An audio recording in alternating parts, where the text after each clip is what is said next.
hard to take down these networks on our platform, to the point where by the end of 2024, we had removed and deleted over 2 million accounts that came from these organized criminal scam centers in Myanmar, Laos, Cambodia, the UAE, and indeed a few here in the Philippines as well. Thanks very much to our collaboration with Philippines law enforcement. I'd also like to just add for the record, the Filipino law enforcement community, as well as the BICAM in general, were among the first globally to flag this as a national security threat. So that has really sort of stepped up the tempo of our work and the investments we're doing around this work.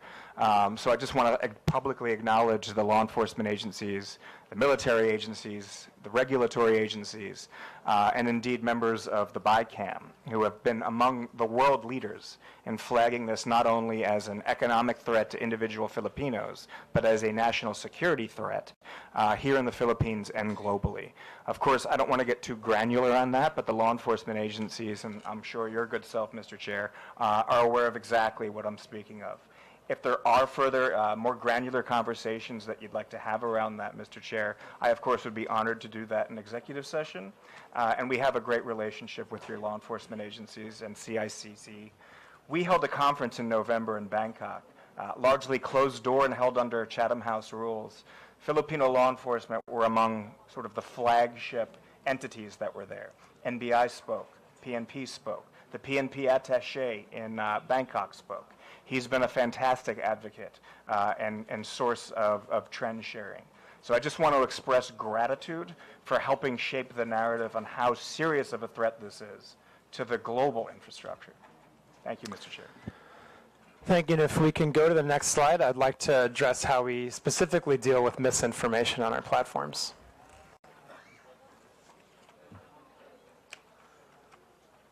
Next slide, please. Thank you. Okay. Mr. Chairman, I mentioned earlier how there are some of our community standards which are actually fairly easy to enforce. The bans on terrorism, child exploitative imagery, these kinds of things, graphic violence in some cases. Then there are topics that are much more difficult, right, and much more highly nuanced and very contextual. And misinformation tends to be, not always, but tends to be more in that second bucket of more difficult types of content to moderate. So because of that, and for various other reasons, we have a three-pronged approach to how we treat misinformation. Number one, we remove the most harmful misinformation that can lead to offline physical violence. Number two, we reduce the distribution of misinformation if it is found to be false by one of our third-party fact checkers, and then we will reduce that misinformation on our platforms so that people are less likely to engage with it. And number three is we seek to inform. If people have engaged with misinformation on our platforms, we want them to be informed that they have indeed done so. We want them to know that they have maybe unintentionally shared misinformation. And we want them to have access to authoritative sources of information. So those are our three-pronged processes, right? Remove the most harmful that can lead to physical violence, reduce other types of misinformation that may not lead to physical violence, and inform our community. I should also mention, and this is obviously very, very important in the context of the election cycle that we're also in. There is another type of misinformation that we will outright remove, and that is misinformation on elections, right? And so if there is misinformation specifically about electoral procedures, about the date the election is going to take place, the way you cast a ballot, those are other types of misinformation that we will outright remove from our platform. What's important to recognize, and I'll go to the next slide here, is how we determine the differences between what we remove, what we reduce, and how we inform, right? And so please go to the next slide. at Meta, and indeed I think most digital platforms take the same approach, where we want to be very careful about being the arbiters of truth, right?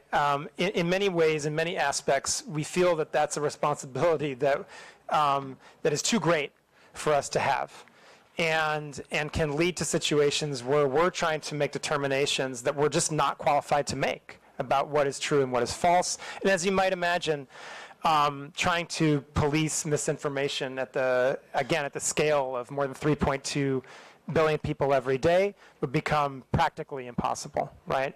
And so what we do is we work with third-party fact-checkers in more than 60 languages around the world. These third-party fact-checkers are non-governmental organizations that are certified by the International Fact-Checking Network, the IFCN. That is how the fact-checkers are chosen, and that's how they are certified.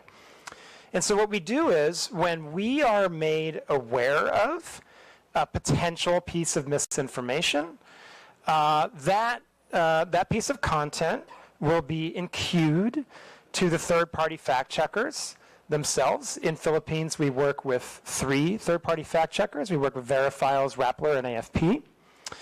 And they are very active fact-checkers, I should say. And then we wait for, and while that content is enqueued, then it's up to the third-party fact-checker to determine whether that content is indeed false, or there are other cases, right? You can imagine that misinformation isn't just binary. It's not necessarily true or false entirely. There are cases where it can be partially false, it can be misleading, it can be lacking context, right? So there are a number of different ratings that fact checkers can apply on our systems, and those ratings will lead to different actions by Meta's platforms, right? But in a case where a rating is rated false, then that content will be reduced in distribution and will have a label applied to it so that the people who potentially see that content can click on the label and read for truth or for authoritative information from the third-party source, right? And so that's our general approach to how we would treat misinformation when it would not be specifically physically lead to specific physical violence or lead to to misinformation on the elections process, right? Now, in a case, like I said, where a third-party fact-checker not only clarifies that it's false, and we get additional signal that it can lead to violence, or additional signal that this could clearly impact the ability of people to have the access to information they need to properly access the electoral process, then we can outright remove the information. But that is not, those, I just want to emphasize that the outright removals of misinformation are much more limited in scope. I would also just like to note that, if we see that there are repeated violations, or sorry, I shouldn't say violations, if there are repeated instances of misinformation from the same people, from the same pages, then that can lead to overall less distribution of the content by those people and by those pages. And it can lead to other actions such as demonetization, the prohibition on placing ads, and so forth, right? So there are a number of kind of increasing scale of penalties that can be applied if you're a repeat purveyor of misinformation on our platforms. I think we have an example. If the next slide, please. Right. So here's just one example of a fact check on our platform. This was a fact check of a claim that a blogger made that the Philippines had used water cannons against the Chinese Coast Guard. This was false. This was rated false by our fact checkers. And you can see on the left, this is the actual fact check. And on the right, this is how the content would now appear on our platform with a screen over it, right, and a warning along with the label that explains that this is false content, right? And again, This would also be content that is reduced in distribution, and so even getting to that content would be much less likely on the part of any user using our platforms. I think the last thing I would just like to say is on the topic of misinformation is, there can also be misinformation networks that are doing this with intentionality. We put out a threat report, I believe, every quarter, where we go through globally the types of actions we've taken against networks. Right? I mentioned a number of actions we've taken recently against scam networks and transnational criminal networks in 2024. That was included in one of our threat reports. But it's public information. You can go online and access this information. And we have taken down a number of networks over the years in Philippines for many different reasons, not just because of their misinformation. We've seen scam networks. We have seen misinformation, disinformation networks. Those are all publicly reported in our threat report. And again, we have done this in collaboration with local law enforcement, so that when we're made aware of, and our investigators internally can confirm that there are misinformation networks that are operating on our platforms, we will take those down. And Mr. Chairman, I've gone on for quite some time explaining our content moderation policies and the basics of our misinformation policies. I think Rob has added to that with some color around the very close collaboration that we have with law enforcement in the Philippines. I know there's a lot of questions that you and the committee want to answer, and I'm very happy to take those now with a lot of gratitude. And I want to emphasize this point: a lot of gratitude we have to you and the committee for giving us the space to be here to talk to you and the Filipino people about these very important issues. Thank you, Mr. Chairman. Thank you, Dr. Rafael. We will now proceed to the interpellation with regards to the Meta issue. The first to interpellate will be Honorable Franz Castro.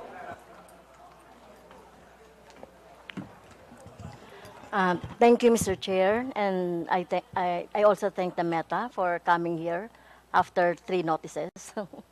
Thank you. I have some specific personal question about how the Meta is detecting community standards violation, or what you call violation of community standards. When you look at when you look at your platform, we have here several. When you report like a content, you will find here several violations like scam, fraud, or impersonation, unauthorized political ad, adult content, selling or promoting restricted items, violence, hate, or exploitation, bullying or unwanted content, intellectual property, suicide or self-harm, false information, problem involving 18-year-old or someone under 18 years old. Well, I was a victim of your platform, where my official Facebook account were taken down by your platform due to it said there impersonation. So I cannot understand. Why do you take down an account due to impersonation? So how does it happen? So how will you determine that really is this account is impersonated? Because this account was reported to COMELEC as my official election account for my daily activities during election. Thank you, Madam Congressman. Mr. Chair, if I may. Madam Congresswoman, thank you for your question. Certainly impersonation is a violation of our community standards. And there, I can say that I don't know the specifics of your case. But let me talk about a little bit about how we try to deal with issues of impersonation, right? First of all, there can be a number of different reasons that an account might be taken down, right? There can be repeated violations of our community standards, or there can be very severe violations of our community standards.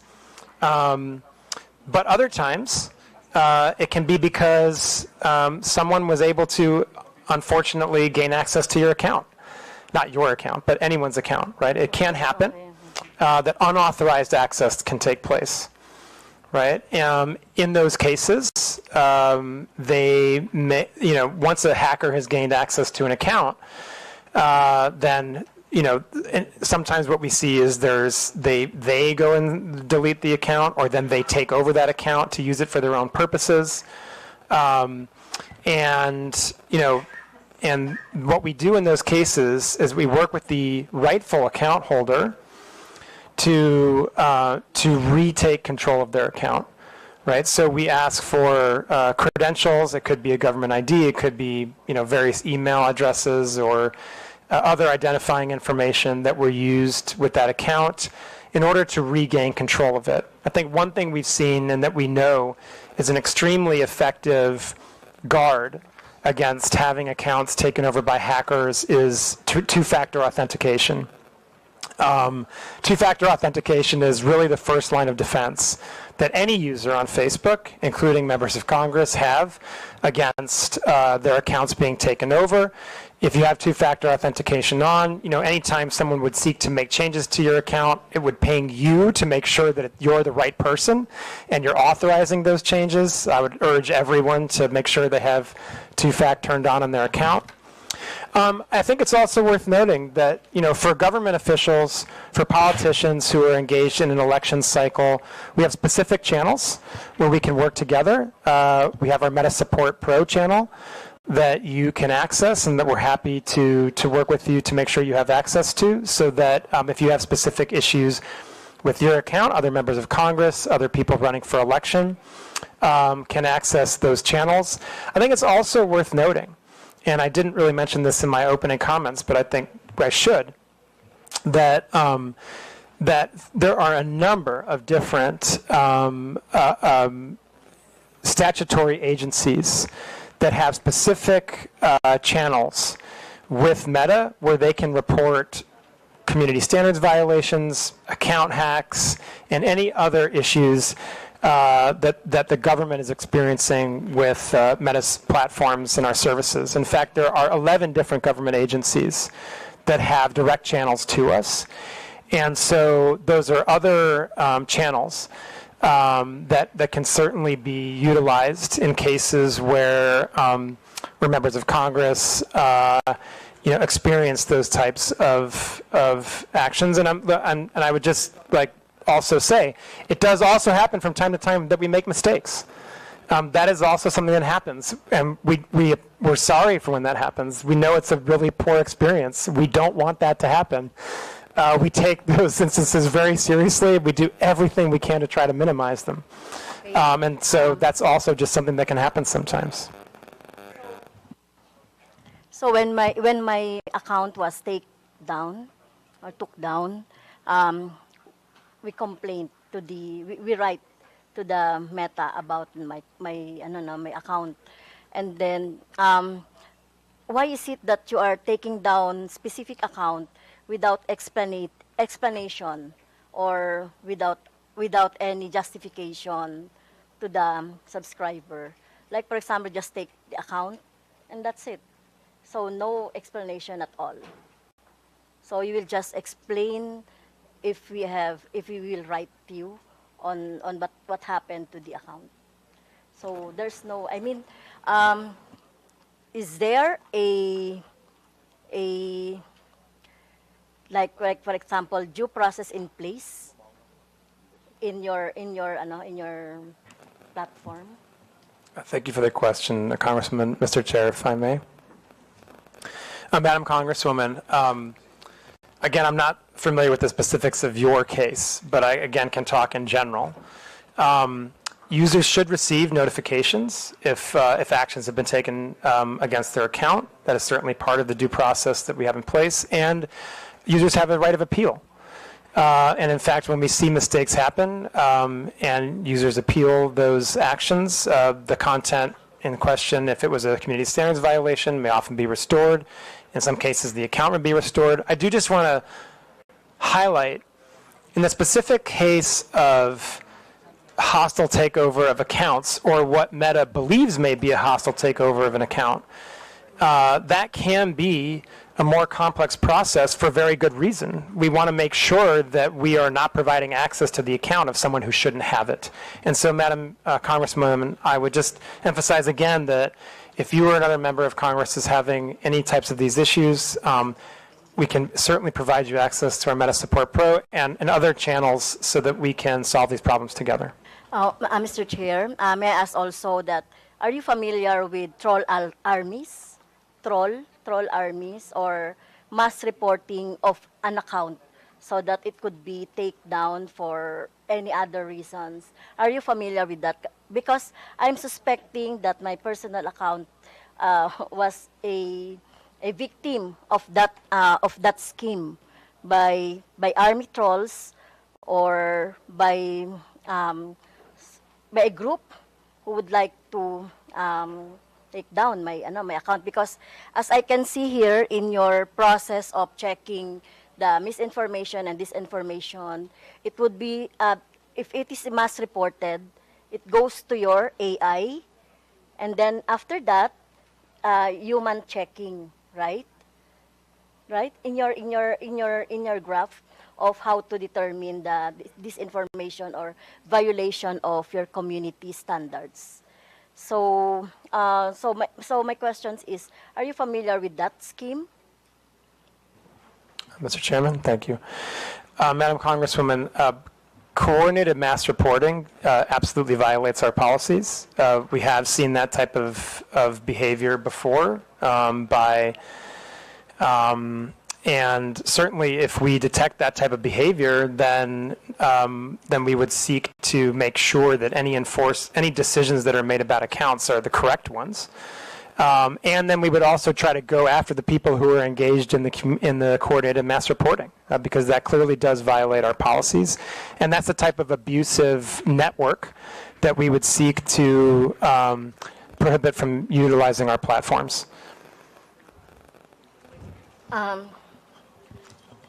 Another question, Mr. Chair, is about the inaction of the Meta on the AI-generated images abused. I was also a victim of that when I hold a gun. They are using the AI-generated, but still in the platform. But the Meta is not doing anything about that, and many progressive organizations and individuals are victims of that, Mr. Chair. Mr. Chairman, sorry. So the question. So how do you detect, or why are you not taking down AI-generated images that you think are not, or inappropriate, or not true, or misinformation? Thank you, Mr. Chairman. Thank you. Madam Congresswoman, and for the committee, I think I would start from the place of our view of misinformation is that that whether or not it's AI generated or not, it would be misinformation, right? And so I think first and foremost, what I would say and emphasize is that our misinformation policies apply to content that is AI generated and is not AI generated. Now, taking a larger look at AI generated content, okay. There's a few different pieces to this, right? First and foremost, if people use meta AI in our own products to generate, for generative AI imagery or the like, we have the ability to detect that, right? And it'll come with a watermark, basically, and therefore a label, and be recognizable as a generated AI image. Now, if people are using other tools right, then basically it's harder to detect what is generative AI and what is not. This is an area of very significant investment for Meta right now. We're working very hard on ways to detect what is generative AI and what is not. I think that part of the issue that we have here, and this is one where what we need is collective action. At the moment, there's no agreed upon industry standard for watermarking or for how platforms like ours should go about detecting the difference between generative AI and non-generative AI content. And so that's an area where we really need more focused industry collaboration, and certainly we are trying to drive that. For Meta, we believe it's very important for that type of collaboration to happen between industry, civil society, and governments. And I think the last thing I would really talk about when it comes to generative AI imagery or other content is really distinguishing between paid content and non-paid content, right? If you are, just generally speaking, at Meta, we take a much more stringent approach to moderating paid content, right? Because obviously we're taking money for it. We believe we have responsibility that's even greater, and the distribution would be increased, right? And so, in the context of anything that is, again, taking out the generative AI component of it, any type of content that is paid for, that is political in nature, that talks about a campaign or a politician or a social issue, right, is subject to our policies on political candidates and social issue paid advertising, right? And according to those policies, you would be required to disclose who is paying for the ad and sponsoring the content. You would also have to go through an authorization process, which would include, in most cases, providing a government ID. Okay, and you would have to be, you on that. if I could just finish one last point, you'd have to be located in Philippines, right? If you want to run a social issue or political ad, you'd have to be located in Philippines, right? And so there's a series of steps that you have to take to cross that threshold in order to be able to run those types of ads. And then in addition to it, if it is AI generated, you'd be required to disclose that it is an AI generated paid piece of content. Thank you. So really, it's very hard to determine because the name of the account is alias, or the name of account is just like a like, for example, Makabayan. The account is using our political organization. That account names Makabayan is using our political organization, but it has this what I saw an AI generated images of mine with guns, with the rebels, etc. I will give you the images later so that you can see. Okay. Mr. Chair, thank you, Madam Congresswoman, and I know my colleague also wants to add on to this. Mr. Chair, with your indulgence, Madam Congresswoman, it's my understanding that you reported this content, this image, to Comelec, and we have removed it. Yeah. I would like to also state respectfully for the record that we're not doing nothing on harmful generative AI. In fact, as recently as, it was either yesterday or the day before, I personally worked directly with PAOC to remove a harmful piece of generative AI that was promoting investment scams. And what happens when something like that gets reported, it's not just that piece of content that comes down. That informs our ability to enforce across the platforms and across other accounts. So although PAOC reported one specific URL, many, many others came down as a result of that report. So while I understand, with respect, how painful and frustrating it must be to be a victim of harmful generative AI, please don't think we're doing nothing. But we are not perfect yet, but we always strive to be better. We strive to be better by signal sharing and trend sharing with Filipino law enforcement, legislative, NGOs, civil society, etc. So thank you. Yeah, and I would just emphasize what Rob said about, please, if you believe that there's a piece of content that violates our policies, please do report it through Comelec, and we'll treat it with the utmost urgency. Thank you. And Mr. Chair, last question. And in your presentation, you have also employed organization or fact-checker organization. Can you name those? Do you have an example? The Vera files you have. What is AFP? Correct. What is AFP?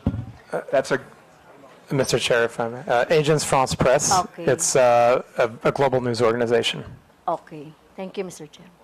Thank you. Before we proceed, may I inform everyone that this will be a working lunch, so please feel free to have your lunch while the hearing is ongoing.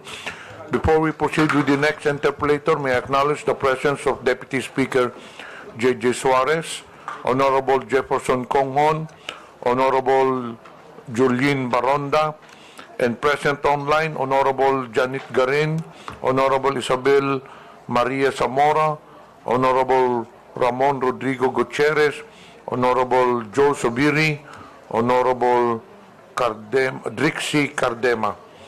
Next interpolator will be Honorable Salvador Plato. Thank you, Mr. Chair. Good morning, everyone. To our dear colleagues and our esteemed guests. I just want to ask a question to Mr. Abrams. What Meta's stance on government requests for user data? For instance, for example, there is a law enforcement investigation against a blogger suspected of peddling malicious content on social media, and his data and posts are needed for the investigation. Will Meta provide those requested data? What is your policy or misinformation and disinformation? Thank you. Mr. Chair, with permission, I'll do my best to address the concern. So our stance on data disclosure is governed by U.S. law because that's where data is stored. However, this being a rule of law country, we do voluntarily disclose data to Filipino law enforcement on a daily basis, which is in accordance with U.S. law, Filipino law, and our terms of service. I'd like to point out that in order for us to lawfully disclose data to your government, the offense also has to be a crime under U.S. law. That's not a decision me or any American tech company can make. That's federal U.S. law, several of them. So I'm aware of the subpoena that was issued by, I believe it may have been your good officer. It's under legal review right now. But law enforcement agencies here in this room submit data requests to us quite literally every day. I personally and many who work with me worked closely with your government to help pass IATA and the anti-OSAIC laws, which brought the Philippines into a more sort of modern posture, if you like, in terms of not needing a warrant for crimes against children and human trafficking, so we can provide basic subscriber information on those. I was very proud to work with the NBI as the first ever data request under that regime was issued to us. But our stance is governed largely by American law. So if you have follow-up questions, I'll do my best to address those, sir. Thank you, Mr. Chair. Another question is, do you have a system of censorship on posts which are against moral values, especially those which can erode the minds of children? Do you have the power to delete those unlawful, malicious, libelous posts? Thank you, Mr. Chair. So it's hard for me to answer hypothetically, but I can speak pretty robustly about our child safety policies, and we work very closely with your government around those.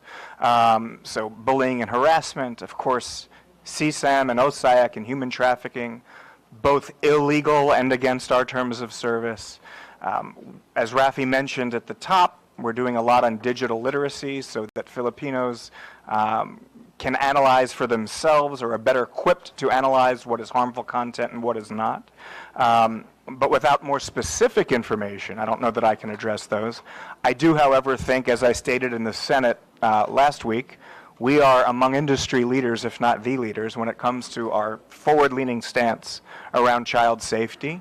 And we collaborated very, very extensively with the BICAM, both in the formation of the EATA legislation and the anti-OSAC legislation, as well as the operationalization with the IRR procedures. And we, I believe, were the first to ever be issued a subpoena, and that was by NBI. We continue to get requests like those all the time, Paul. Congressman, if I may add to that, just as a sample of the type of content that's not allowed on our platform would be hateful conduct, bullying and harassment, incitement to violence, the sharing of any type of child exploitative imagery, graphic violence, all of these types of content would be prohibited under our policies. And I would just also emphasize another point. In addition to all the work that the ROB and the law enforcement agencies of Philippines have done over the course of the many years now to protect Philippine children, we have also, as a company, recently developed special, what we call teen accounts, right? So first of all, no one under the age of 13 is allowed to use to use Facebook or Instagram.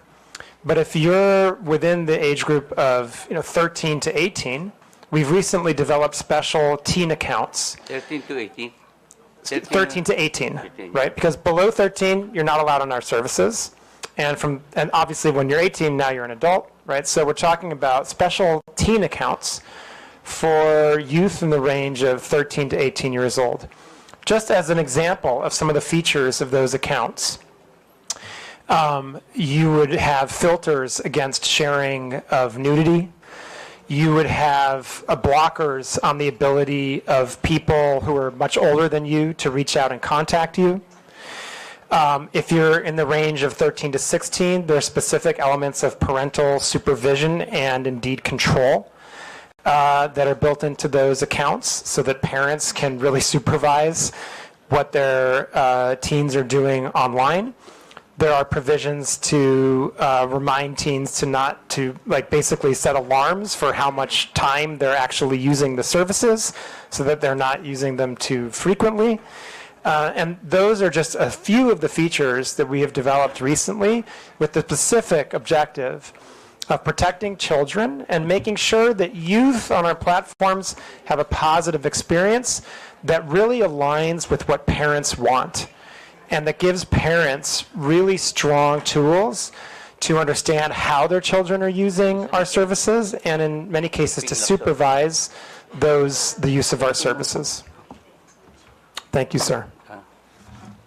Last question, Mr. Chair. I was asking, do you have the power to delete this unlawful, malicious, libelous post? You have the power to delete. Mr. Chairman, if I may. Mr. Chair, I was asking if you have the power to delete unlawful, malicious, and libelous post. Mr. Chairman? Please. Sir. Sir, I think it's hard to talk about unless we see a specific piece of content, right? But if I can, I'll be happy to talk about our general approach to those types of issues. As I said, we do not allow hate speech, bullying and harassment, incitement to violence as general part of our policies, right? Those types of content are prohibited. In some cases, as I'm sure you may agree, you may have a hard time defining exactly where to draw the line between something that is fair criticism and or libelous or defamatory under local law. I think it's worth mentioning that, there are, we do allow for criticism under local law, criticism under our community standards, especially if it involves public figures. If there's a political campaign, and as Philippines is a very vibrant and robust democracy, you have a very vibrant debate about political issues and about candidates. And so I think, we do allow for criticism of public figures, of politicians, of office holders, right? But where we would try to draw the line is where it goes into matters of true hate speech, incitement to violence, threats of physical violence, that type of thing. I would also say that, again, I would just go back to something that Rob mentioned earlier when it came to the Congresswoman's question. If you have a specific piece of content that you believe would violate our policies, that you believe crosses the line in terms of local law when it comes to defamation or libel, then please do work with Comelec or DICT to send that piece of content to us, and we'll be happy to review it. And Rob. Mr. Chair, if I may just make what I hope is a helpful addition. Sir, you mentioned, we're pretty direct in mentioning the idea of local nuance and our ability to respond to something that is perhaps agnostic to someone who's not familiar with the Filipino context. So just by way of a very recent example, just last week it was brought to our attention that a keyword was being used in association with content that's very harmful to children. It was involved in CSAM and sex trafficking. It was brought to our attention by your government. It's a Tagalog word spelled backwards. If someone like Rafi or I were to look at it, we'd have no idea. But because we have such a good relationship with the government, it was brought to our attention, and very quickly we were able to ban it. So in terms of our ability to respond to local nuance, I think we're good at that, and we're trying to always improve upon that. It's hearings like these, it's our daily interaction with the operational folks that keeps us sort of hopefully on the cutting edge of all of the local nuance that's continually evolving. Thank you, sir. Thank you, Mr. Chair. Thank you, Mr. Abrams and Director Frankel. Thank you very much. The next interpolator will be Honorable Paulo Ortega. Thank you, sir. Good morning. I would like to, of course, thank Meta for the partnership given with our city and district. The PLC and in San Fernando, La Union, you have created a lot of opportunities and jobs for our locals.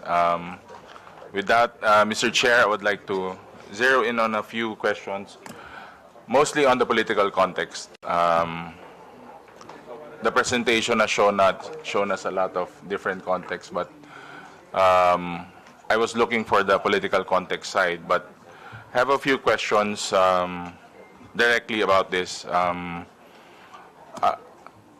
During the question and answer with some of the members, we've seen that you have taken already you have noted and you have done some actions to ensure that there is moderation with the content, especially politically. Are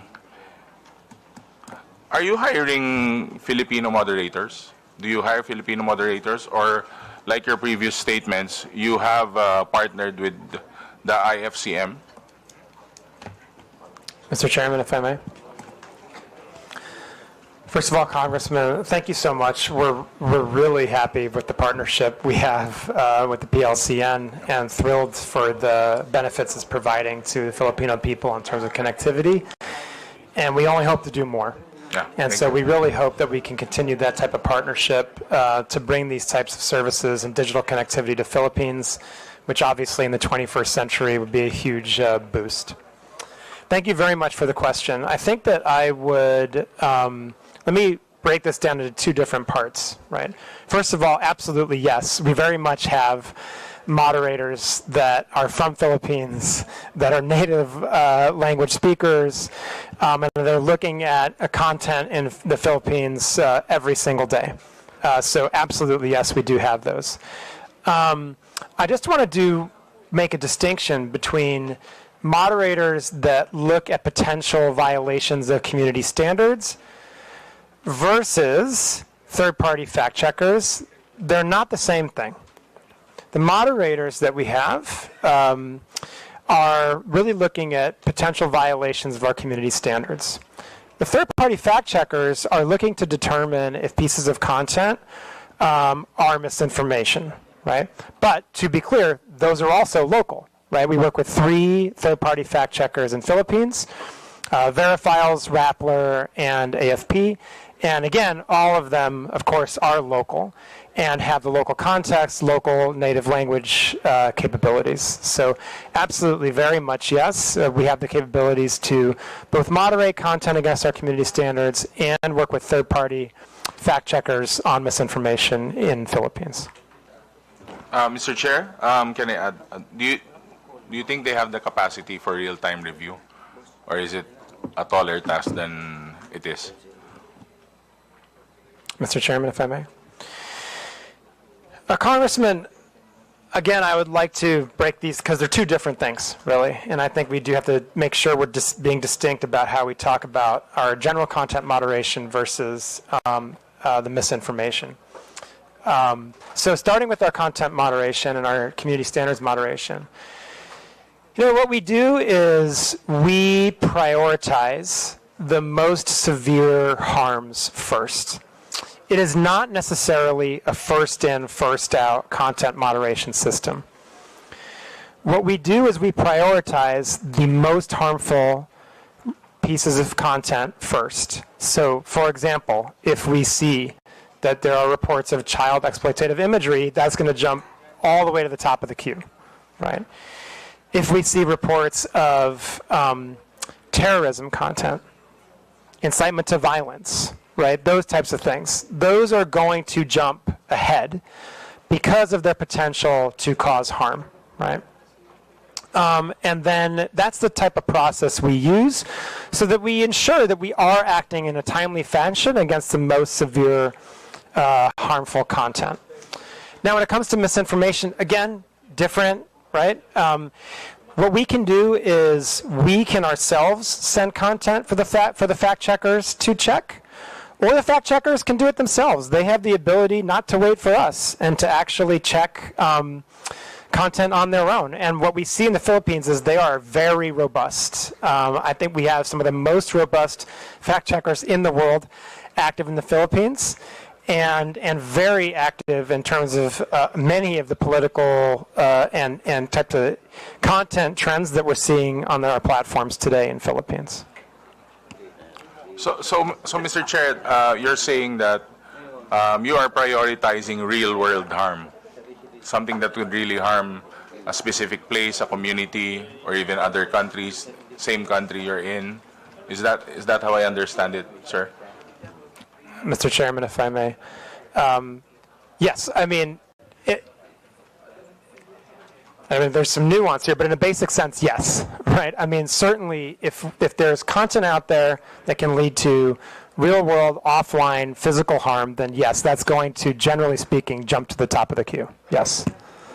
So if I'm reading your presentation correctly, may I ask what type of accountability does Meta have in the Philippines when these things go south, or even if we tend to go to something a lot worse than regular trolling, regular misinformation?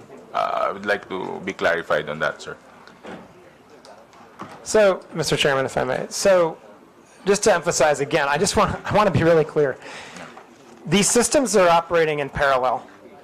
Our ability to remove content that has the potential to cause offline harm has no impact on our ability to work with third-party fact checkers on misinformation. Those are operating in parallel, right? So I think, is that the answer to your question, or are you asking something different? Yeah, it is actually, but I would like a sense of something more accountable coming from the company's sense towards a local like the Philippines.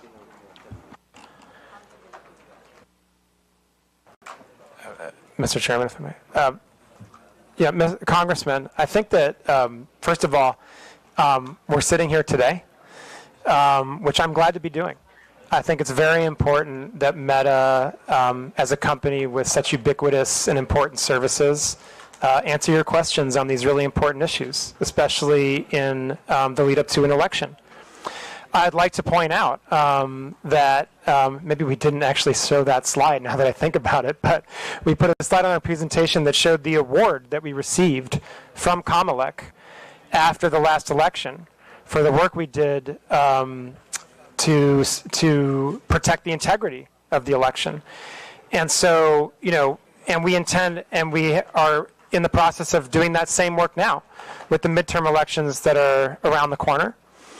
And I would also just emphasize again that there are 11 different reporting channels that various agencies of the government and law enforcement have to come to Meta for accountability, right? And on top of all that, we also publish our transparency report every 6 months, where we demonstrate in a very transparent and open manner the content that we've removed based on violations of our community standards, the content that we have restricted due to local law,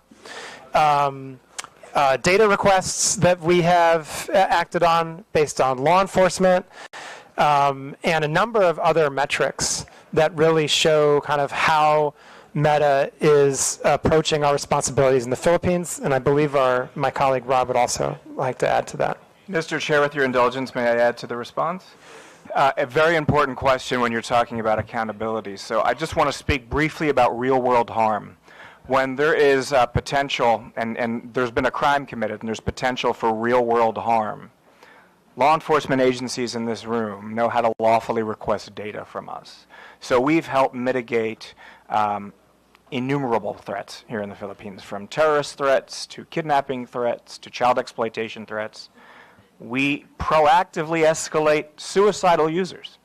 So when it comes to accountability, I think from the perspective of the law enforcement outreach team, we want to make sure that the Filipino law enforcement agencies present can probably speak to this as well, but we have a very robust data disclosure policy that's in line with our terms of service, American law, and Filipino law. And it's used each and every day by Filipino law enforcement so that they can go after the actual bad actors that are operating off-platform and coordinating off-platform harm. Thank you, sir. And lastly, Mr. Chair, to drive at my point, would Meta support Philippine Regulatory Committee for social media platforms so that they can partner and help out does the same regulatory committee if it was formed? I believe that your presence here would be a big help and a good sign to this inquiry. But again, we are aiming towards a regulatory committee that would help us, especially combat fake news and others. Mr. Chairman, thank you so much, Congressman. I'd be more than happy for Meta as a company to engage with the Philippines government and Congress on any type of regulation that you're considering when it comes to these issues. I think we have now many years of experience in terms of working with governments around Southeast Asia, Asia Pacific, and indeed globally, to come up with modalities and regulations that really can help protect users, but also protect freedom of expression, that try to properly balance freedom of expression and safety, and that, of course, account for local nuance. It's really important that countries have their own solutions, and we're happy to share what we feel like works, what's been more challenging, and what doesn't work, and we'd be very happy to engage Congress further on that issue. And I'd appreciate the opportunity, and thank you for it.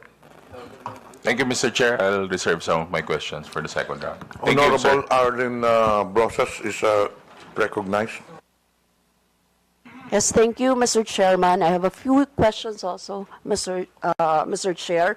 Mr. Chair, how many websites or applications are under the Meta umbrella? Okay, so, Mr. Chair, if I may. We have Facebook, Messenger, Instagram, WhatsApp, Threads, which is a part of Instagram to a sense. We have our Quest devices, which are virtual reality devices that also have application, and we have specific application for our Meta Ray-Ban glasses that we are now producing together with Ray-Ban. There's a specific application for that. And then, of course, we have the various websites that also operate these platforms, including now Meta AI. Thank you, Mr. Chair. If you'd like a very complete, thorough, total list, I'm happy to provide that for you in writing. But, thank you, Mr. Chair. Mr. Chair, my next question is, do you have a, for example, a study of which is the most who have a content of disinformation and fake news?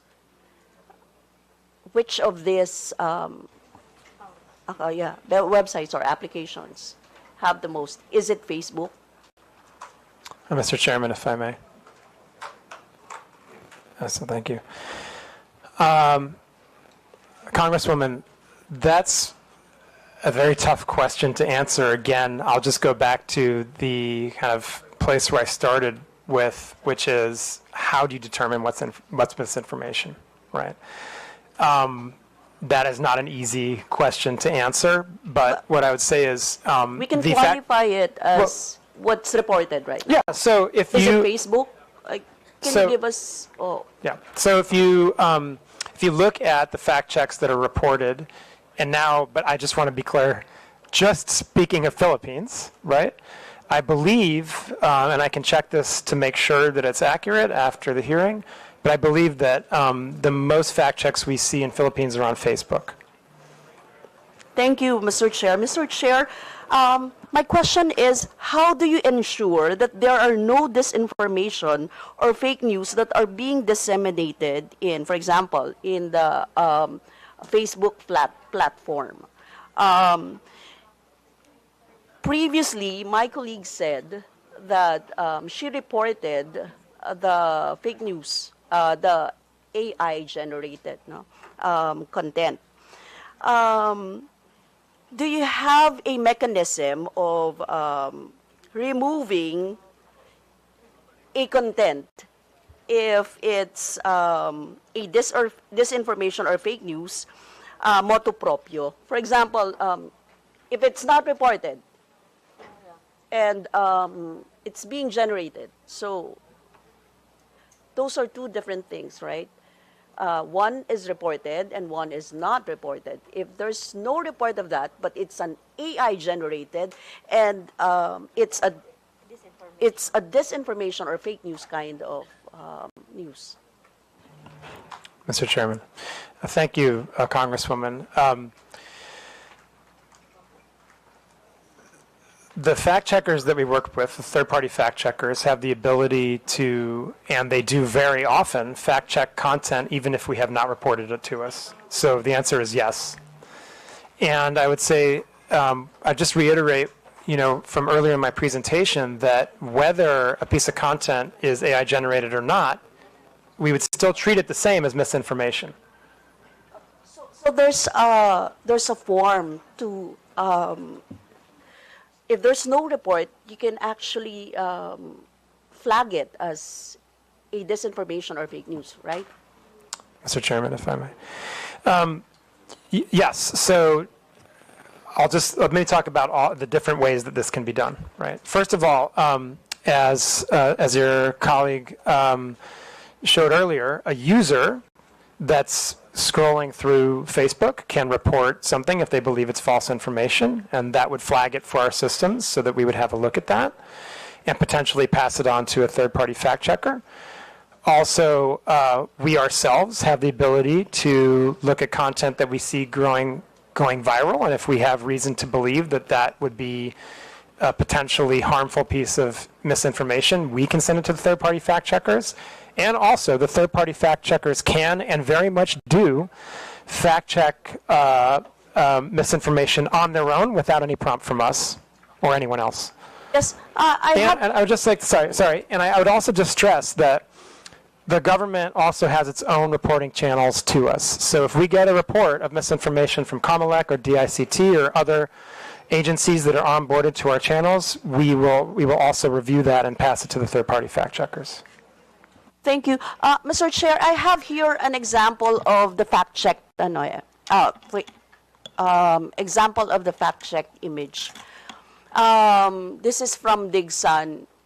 If you think this is normal, then you are abnormal. Hashtag Quadcom, hashtag Duterte, hashtag NPA, hashtag HOR, hashtag Philippines. and there's an image of the three of us. It is alarming to see our leaders being questioned by NPA affiliates. The House of Representatives tolerates this, and it is very disturbing. So, Mr. Chair, it was fact-checked by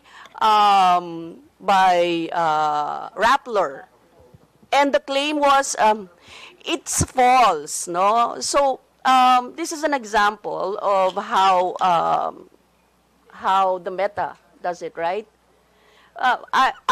I don't know how you fact check, for example, how you take down, or what is your standards on taking down the AI that is not being fact checked by this by Verifiles, by Rappler, by those that you've actually mentioned before. Mr. Chairman. Congresswoman, in the presentation I gave, I highlighted that we have a three-pronged approach to misinformation. We remove the most harmful misinformation if we believe that it can lead to, and we can independently confirm that it can lead to offline harm and violence in the real world. We will also do that in the case that it violates certain types of elections law. With misinformation that does not meet that threshold, we will use our third-party fact checkers to check if indeed that misinformation is false or partially false or missing context or any of those kind of labels.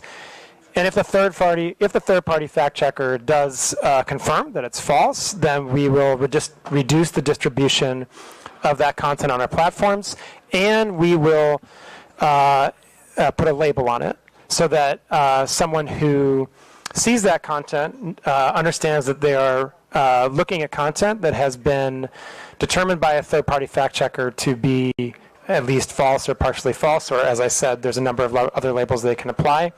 I showed an example earlier about what that would look like on our platforms. And so when it comes to AI, I think the important thing to reiterate is, number one, that whether a piece of content is AI generated or not, the misinformation policies still apply. Right? They apply across the board. So if there is a piece of misinformation that's generated by AI, it's still going to be the same misinformation policies. Now, there is one additional point to make, which I mentioned previously, which is that if it's a paid piece of content, if it's sponsored, if it's an ad, then there are additional checks that we do, and we require that whoever has placed that ad or boosted that content disclose that it is AI generated, right? And then you'll also be able to go into the ad library and see the details, and these are all publicly available, of who placed the ad, how much was spent on it, and so forth. And if these ads are politically, if they're political in nature, if they are about the election, about a campaign, about a political candidate, if they're about social issues, then they have to go through our authorization process for running political and social ads. That adds another layer of authorization and verification, so that means that, I mean, my question is, how do you control this? You have the controls, you have the technology. How do you control this kind of I am asking this, Mr. Chair, because we are always the victims of red tagging, and it is a danger to our life, liberty, and property. And we all know that those are actually false contents. But it keeps on proliferating in the internet. Right now, even right now, as we are speaking. So I'm asking the Meta, how do they do that? Is there, actually my next question is about how many disinformation have you had banned or removed, or how do you control this fake news or disinformation? How many are based on complaints? How many are initiated by your platforms, for example? those are questions that I would like to be, answered. Mr. Chairman, first of all, Congresswoman, I think the issue of red tagging is one that we take very, very seriously, and I would express my sympathy to anyone who's been the victim of that. That's obviously a very, very, very difficult experience, and one that I would certainly not wish on anyone. I would just like to emphasize that red tagging violates our policies. We view red tagging as a form of coordinating harm on our platform, and that is prohibited. When we're made aware of it, and we confirm that it's red tagging, then we will remove that content. We've done that in many, many cases for a number of years now. And I would just emphasize again that that does violate our policies, and we will remove it when it's reported to us. So I would encourage you or any other victim of red tagging to send a report to us via COMELEC, via DICT, or the other channels that we have with the government, and we would review that with the utmost urgency, given the potential for harm. Your second question was about fact-checking, I believe, right? And I would just say that when it comes to fact-checking, there's a publicly available library, and we can share that with the committee of the different types of fact checks that have been placed on our platform.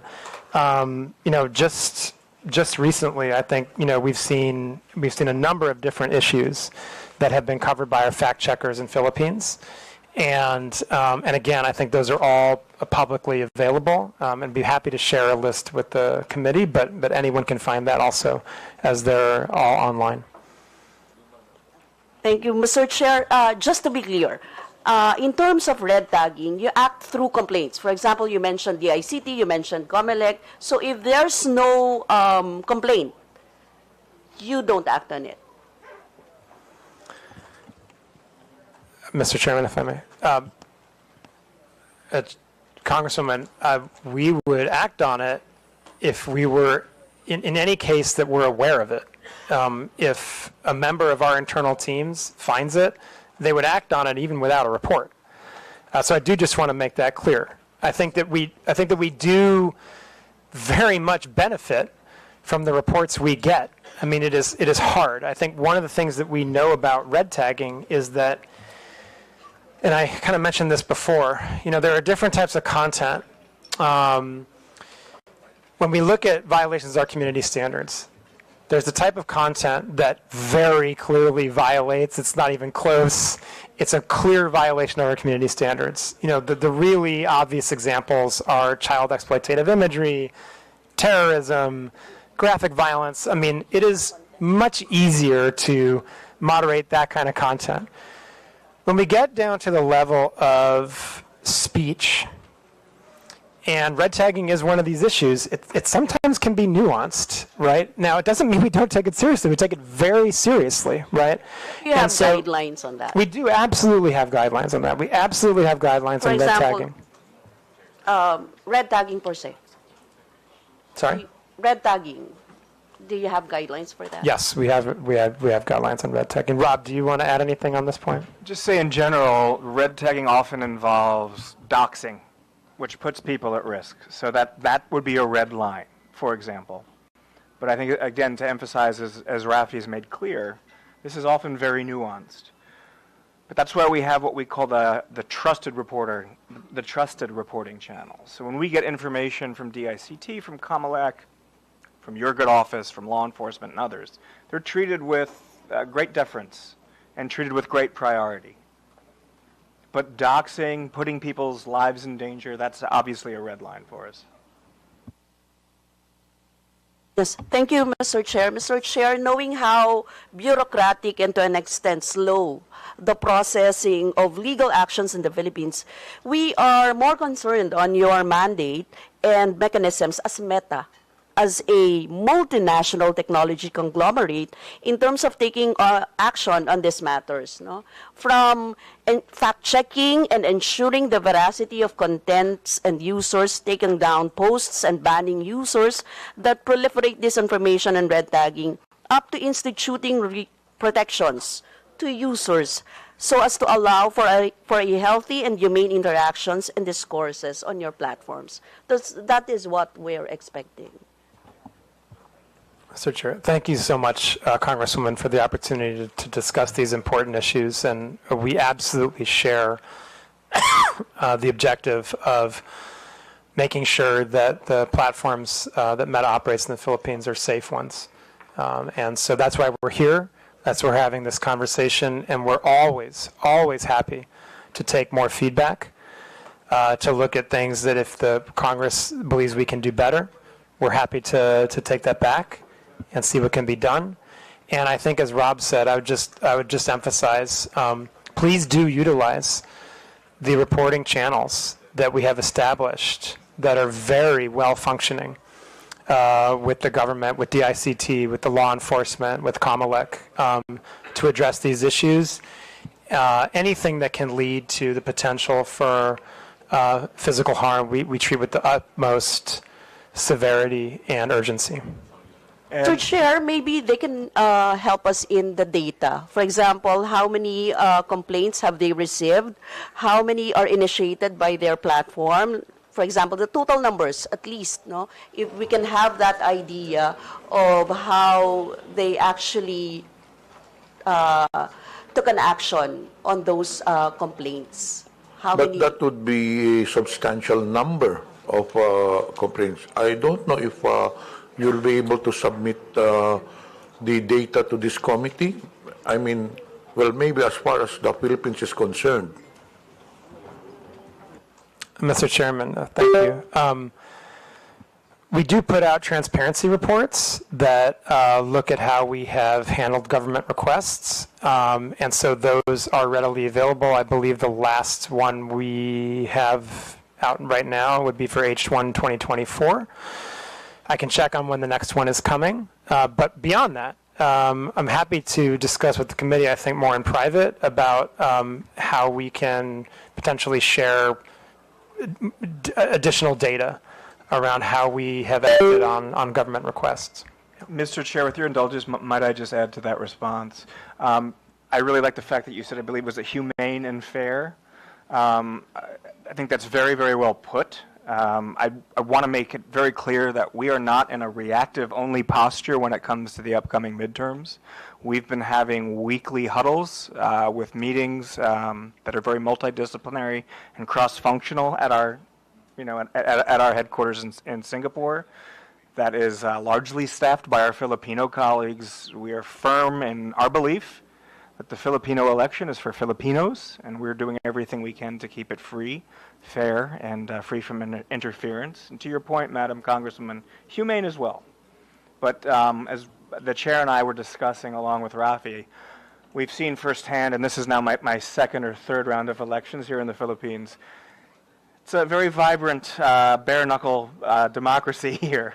So yeah, it can get pretty rough and tumble. Yes, Mr. Chair, but we would like to lessen the fake news and disinformation. So we need those data that we really need those data. Would you allow releasing that data? Would it be proper if this committee would write you an official communication to access those data? Mr. Chairman, thank you. Yes, I think it would be helpful if you could, as a committee, specify the type of data you'd like to see, and then we can take that under advisement and share what we can, and have a discussion about what type of data we share and kind of what's most helpful to you. Yeah, okay. We will send an official communication for that data. Last question, Mr. Chair. Do you have ways to ensure that the same people, for example, if an account is banned or removed from the platform, or the account holder, they can simply make a new one, right? So how do you ensure that the same people will not be able to make a new account? For example, like banning their IP addresses instead of just removing their Facebook accounts. Do you have that power? Mr. Chairman, if it's so. Yes, so we do have policies against this, which we call recidivism. we can and do, in many cases, try to ban IP addresses. I would say that this is difficult. It's a difficult space because That in it's CSAM, right? In the Yes. in cases of child pornography and OSAIC.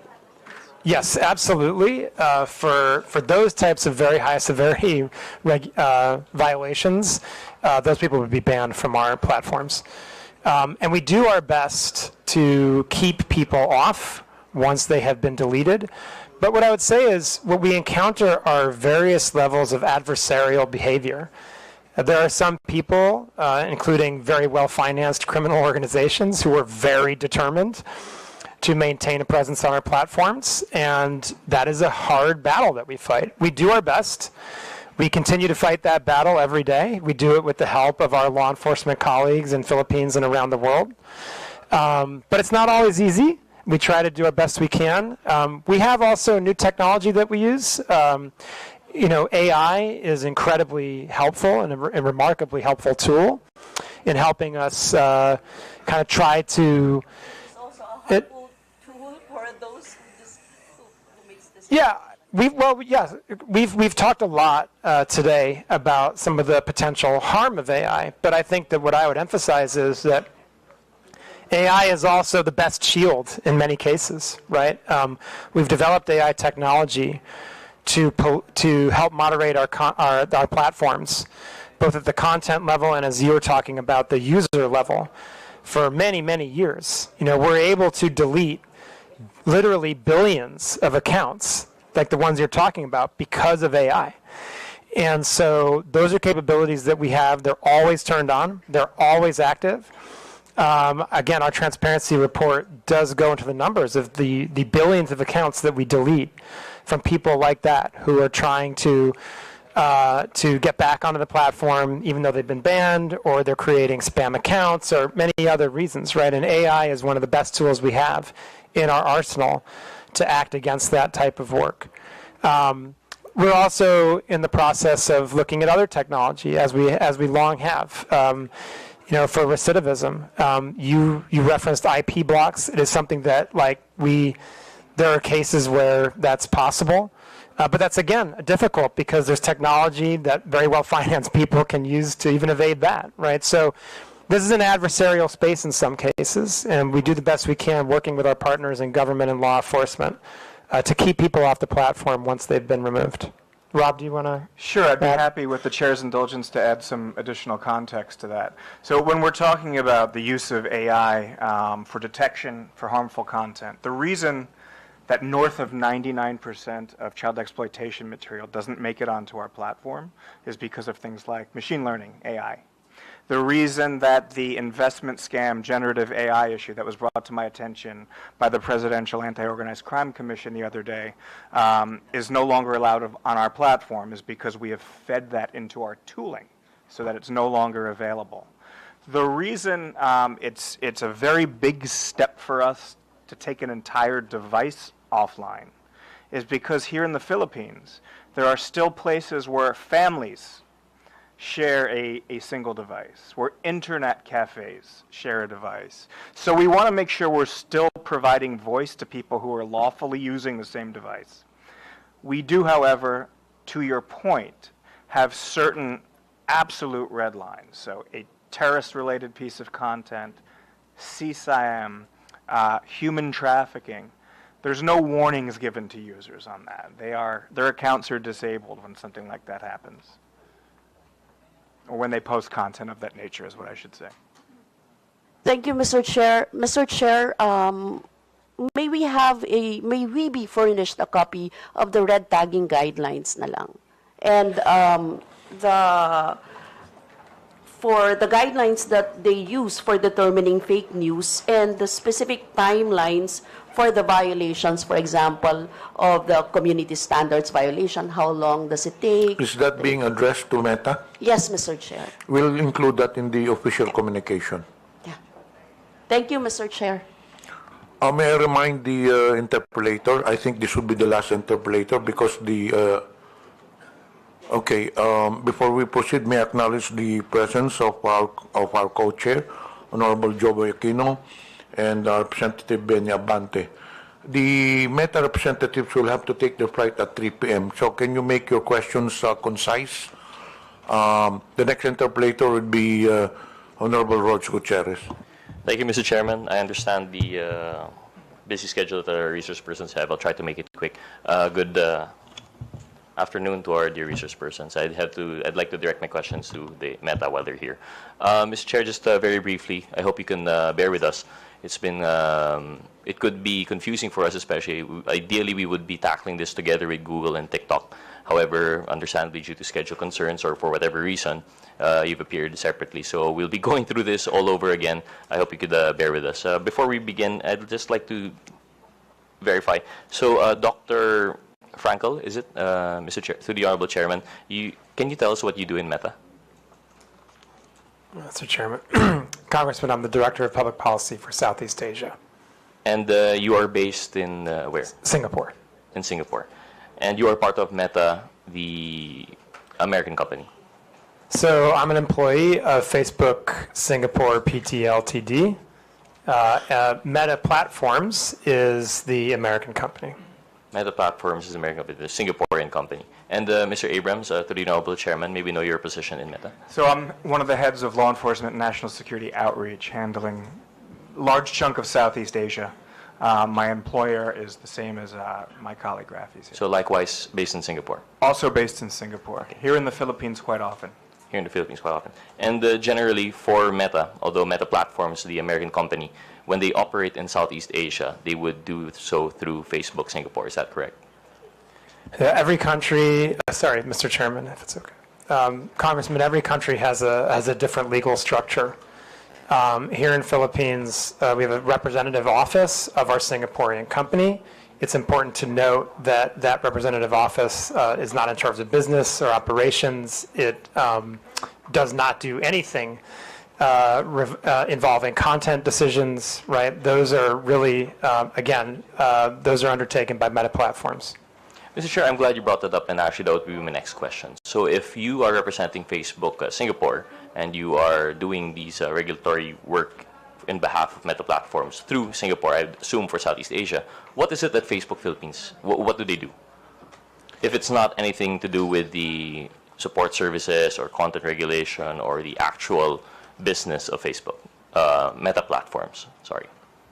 It's actually very much about the business of Facebook. So we have sales and very robust sales and support team. Our public policy team, who's based here, while not involved in takedown decisions and data disclosure decisions, do work very closely with COMELEC and with DICT and with many NGOs. I think what we're trying to emphasize is that no decisions are made here. Those decisions are undertaken by our parent entity in Singapore or in the U.S. So this is really a sales and support office that exists here in BGC. I'd also say there are various programs that we run that are supported out of our Philippines office, including some of those I talked about earlier, which revolve around digital literacy. And the digital literacy programs with Digital Tayo that we've used to train over 6.5 million people.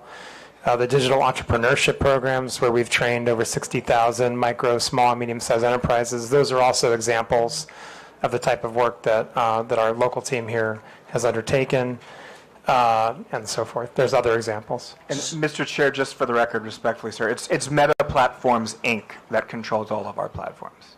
Okay. If that's helpful, Paul. Thank you for that clarification. And in fact, it is more helpful, so we have a better idea now. So Facebook Philippines is mostly in the business of, well, the business, which is sales, and I would assume this is advertising? Yeah, we're an ads-based business. So it's advertising. How about Facebook Marketplace? Is that also within the purview of Facebook Philippines?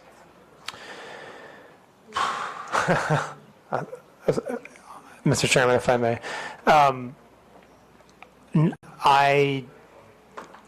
I want to check to make sure I get you the totally accurate answer, but I believe the answer is no. I think that Facebook Marketplace is, again, operated by the parent company in the United States, but I do want to qualify that by saying I definitely do want to check to make sure that's correct. Thank you. So I hope you understand where our confusion is coming from. So I would assume that Facebook Marketplace would be part of the business end of Facebook. So we would assume that that would be something within the purview of Facebook Philippines, considering that there would be regulatory requirements under the DTI and such. Mr. Chairman, if I may, this is where it does get a little complicated, right? I mean, to be clear, so there, there's no commerce that's taking place on Marketplace, right? And so but it doesn't mean that we don't comply with local law, right? We, as a global American company that lives up to the best legal standards in the world, we always want to comply with local law. So just because any of the platforms are being operated by an American company doesn't mean that we still won't comply with local law. Yeah, Mr. Chair, absolutely agree with you, and we are not implying any disregard for local law, but precisely I think if you've been listening to our fellow colleagues here, what we're driving at is accountability, which goes beyond just the legal requirements. So I hope you understand where we're driving at this and why I'm asking these questions. We aren't implying that you aren't following local law. And in fact, we do appreciate all of these efforts that you've done above and beyond the legal requirements that we may have, such as your public outreach programs that you may have, and your facilitating the requests of some of our stakeholders in government.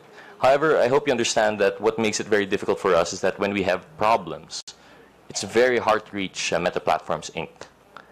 So understandably, we are of the position that if we have any problems or anything that we have to relay, we have to go through Facebook Philippines. But as you can see from our previous hearings, they've been tossing us around left and right. We go to Facebook Philippines, they tell us to coordinate, they have no involvement with Meta Platform Inc. We go to Meta Platform Inc. and they say that, no, we're an American company, we won't be going there. So we're now trying to understand, for our purposes in crafting legislation, what legislation can we make given the very specific, special structure that social media corporations tend to have. I hope you understand, because generally what we're trying to regulate here now is within the purview of publication, for example, media. But unlike media, which would operate specifically within a country, we're talking now about, a foreign entity that would now be in the business, not just of, public expression, but also the commercial side of it and advertising. As you said, you're a ads-based business. So now we'd like to just differentiate. So going back to my question, I hope you'd bear with that. So Facebook Marketplace is not with Facebook Philippines. Facebook Philippines deals with the public outreach programs that you mentioned and the business side. So anything that has support for the Meta Platforms Incorporated in relation to content regulation and, for example, double-checking terms of use, if compliance with terms of use, these are not within the purview of Facebook Philippines. That much is clear, correct? Mr. Chairman, if I may. Okay. Thank you, thank you, Congressman. And now I understand where you're going with these questions. So let me just clarify again. The platforms, whether it's Facebook, Messenger, Instagram, Marketplace, they are operated by Meta Platforms, Inc. in the United States. So for the purposes of these hearings, we are the people that can come and address them. And I just want to clarify, and by the way, also, if you would like to have further discussions on regulation that you're considering, we're happy to do that. And I also just want to really, really clarify and emphasize a specific point. We always intended to come to these hearings. I really do want to make sure I say that and repeat it, because it's very true. We always intended to come to these hearings. We needed a little bit of time to make sure that me and Rob could get here. The other times, the dates we were given, there was just very short notice, and we had other commitments. We both have profiles that are regional.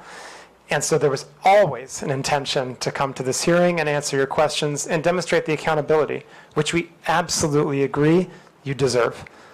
We know how important our platforms are. We know that they service the vast majority of Filipino people. We know that they're used for commerce, for social connection, for business, for government affairs. We know how important they are. And we believe that we do have the responsibility to show up and answer these questions. I would also just point out there's a lot of other various forms of accountability that we have. We publish transparency reports that look at how many government requests we've acted on. We have 11 different channels for the government to report to us community standards violations or request data or any other problems that they're having. You know, if there's account hacks or anything like that. There are 11 different channels that we have set up with various agencies, the Philippines government and law enforcement, we're accountable to every single one of those channels and agencies. And beyond that, I think that, we try to do the best we can to answer the questions as forthrightly as we can, to explain, frankly, very complex and sometimes nuanced issues the best we can. And I'm always happy to do more of that. And if there are additional conversations we need to have on these topics, on regulation, we're happy to do that. I also just want to point out, and my colleague Rob has already done this, but I'll reiterate it. We know the election's coming. We have been preparing for this for a very long time. In the 2022 elections, Kamalek gave us an award afterwards for the collaboration that we had and for the work that we did protecting the integrity of the elections on our platforms. We absolutely are doing that work again, and I just want to assure the committee that that's the case. Do you have anything you want to add? Mr. Chair, with your indulgence, I would just add, sir, with a little bit of humor, but this is absolutely fact-based. My WhatsApp says otherwise in terms of an inability of Filipino agencies to get a hold of me. I think my last message last night before going to bed was a conversation I was having with NBI. If you're having an issue getting a hold of us, I think that's something we can pretty easily remedy. The point being, however, that MPI, Meta Platforms Inc., operates the platforms. Our office here is happy to help coordinate with Rafi and I, others based in Singapore. It occurs to me, while I have the privilege of being in this chamber, I've appeared in the Senate many, many times, so I am grateful for the opportunity to be in the House today. To your point, it is my first time here in the House, but I've had the privilege of representing MPI, previously Facebook, here in the Republic of the Philippines for over 6 years now, and I hope that our relationship simply continues to grow stronger. Thank you, Mr. Chair, respectfully, and thank you. We appreciate those responses, and we do not doubt that you had the intention to attend, but I just wanted to point that out as an example of how difficult it would be for us to demand accountability. Now, on that question, on that point, that you have 11 different avenues to coordinate with your law enforcement, I hope you understand that's our point. These 11 different avenues are going straight, I'm assuming, to either Facebook Philippines or Meta Platforms Inc. Is that correct? You're saying that these 11 avenues are going directly to you, right? Through your WhatsApp personally, and you are No, sir. I apologize. Mr. Chair, if I may, I apologize for breaking etiquette there. The daily sort of informal interactions that I have with the many alphabet soup agencies here represented, and I say that as someone who 6 years ago would be on that side of the table, your side of the table. Those are not the formal reporting channels. Right. The formal reporting channels go to our content review teams based either in Singapore or the United States. Which is, through your Honorable Chairman, precisely our point. The content regulation is not being done by anyone legally accountable in the Philippines. All of these avenues of recourse that you're giving our law enforcement agencies, they have to go to either Facebook Singapore or Meta Platforms Inc. Or, in fact, Facebook Singapore will only serve as a coordinating office to Meta Platforms Inc., if I'm understanding this correctly. So, can you just correct me if for this statement, that if Facebook Philippines does not control the platform, there is no Meta-affiliated entity directly accountable in the Philippines? Mr. Chairman, if I may, we're specifically talking about content, then again, the platforms are operated by Meta Platforms Incorporated in the United States. Precisely. So there is no Meta-affiliated entity responsible for the content regulation in the Philippines. Correct. There. Thank you. Thank you for that. Thank you for clarifying, because it seems to us that for us to craft meaningful legislation, we have to take into consideration the fact that there is no legal entity here. Mr. Chairman, if I may, Congressman, I just want to, I would, if I could, take a step back here. I think that what future conversations that we should focus on are, what are the objectives you're trying to achieve that you don't feel like you're achieving now? I think that we have seen similar requests in other countries, which emphasize a similar point that you're making here. But, you know, I think we've proven through our collaboration that Rob has with law enforcement, through the collaboration that my teams and our other teams have with the government, with the ICT, with Comelec, you know, that we are extremely responsive, that we get to the important things quickly, that we act on reports from the government and good faith trusted partnerships that we have in the country. And so I think that, you know, as a global platform, we have to have global systems in place. There's no other way we can operate it at the scale of 3.2 billion people every day. So if there are specific issues that you feel like we need to address and do better, let's absolutely collaborate to address those issues. But I can say, and I feel very confident in saying, there's an immense amount of connective tissue between Meta platforms and all the platforms we operate and the companies that are incorporated under Meta platforms and the Philippines government as a whole. And that relationship that is broad and deep, both, has produced very strong results in terms of collaboration and in terms of removing harmful content, in terms of addressing misinformation.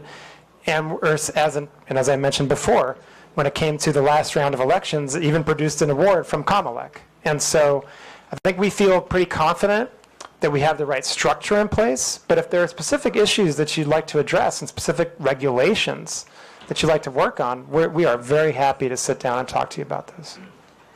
Thank you, through the Honorable Chairman. We appreciate that response, but as we mentioned, what we're trying to come up with here is meaningful legislation to curb fake news and misinformation. So while we do appreciate that Meta Platforms Inc. and Facebook Singapore are very responsive, what we're trying to do here is to come up with, of course, you have to understand we're not only dealing with Meta, we're also dealing with Google, we're also dealing with TikTok, ByteDance, right? So we're trying to come up with meaningful legislation that can consolidate our issues with all three. So while we do appreciate, again, it bears repeating that we appreciate the responsiveness of Facebook Singapore and Meta Platform Inc. through your respective offices, it doesn't skirt the issue for us that there is no baseline legal responsibility within the Philippines. There is no Meta-affiliated entity within the Philippines. And that's what I believe makes it hard. To just drive that point, perhaps, Mr. Chair, I'd like to make a quick side question to maybe one of our officials from the CICC. For example, to our CICC, when we have requests for takedown from Facebook, what is the general turnaround time? First and foremost, do you acknowledge that Facebook is very responsive in your requests? Yes, Your Honor. So they are very responsive. And that, again, we do not doubt that. But what's the turnaround time? Is it fast? Is it slow? Usually it will be from 6 hours to 24, most of the time. And in 6 hours to 24 hours, that would be sufficient time for something to go viral, correct? That's very correct. And by then, usually the damage is done, especially when we're talking about public reputation. Yes, Your Honor. So I think... thank you for that. So I think that's what we're trying to drive at here. We're trying to work with a system that would make it easier for coordination, but that's besides the point right now. Moving on, since we're beyond already the structure, we understand that the Philippines, there's an acknowledgement that there's no Philippine-based entity.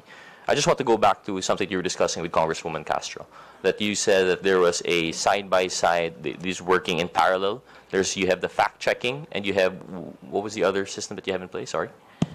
Community standards. Yes. Community standards. So community standards would be the more general approach, right? This comes into the general terms of use of your platforms, while misinformation is more specific. Is that correct? If I may, Mr. Chair. Okay, so the community standards, yes, you can look at them as they're not exactly the terms of service. That's a different legal term. But the community standards are the policies and the rules by which we moderate content on our platforms, right? They're the rules that say this is allowed on our platforms, this is not allowed on our platforms. The rules we have around misinformation are part of the community standards. I think the distinction I was trying to make with the Congresswoman earlier is that when it comes to misinformation, because we believe that it's really third parties that are the ones that are most capable and most appropriate to determine the veracity of information, there is a parallel system that we have in place, which is the third-party fact-checking system, right? And that system is in place, and those fact-checkers can proactively act even without any action on our part. They can act if we send them content that we want them to review from misinformation, but they can also act on their own if they think that there's a piece of misinformation that's going viral and could potentially cause harm. That's what I was trying to distinguish between. Whereas the other community standards violations, such as hate speech, incitement to violence, bullying and harassment, terrorism, child exploitative imagery, those community standards, those would be looked at by our content moderators, right? And who will make a determination about whether they violate the community standards or not, and therefore are removed or not. And I think Rob would like to add to that. Your point, Mr. Chair, if I may, your point is very well taken in terms of how the internet works and virality, and we've all seen how that works. The upside to that is when we have a piece of content that's violating, I'd like to just underscore once again that feeds our ability to prevent its future proliferation. So just by way of example, for something that's a very non-controversial sort of content subset, so terrorism-related content and child exploitation-related content, every piece of video or every photograph that's uploaded to Instagram or to Facebook is compared against an enormous bank of hash values, digital fingerprints, if you like. So once we identify one of those and it's added to the bank, so to speak, it can no longer be spread on our platforms. And as members as the GIFCT, the Global Internet Forum to Counter Terrorism, we share those with our partners. We don't compete when it comes to safety, we collaborate. But to your point, yes, 6 hours is enough time for something to go viral.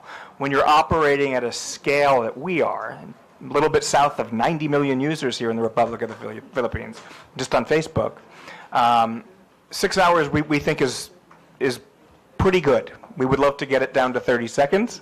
I don't know how realistic that is, but I do want to thank Director Hesolios for the acknowledgement of the progress we've made on turnaround times.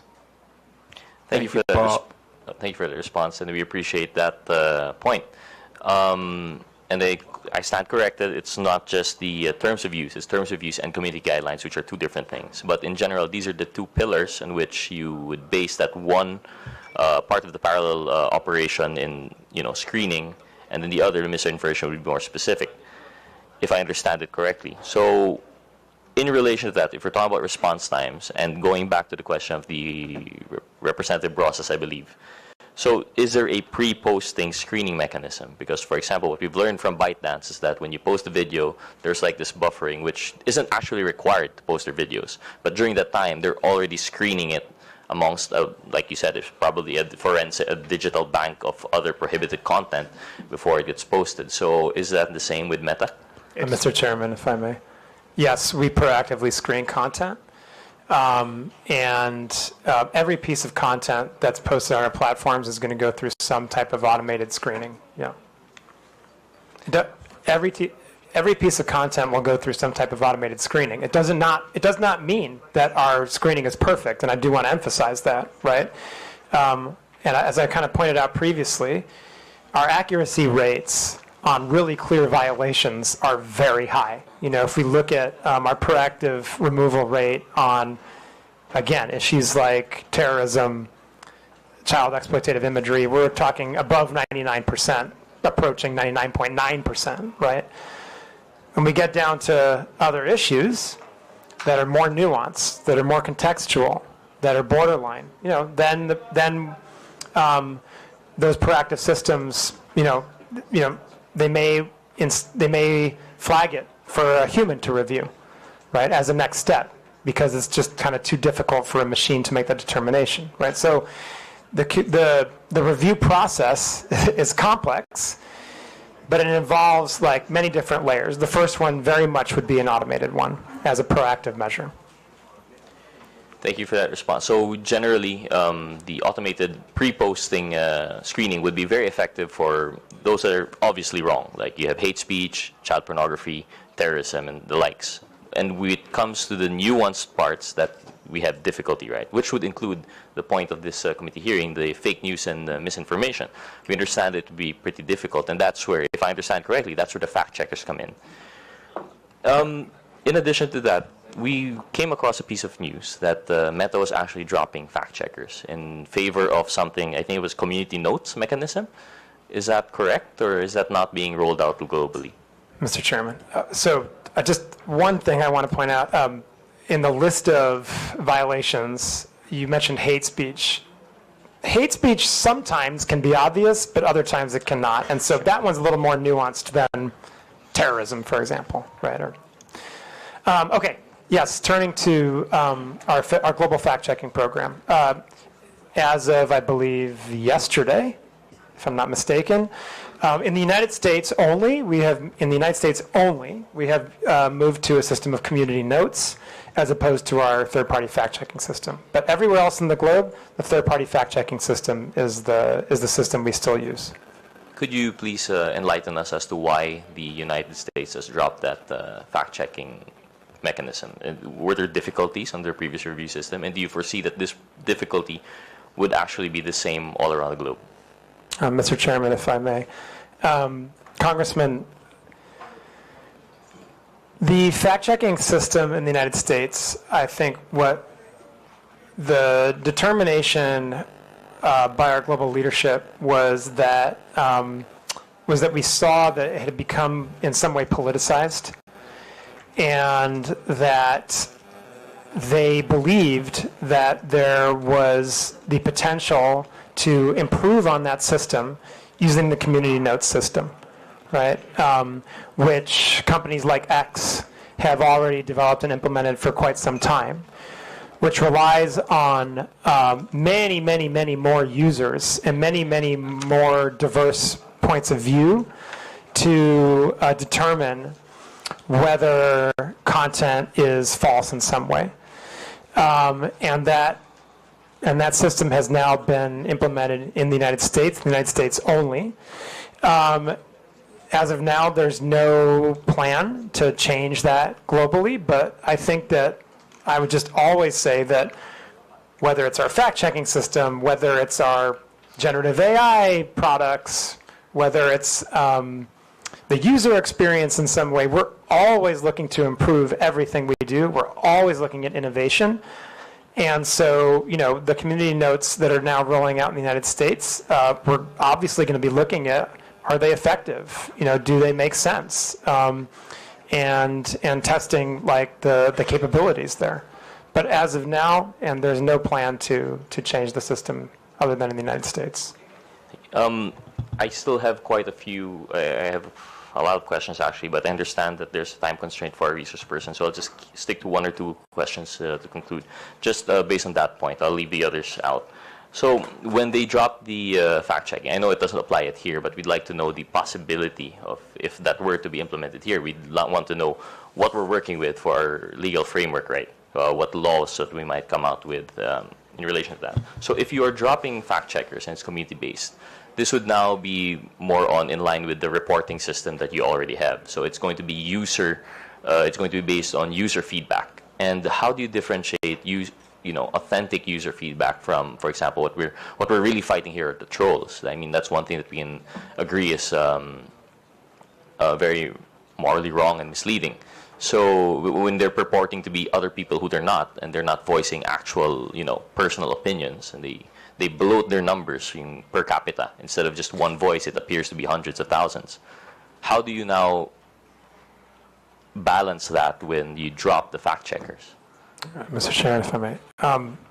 Congressman, first of all, any type of inauthentic behavior is prohibited on our platforms. Any type. You have to be your authentic self on our platforms.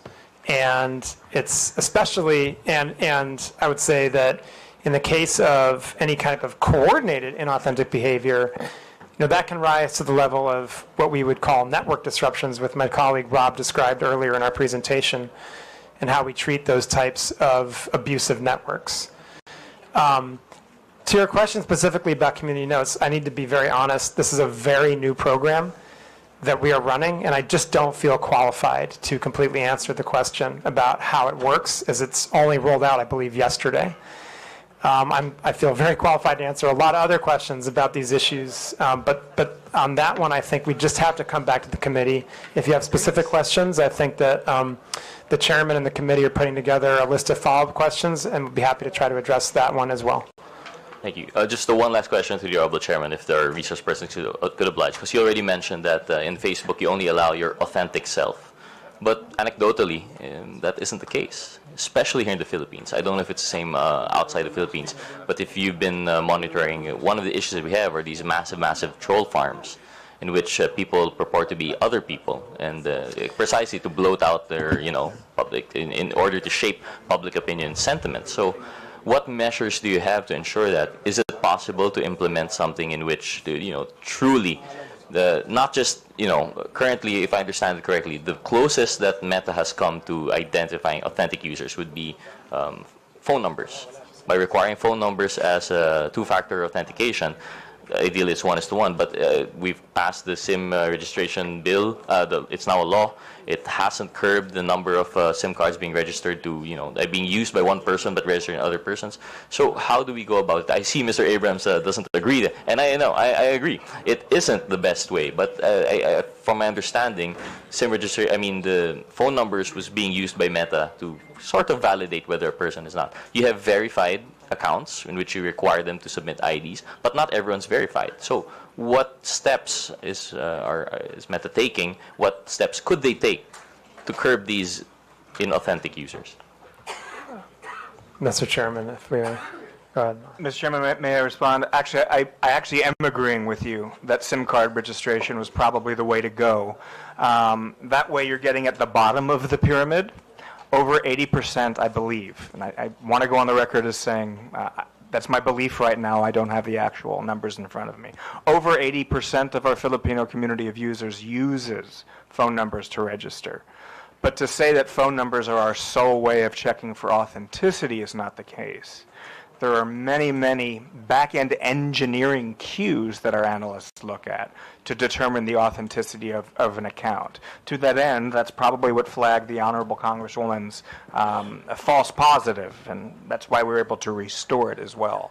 But to go into too much granularity as to the cues we use would give bad actors an advantage. So perhaps an executive session with your good office would be in line for a further discussion on that, Bo. I would just if I may add, the inauthentic behavior.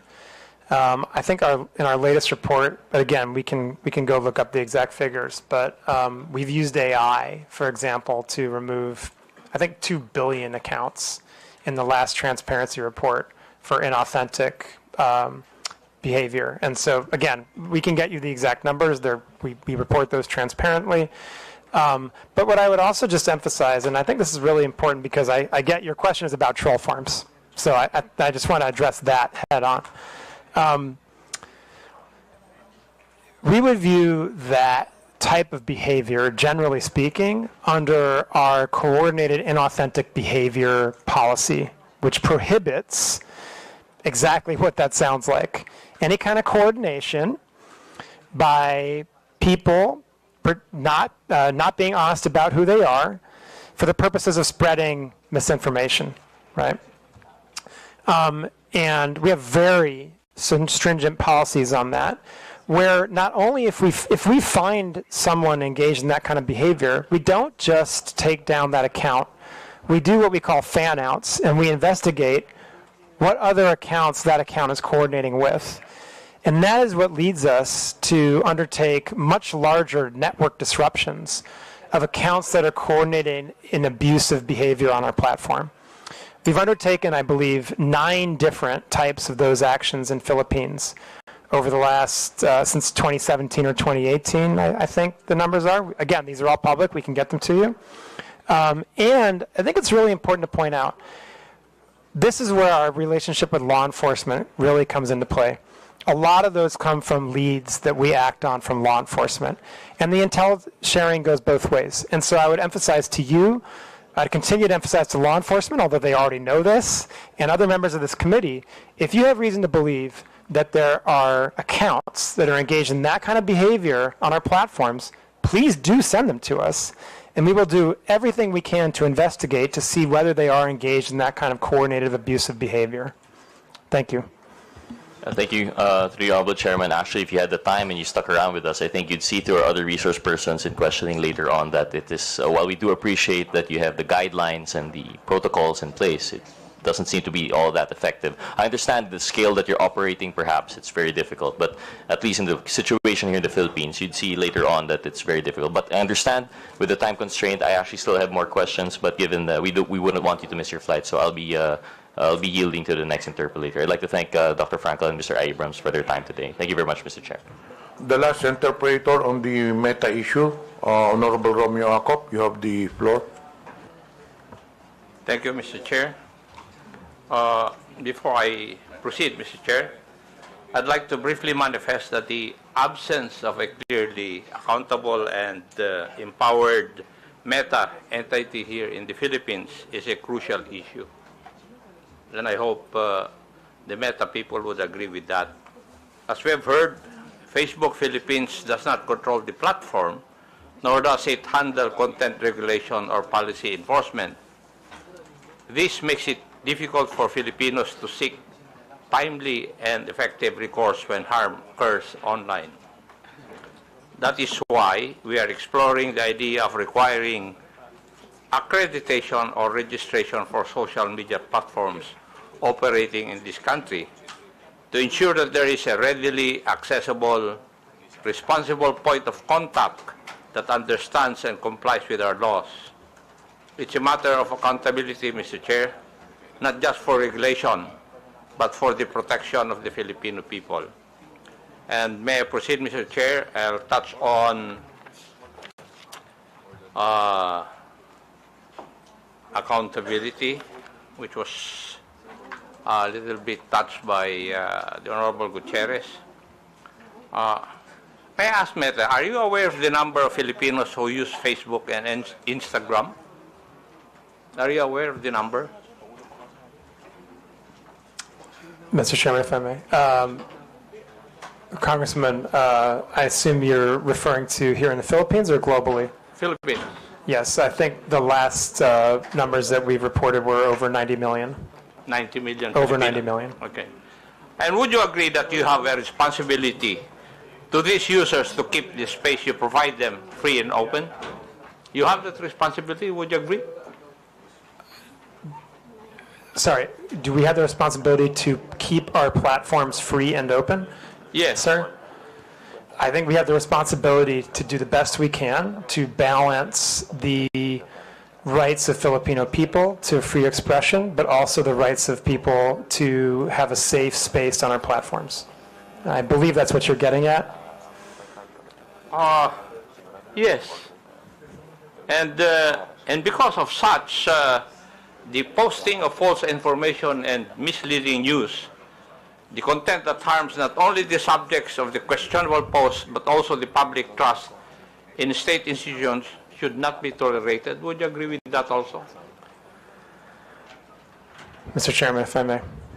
Well, the answer is yes or no. I think, Congressman. Would you agree with that? Congressman, when I want to answer this question carefully. May I know why you are going to answer it carefully? Sir, yes, absolutely, sir. I want to say that when we come to topics like misinformation, there are different interpretations of that.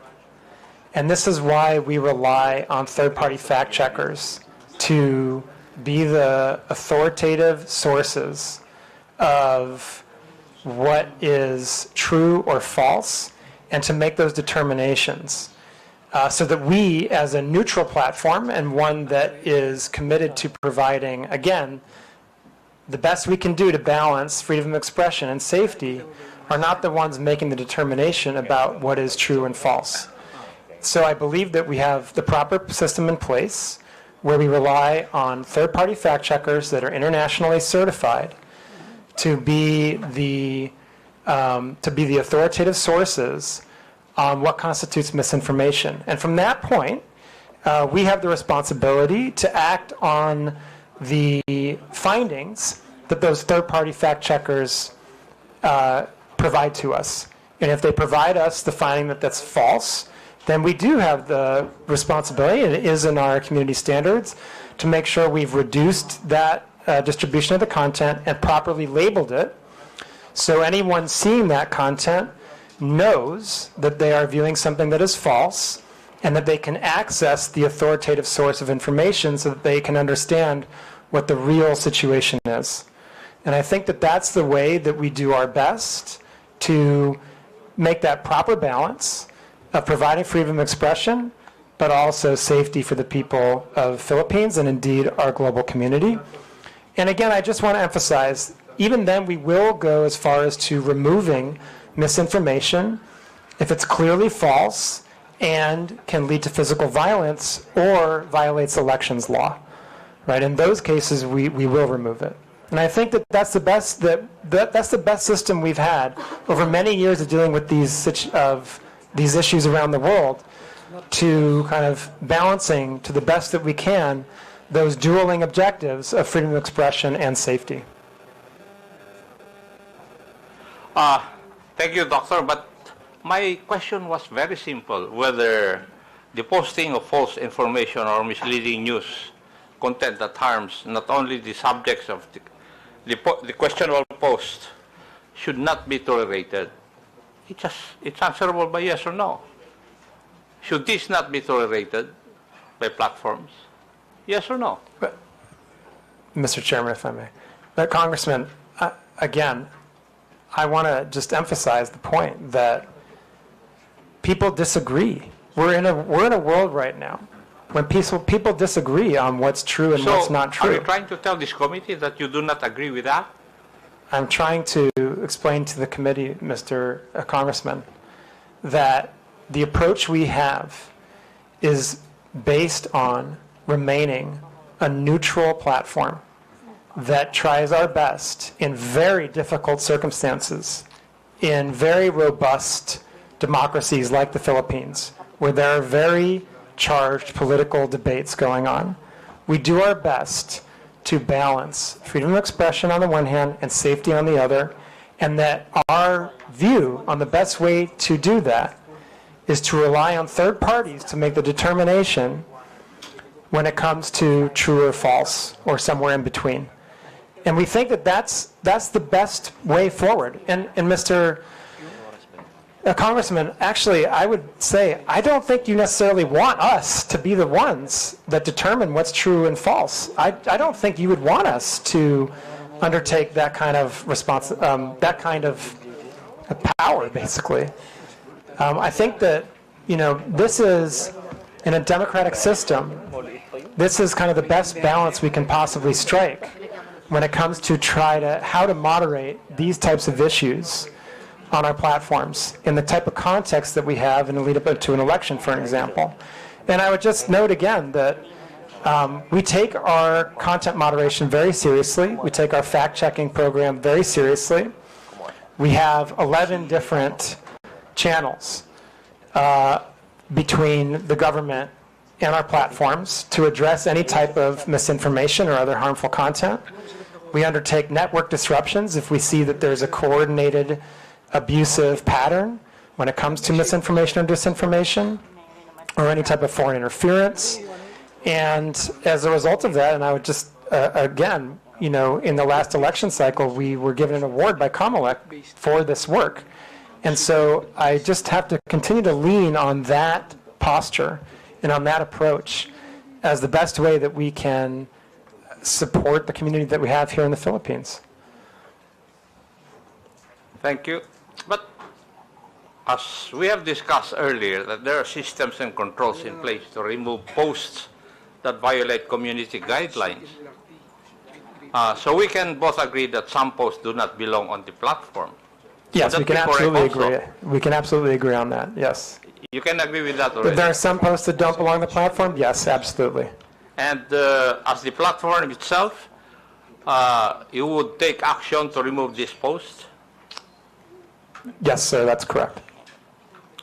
And If they violate our therefore, community standards, we would remove them. yes, thank you. And therefore, it's fair to say that the platform has a duty to prevent the spread of such posts because they can cause harm. Would that also be correct?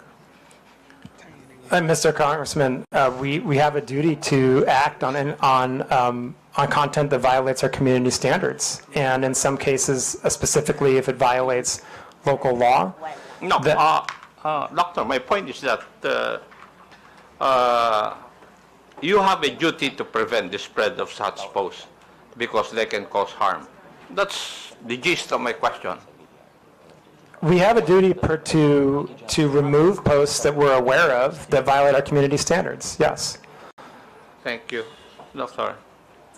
Now, could I say that you recognize that Meta bears some responsibility for what is shared and posted on Facebook or Instagram? Mr. Chairman, if I may. Sir,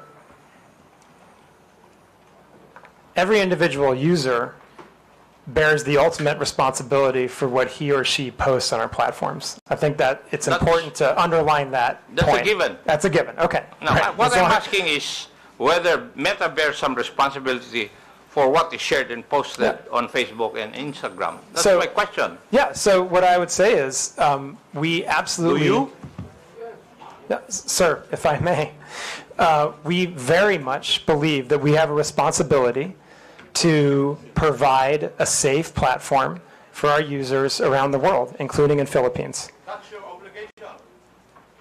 But my question is, would you bear some responsibility for what is shared and posted in your platforms? Yes or no? It's a very simple question.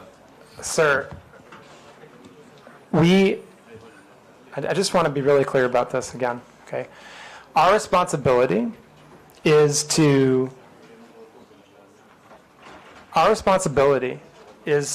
make sure that we are doing the best we can to balance between voice and safety. Okay, and the ultimate Mr. Chair. responsibility, Mr. Chairman. for the people, Chairman. for the content posted, is the I people think that post the it. doctor is evading the answer to my question. Any Tom, Dick, and Harry will say that it's answerable by yes or no. Mr. Congressman, the ultimate responsibility lies with the user who posts the agree. content. But what I'm asking is if Meta bears some responsibility. I'm not asking whether you are the primordial entity to be responsible. No, I'm not asking that. My question is whether you bear some responsibility. Mr. Congressman, if I may, I believe I've answered the question that I think the user bears the responsibility for what they post on our platform. Now, we have a set of community standards that we do our best to uphold because we want everyone to have a positive experience on our platforms and a safe experience on our platforms. And that's what our community standards are for. That's what our fact-checking programs are for. That's why we take these hearings very seriously. That's why we have the 11 different relationships with the government agencies in the Philippines so that harmful content can be reported to us. And I think that's how we do our best, like I said, to ensure that people have a voice and the freedom of expression while also a safe experience. But as I said, I think the ultimate responsibility for content lies with the user that's posted it. Mr. Chair, the questions I would be asking would would depend on the answer of Dr. Frankel insofar as whether Meta bears some responsibility, and therefore, since he has said that he cannot answer me directly, I will not ask the other questions, but may I make a manifestation, Mr. Chair? It seems from our discussion that social media platforms are making some effort to curb the spread of fake news in this country. However, I disagree with the impression that acting merely as host of user-generated content exempts these platforms from any liability for the harmful content they allow to be exhibited. As part of our legislative duties, I think it may be time to revisit the current legal framework regarding these social media platforms, if only to incentivize them to further crack down on these types of illegal posts. Now, may I go to another issue, Mr. Chair? Yes, Mr. Chair. Regarding monetization. Doctor, can you confirm whether Facebook or Instagram allows content creators in the Philippines to earn revenue directly through the platform? Yes or no?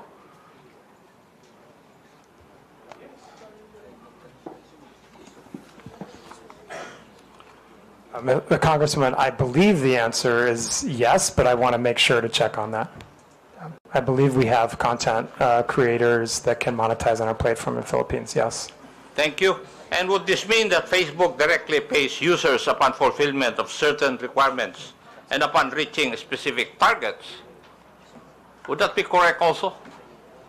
I'm not familiar exactly with the modality of payment, but again, I believe, yes, we do provide content creators with the ability to monetize here. Thank you. And what are the means of earning through the Meta platforms, Facebook and Instagram? I'm sorry, sir, what? What are the means of earning through the Meta platforms, Facebook and Instagram? There's different ways. You can monetize your content using something we call stars. There's ways that we can have partnerships. I think there's 2 or 3 different ways that creators can monetize. Thank you. And are there specific content guidelines that monetized accounts must follow? Yes, and absolutely. How are these enforced in our country or in the Philippines? Yes. Yes. Yes. So there are content guidelines. Creators, like anyone else, must abide by our community standards. Now, is there a process also for demonetizing content that is later found to be false, misleading, harmful, or otherwise violative of the community guidelines? Any user that is monetizing on our platform can be demonetized if they have repeated violations of our community standards, including repeated violations of misinformation. Yeah. Now, can you describe to this committee the revenue sharing model? How much of the ad revenue goes to Facebook, and how much goes to the content creator? Sir, I honestly don't know the answer to that. I'm happy to provide that if we can take that under question to come back to the committee. And who would be the proper authority from your group to answer that question? We can come back to you on that. There's a few questions I think that we're going to put together as part of the follow-up to this, and we can happily add that as one of them. Thank you. Now, my last question. How does Facebook ensure that creators don't exploit the algorithm by posting inflammatory or misleading content just to gain more views and earnings? Mr. Chairman, again, if I may, as you pointed out, sir, we have policies that will demonetize pages if they engage in repeated violations of our community standards or if they engage in repeated instances of misinformation. For curiosity's sake, can you provide data available on how much content creators in the Philippines have earned through Facebook's monetization programs over the past years? Mr. Chairman, I'm sorry, I do not have that data. And who would have that? Again, we can take that question under advisement and see if we can come back with something, but that may also be subject to privacy, and so I would have to see what the exact question is and see if we can come back to you on that. Thank you. Thank you, Mr. Chair.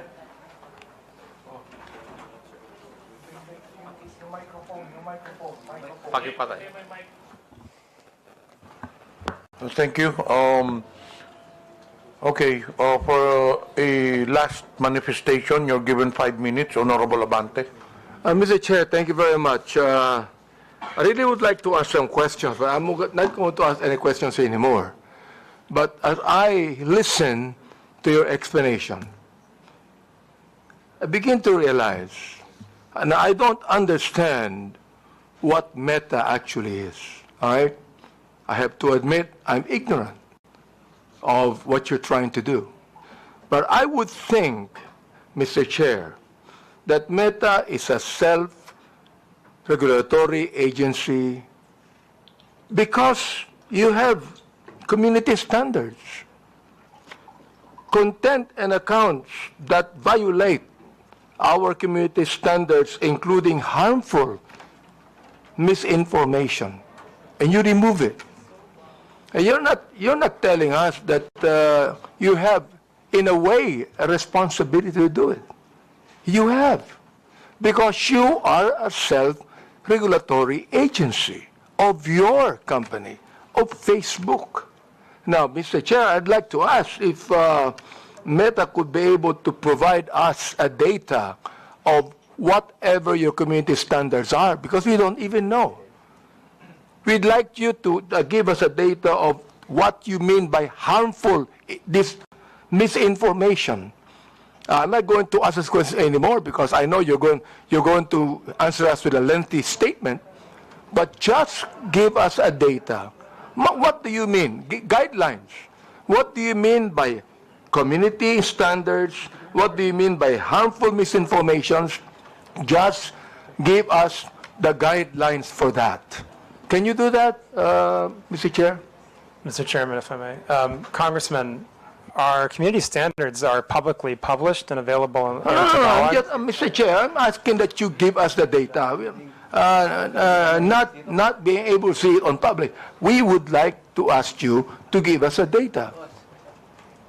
Anyway, Give us the guidelines for your community standards. there are many requests as per interpellation from the different congressmen. So we will incorporate all these requests, requesting data. Thank you. Including your Guidelines. request regarding the community's standard guidelines. There was a request also from Arlene Brosas. So we will incorporate this on our official communication, and hopefully you'll also to give us a feedback. Just one thing, Mr. Chair. Comparing the Philippines to different countries, do we have more misinformation here and violation of community standards? Do we have more of that than any country in the world? Do we have more? Mr. Chairman, if I may. Congressman, I think that I would have to go back and look at the statistics, but we publish our transparency report on community standards enforcement every 6 months. And our fact checks, again, are also very transparent. That information is publicly available, as is our community standards.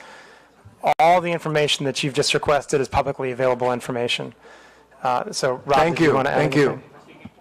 You're asking, with your indulgence, Mr. Chairman, you're asking, obviously, Congressman Abante, a very important set of questions.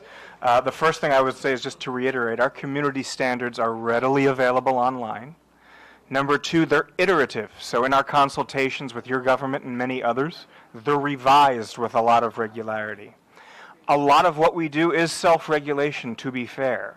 But here in the Philippines, sir, if I may, we not only consulted with, we agreed to lots of legislation that has placed on us turnaround time burdens when it comes to certain types of harmful content, data disclosure burdens, not burdens, but obligations that we've agreed to, and we're beating turnaround times.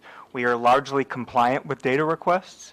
I would hope, and I wouldn't dare speak for the law enforcement community here, but I would hope that they would agree that we are amongst, if not the most forward-leaning when it comes to protecting our Filipino community of users. And I absolutely think I understand that we're in the middle of an election cycle. Things are heated here at the moment, but that does not distract me or my team from our constant everyday work in battling off-platform harm for our users. And not everything we do is self-regulating. We do a lot to follow local law. And reasonable people like myself in your good office, we're going to have disagreements along the way. I think the point is to keep these dialogues open. So with that, I do want to genuinely thank Congress for allowing us to be here today. Maraming salamat po. Thank you for that. Yeah, I would just emphasize, Mr. Chairman, we heard a lot of questions today, and very good questions, very fair questions. I hope that the answers we provided in the presentation were educational, informational, and I hope that we demonstrated, as Rob just pointed out, the very strong collaboration we've had with many different parts of the government, different administrations, Congress, on developing regulation and laws, implementing them, living up to our legal obligations here in Philippines, and again, being a platform that is a positive social net good for Philippines, because it helps people build their businesses. It helps the economy grow. It helps people connect to their loved ones for free. It helps people learn about the world and gain new skills. And of course, with the election coming, we're absolutely determined to protect the integrity of the election on our platforms. And I hope that we can have more of these conversations. Congressman, we're very happy to sit down and collaborate on additional regulation if you feel it's necessary. There's a number of different examples of how we've worked with Congress over the years. Most recently, for example, on the Internet Transactions Act. There's also the digital VAT. I mean, these are just two very recent examples of collaborations we've had on law and regulation here in the Philippines with Congress and with the administration, and absolutely happy to continue that. And I do hope, as Rob said, that our responsiveness to the government and Filipino community's concerns has come out clearly today, and we remain very determined to be a great partner to the people, businesses, and the government of Philippines in the future. And thank you so much for the opportunity, Mr. Chairman, to present this today and to speak to the committee and the people of the Philippines. Mr. Chair, thank you for your statement, Dr. Frankel and Mr. Abrams. This is the very reason why we have this hearing, so we could be able to craft laws about what is happening right now. I'm so glad you said that you be compliant to every legal thing we have in this country. And thank you very much for that. And Mr. Chair, I'd like to assure Dr. Frankel that Mr. Abrams that we will, in my own capacity, talk to you about many of these things. Thank you very much. Actually, we still have many questions to Meta, but unfortunately, because of time constraints, we cannot do so. So in behalf of the committee, Dr. Frankel, Mr. Abrams, would like to thank you for attending the hearing. You are now excused. It's already 1 p.m. You go direct to the airport. You might miss your flight. Thank you very much. Thank you, Mr. Chairman. Thank you, committee. The chair acknowledges the presence of Senior Deputy Speaker Aurelio Dong Gonzales, Honorable Ernesto Junicio Jr., and present online, Honorable Arjo Ataide, Honorable Jonathan Flores.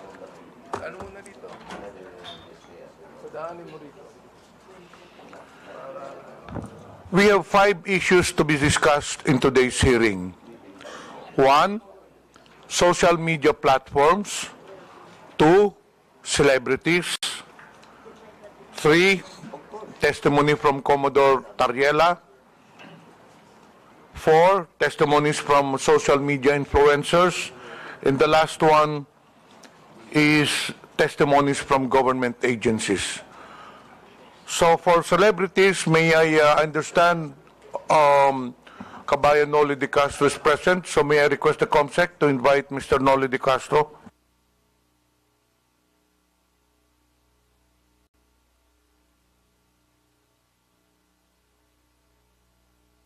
Comsec, pwedeng maimbita natin si Mr. Noli De Castro so that we will have an orderly hearing and a smooth flow of discussion. We will tackle the issues as mentioned earlier by the chair one by one.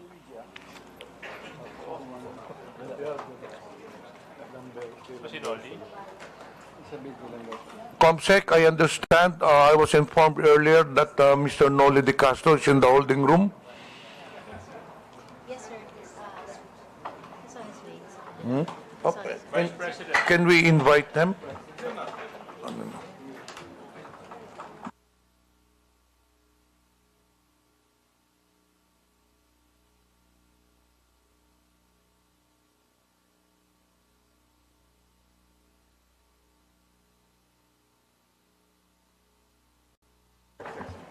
Comsec, paki-escort lang sa upuan si Mr. Noli De Castro.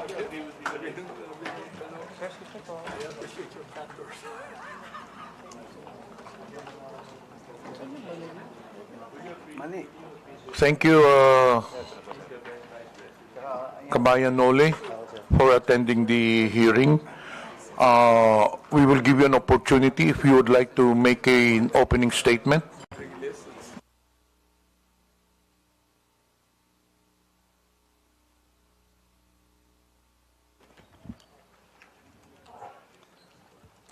Good afternoon po, Mr. Chairman, and mga membro ng committee at ang ating mga invited guest. Kanina po nanonood ako doon sa loob ng hearing ho ninyo at sinusuportahan ko po itong initiative ninyo na labanan ng mga fake news. Kasama ho kami dyan. Yung mga misinformation at saka disinformation. Kasama na rito po ang deepfake. Naging biktima rin ho ako niyan. Marami sa aming mga broadcaster. Bunso din po ng Gen AI at ang iba pa mga advanced technology po ngayon. Hindi natin mapipigilan ho yan. Kanina, I'm sorry, hindi ninyo napag-usapan sa Meta yung advanced ng technology. Kasi hindi ho talaga mapipigilan.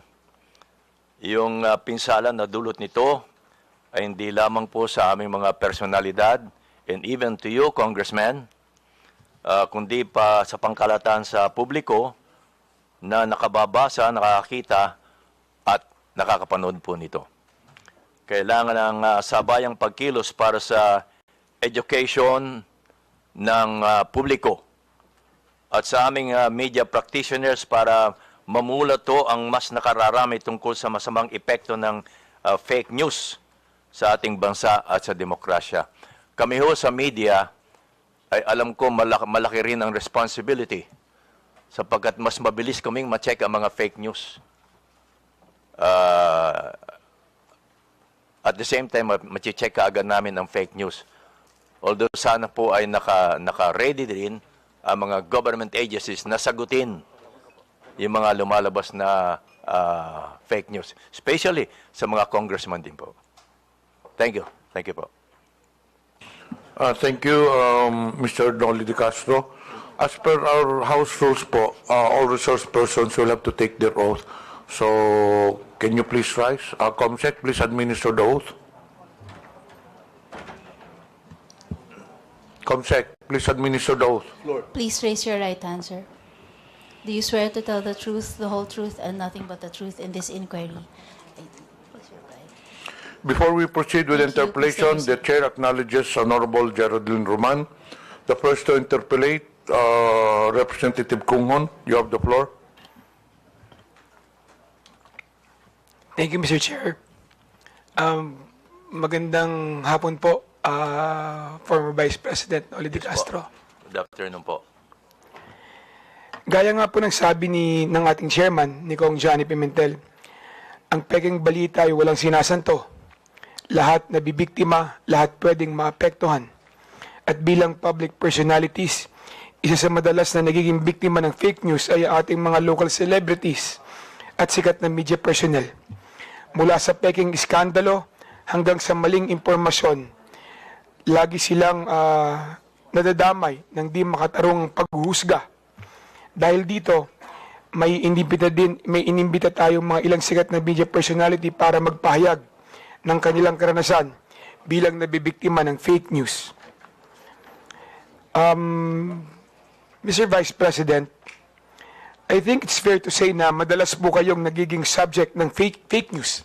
Tama po ba? Opo. At dahil din po dito, nagkaroon po kayo ng pampublikong hinaing regarding sa mga fake news. Lalong-lalo na nung nakaraang linggo. Tama po ba? Opo. At base sa preliminary research na isinagawa po natin, isa sa mga pekeng balita na kumakalat tungkol sa iyo ay ang nausong quote card na pagkatapos na pagka-aresto ng dating Presidente Rodrigo Duterte, kung saan sinabi mo daw na the former President Rodrigo Duterte, Tatay Digong, did not start the war to kill. He started, nasa ano po yan, meron po tayong, pwede po bang pakilabas? Yan po ba? Tama po ba, ito yung isa sa mga code card na bigay po sa inyong kaalaman na peke na sinabi niyo raw po ba? Sinabi niyo raw po, tama po ba? Medyo hindi yata ho masyadong malinaw ho ito, Mr. Chairman, tungkol dito. Ang nakalagay po doon, sir, is former President Rodrigo Duterte did not start the war to kill. Okay. He started to save lives. He gave drug addicts a chance to change, to surrender, to choose a better life. But many refused. They kept using, kept selling, kept killing innocent people. So what a leader should do? Let criminals destroy families or take actions to stop them. One addict lost is tragic, but thousands of innocent lives saved, that is justice. Duterte made the streets safe. Yan po yung mga nakalagay sa quote card na na-attribute po sa inyo. Opo. Pero hindi ho lahat totoo eh. Kaya kami ho, fortunately, kami sa media, sa mga broadcaster, nakokorek kaagad ho namin on the air. On the air. Once na lumabas yung fake news, nakokorek kaagad namin. In my case,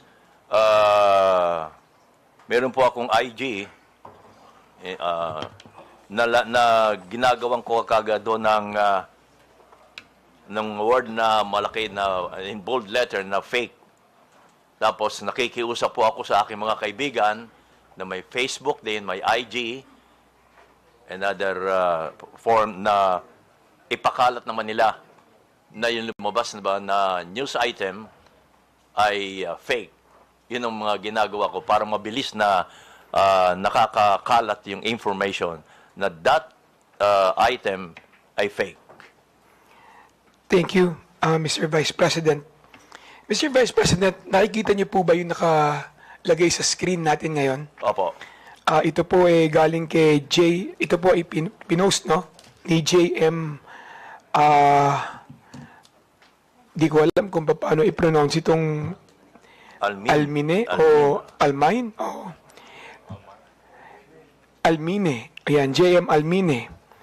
Nakalagay po dito, sabi niyo raw po na di ko binoto si PRRD dahil gustong-gusto ko talaga si VP Lenny. Familiar po ba kayo sa napabalita ang sinabi niyo daw po? Opo. Alam ko ho, fake ito. Kaya gumawa kaagad ako ng version ko at nilagyan ko ng in bold letter na fake. Mr. Vice President, kilala niyo po ba si JM Almine? Hindi po. Hindi ko po siya kilala. Sinubukan niyo po bang kilalanin kung sino yung nag-post nito? Hindi na po dahil baka mamaya hindi tunay na tao ito eh. Uso ho ngayon yun. Ano po ang naging reaksyon niyo na nakita niyo yung post na ito? Well, sanay na ho ako sa mga lumalabas na ganito eh. So ang first reaction ko ay gumawa ng paraan para may pakalat ko na fake nga ito. Lagyan ng bold letter na fake. Kumisano, ginagawa ko pa, naka-flash yung fake at makiusap sa mga kakilala ko na may mga Facebook, IG at iba pa, na ipakalat din nila para marami po makabasa.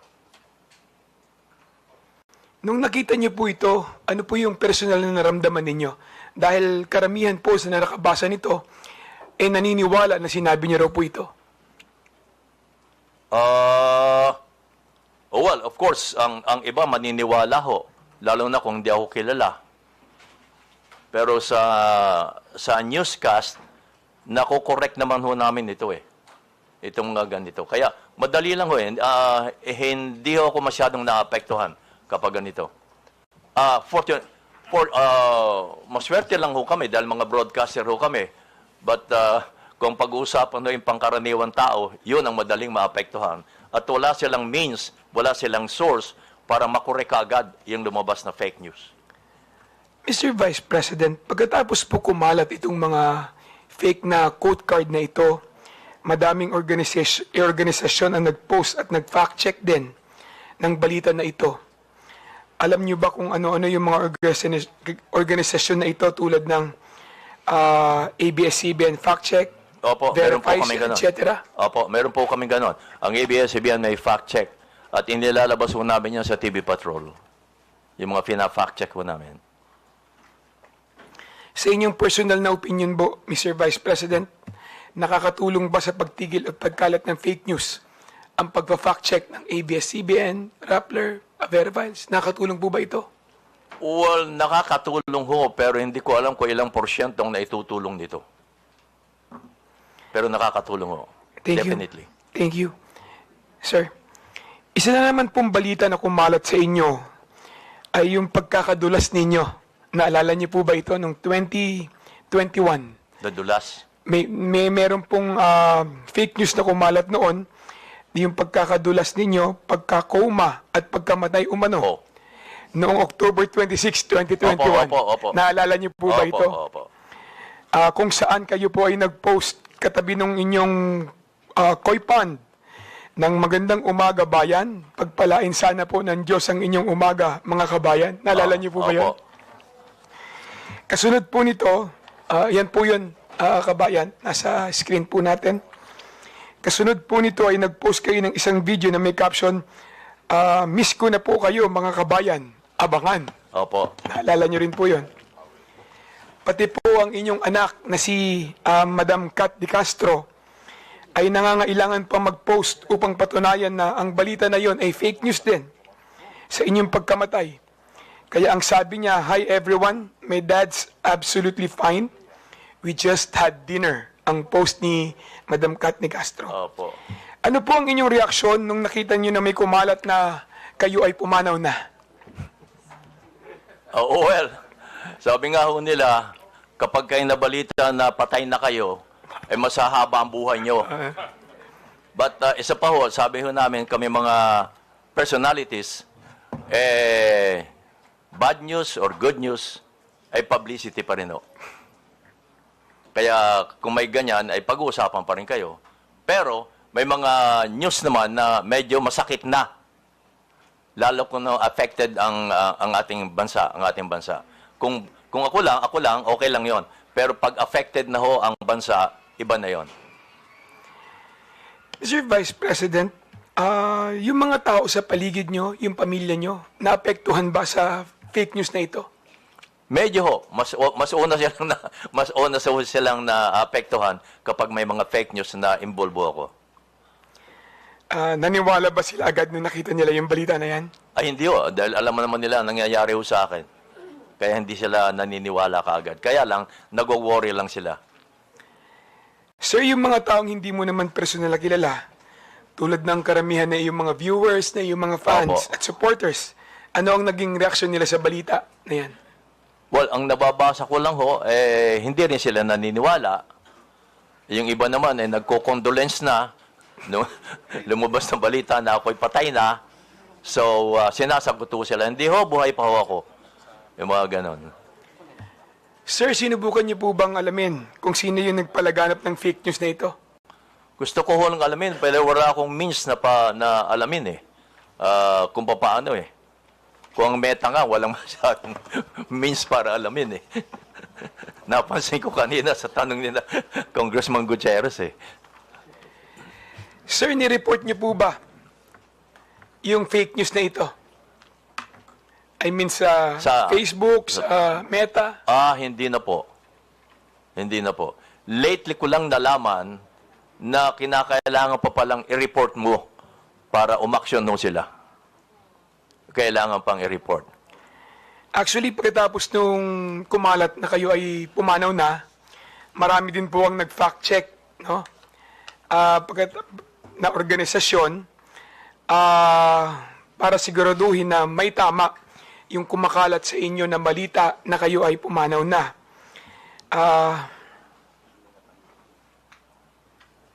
Paano naman po yung mga social media website, no, Mr. Vice President, kung saan kumalat yung mga post na ito? May mga gumawa ba sila na paraan para matigil o matulungan kayo para i-correct, no, yung mga ganitong klaseng fake news?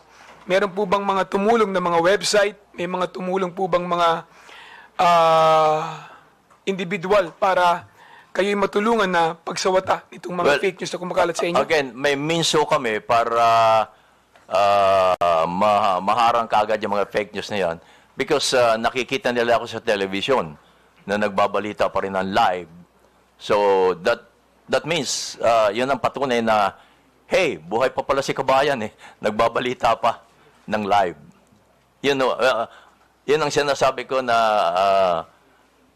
kami ay maswerte pa ng katulad namin personality. But ang kawawa ay yung walang means para maharang kaagad nila mga fake news na lumalabas against them. Kanina tinanong po ni Congressman Acop kung may responsibilidad ba ang Meta at Facebook sa mga ganitong klaseng kumakalat na fake news. Tingin niyo po ba, kabayan, merong responsibilidad ang Facebook at Meta sa mga ganitong klaseng fake news na lumalabas at nakakaapekto, lalong-lalo na sa buhay ng mamamayan? Opo, naniniwala po ako dun. At naniniwala din akong negosyo ito eh. Pati na po sa mga vlogger, kaya o sila naingganyong mag-vlog, ay dahil sa kumikita rin sila. Aminin natin, huwag na tayo maging hipokrito dito. Pati ang Meta, alam naman nila yon, negosyo nila yon eh. So, tingin niyo po, hindi lang sa content creator o nag-post ang sole responsibility pagdating din po sa mga post na pinopost nila, pati rin po ang Meta. Opo. Meron tingin niyo, meron din pong responsibilidad. Yes patungkol po. sa mga post na ilalagay sa kanilang platform. Mahalaga po yun. Dahil sila ang means para may pakalat yun eh. Wala namang iba. Sila rin kung Facebook, kalimbawa, Facebook lang ang magpapakalat niya, wala nang iba. Facebook to Facebook, yung may mga Facebook. So, naniniwala ako na ang Meta ay malaki ang responsibilidad. Thank you, Mr. Chair. Re-reserve ko po yung aking mga katanungan sa susunod na round. Thank you, Mr. Chair. Thank you. Maraming salamat, Mr. Vice Are there President. any other members who would like to ask questions to the former Vice President De Castro? I understand Honorable Roman is inclined to ask questions. May we know from any...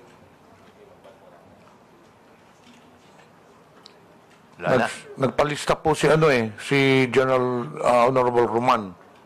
But it seems that... Lumabas.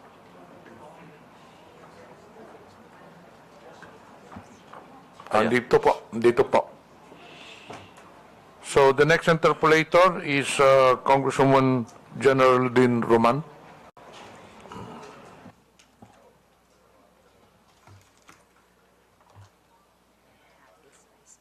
Ay.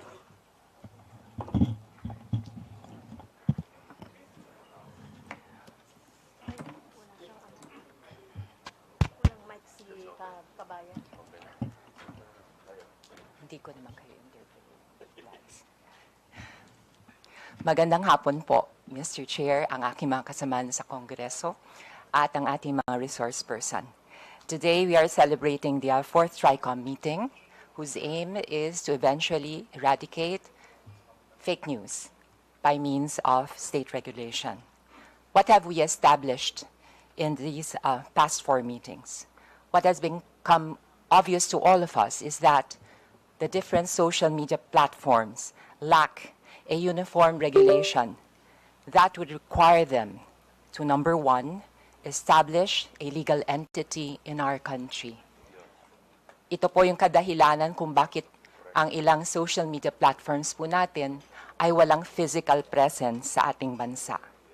Wala rin po tayong isang regulation kung saan nasasaad na ang kanilang perang kinikita ay dinedeclare o binabayaran ng corresponding tax.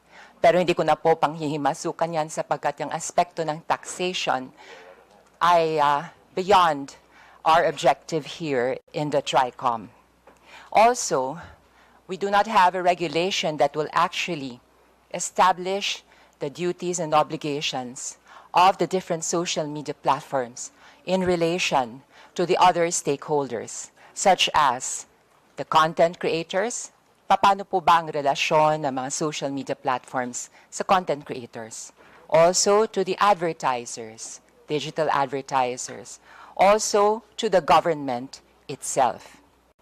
It is this void that I think that our committee can be most useful to regulate the social media platforms. I know I am thinking ahead, but this is how we work.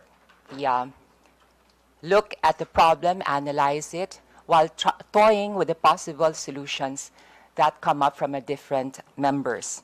So we can regulate social media platforms.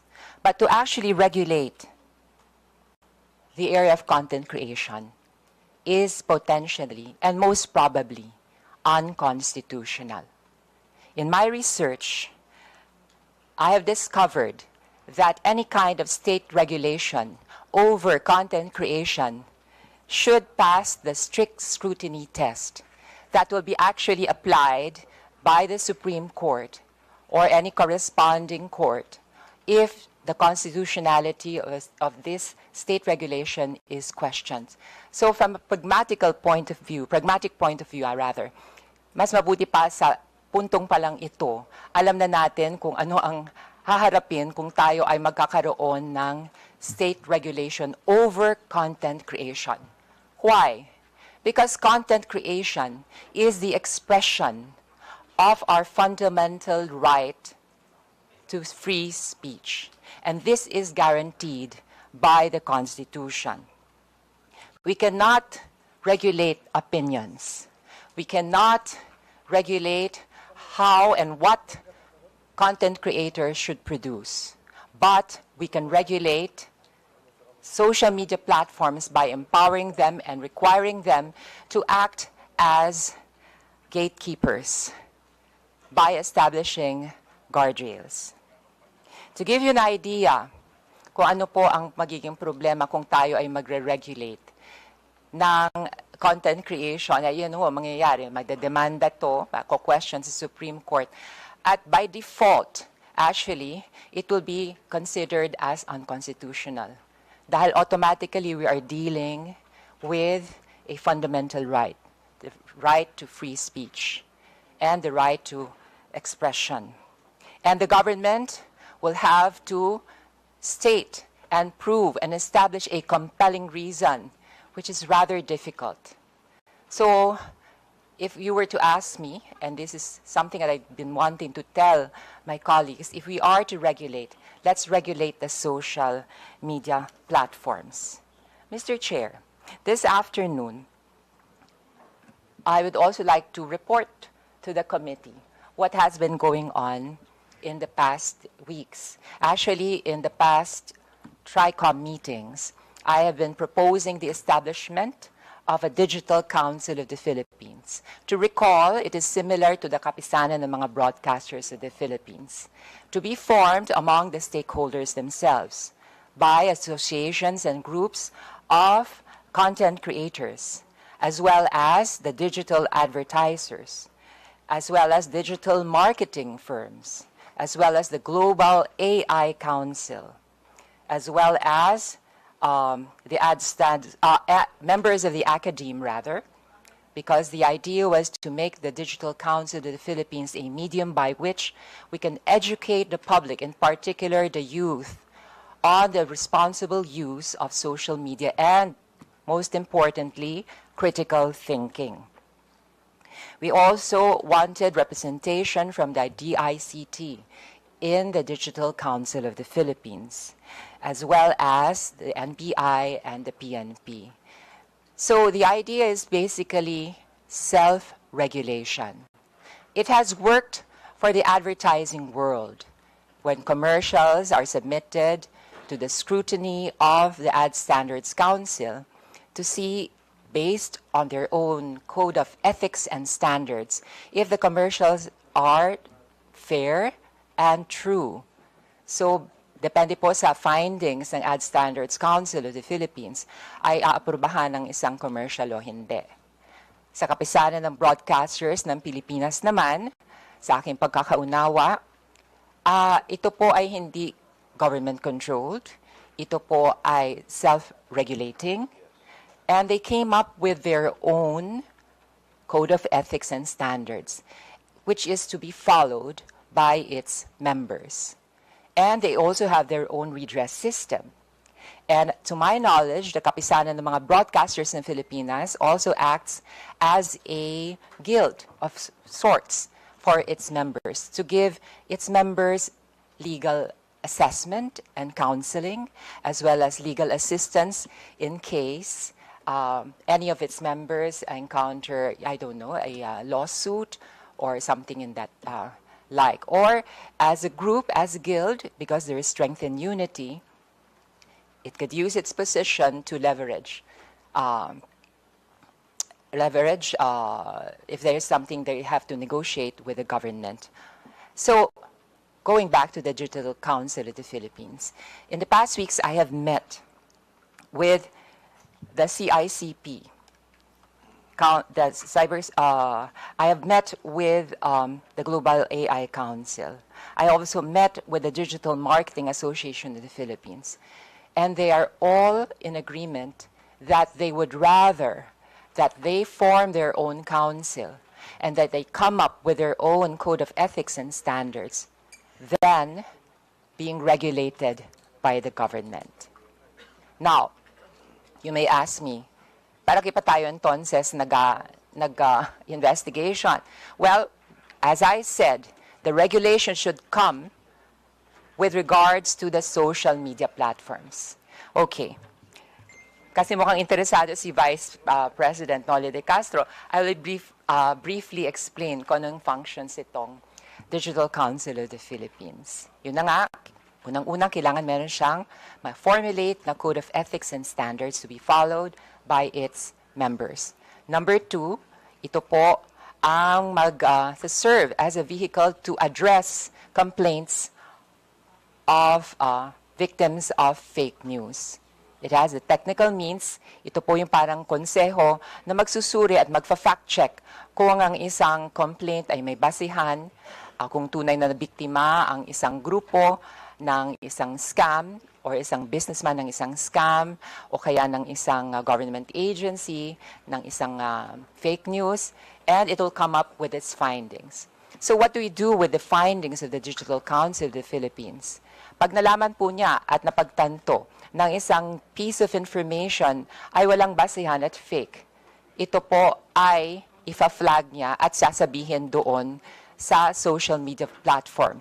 Para po, by law, ang social media platform will be obliged and required to flag a certain piece of information as fake or to take it down, which is already being practiced by TikTok, to my knowledge. And also by some other social media platforms that have community annotations, community notes, no, na nagsasabi itong information na to ay lacking information o ito'y walang basihan.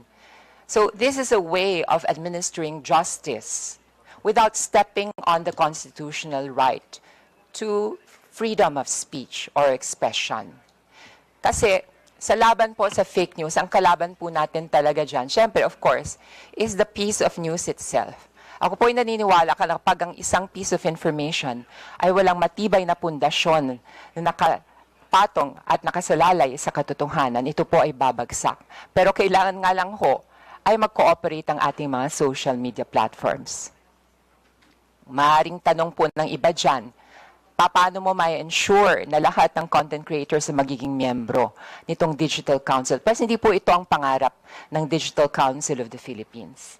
Kahit hindi ikaw ang miyembro ng Digital Council of the Philippines, kapag ang isang piece of information na generate mo ay nireklamo dahil wala itong batayan, ay mafa-flag ito at madedetect ng Digital Council. At eventually, if we pass a law that would require social media platforms to adhere to the findings, recommendations, instructions of the Digital Council, ay mafa-flag ito as fake and it could be taken down. At syempre, kung ako naman ang content creator, kung sa 10 pieces of information na generate ko, siyam ay nafa-flag as fake, edi parang humukay na rin ako ng sarili kong libingan as a content creator. I shall have lost my credibility and whatever is left of my moral authority to actually express my opinion over social media. So, Mr. Chair, may I be given the chance to interpolate some of our resource persons? Congressman Geraldine, I thought that you're going to ask question to Noli. Okay. So we are tackling the issues one by one. The fourth issue will be the social media influencers. So I think you reserve your question dun sa social media. The resource person that we are now asking question to is former Vice President Noli De Castro. Okay. May I have the pleasure of interpolating our former Vice President and fellow journalist, Yes, Noli po. De Castro. Kumusta po kayo, Mr. Mabuti Vice po. President? Mabuti po. Yes. Kayo po bilang isang mamamahayag, gaano nyo pinahahalagahan ang ating constitutional right to free speech and expression? Of course, kami yung mga broadcaster, kami tayong mga broadcast journalists, mahalaga po siyempre ang constitutional rights natin to free speech, freedom of speech. Number one ho yun. Pero, as a broadcaster din po, sinabi niya sa kapisanan ng mga broadcaster ng Pilipinas, during our seminars, way back, ang ini-instill sa aming utak ay maging responsible journalist. Responsible on the air. That means, ang sasabihin namin ay may batayan, may source, sabi nga ninyo, ay titindig yung mga balita. Kahit sinong komisyon ay nakatindig yung mga balita, may mga patunay. So, yun, responsible journalist. I remember that, I cannot forget that, be a responsible journalist. Mr. Chair, maidagdag ko pa po, kayo po ba ay kasapi ng kapisanan ng mga broadcaster ng Pilipinas? Yes po. Automatic po yun. At meron po ba kayong sinusundang Code of Ethics and Standards sa loob po ng KBP? Meron din po. Maliban doon sa Code of Ethics namin sa ABS-CBN. Okay, meron din sila sa ABS-CBN. Opo. Ngayon po, sa inyong karanasan, meron na ba kayong na-encounter na isang kasapi ng KBP na hindi tumalima sa inyong Code of Ethics and Standards? Well, unang-una ho, hindi na kinakailangan dumaan pa sa KBP pag may ganon. Yung mismong station ang nagdidisiplina sa kanya tungkol diyan. Kasi kumisan, inaamin ko rin naman na may mga broadcaster na may mga political leanings. Lalo na ho ngayon, malapit ng eleksyon. So, meron ding mga broadcaster ang nagagamit ng ilang mga, well, of course, kandidato dahil sa malapit ng election for monetary reason. Yes po, Opo. Mr. Chair. Kung sakali po, yung mismong radio station ay kakonsyaba noong, I don't know, ng isang politiko, paano yon? Ina-apply po ba sa ganitong instance Iyon lang yung ho. Code of Ethics at saka standards ng KBP? Iyon lang. Baka ho mamaya ay utos din ng istasyon. Opo. Pero po, ang sabihin ko, doon po, meron po bang in that case, i-apply ang KBP? Meron dapat to magreklamo ang isang kandidato sa kapisanan ng mga broadcaster ng Pilipinas. Okay po. Mr. Chair, nais ko rin tanungin si Vice President Noli de Castro at ito ay related sa kanyang karanasan bilang mamamahayag. Kung kayo po ang tatanungin, gusto niyo po ba magkaroon ng ahensya ng pamahalaan na magre-regulate ng content o kaya ng balita na inyong binibigay?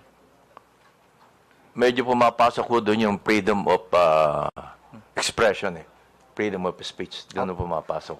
So, sa madalit salita po, Mr. Chair, hindi kayo sang-ayon? Hindi ho, pero pwedeng i-regulate to in some sense. Hindi ho yung pure regulation. Yes. Mr. Chair, for the information of our resource persons and my colleagues, there is already a law that actually addresses the problem within the world of journalism. This is the 2012 Cyber Libel Act. Basically, we have the freedom of speech and expression. But there's just like any other right, this is not absolute. Absolute. The state can regulate in order to protect public interest. But in regulating the freedom of speech, which is a basic constitutional right, it has the obligation to use the least restrictive means.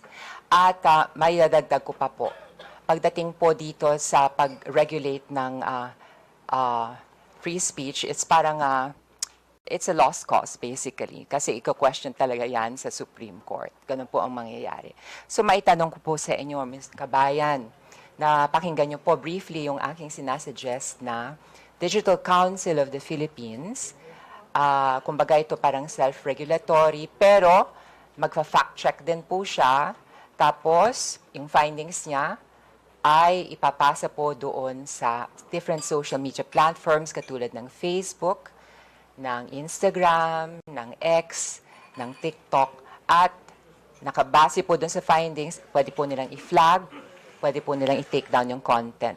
So, in other words, ang naturang mga platforms ay member din ng Digital Council Yes of the po, Philippines. maaari po silang member ng Digital Council of the Philippines.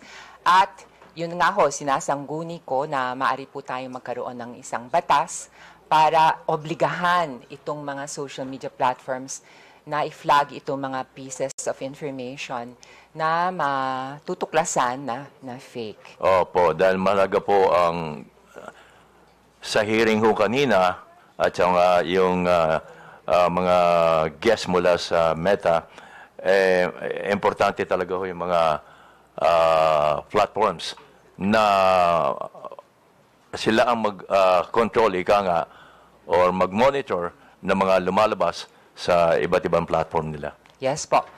Mr. Chair, matanong ko rin po kay Kabayan Noli de Castro, naobserbahan niyo po ba na depende kung ano yung social media platform, ay maaaring silang magkaroon ng parang community guidelines sa isa na kakaiba doon sa iba. Kumbaga, Facebook meron siyang sariling guidelines, ang Twitter may sarili siyang guidelines. Sa inyo pang karanasan at obserbasyon ay nakikita niyo po itong ganitong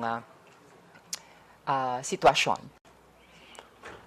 Well, nakikita ko dito halos pare-pareho lang ang mga ang Twitter, ang Facebook, ang Instagram, pare-pareho din ng nilalaman nila. Opo. Ang content po nila and the way they disseminate information, Mr. Chair. But for the information of everybody, in the past 3 TRICOMs, we have already established na minsan, katulad ng TikTok, meron siyang redress system. Pwede po niya i-take down yung news. Minsan nakakalusot nga lang ho.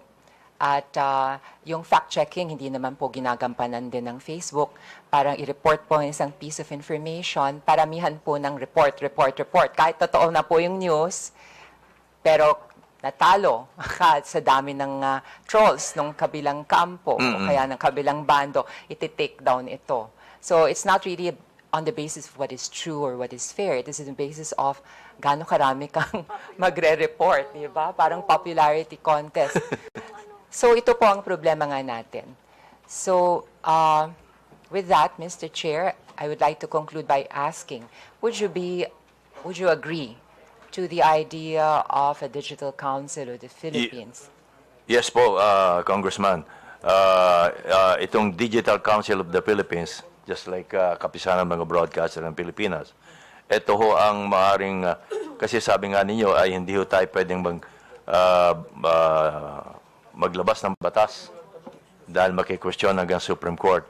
So itong Digital Council of the Philippines, ang pinaka mabilis na maaring kumestyon sa mga content providers na lumalabas, lalong-lalo na ang mga fake news. Maraming salamat, Mr. Chair. I would just like to conclude by reiterating my stand against fake news. It is really alarming. It is appalling. Yes, of course. Appalling is an understatement, in fact. Nakakainis na po talaga. It's really annoying.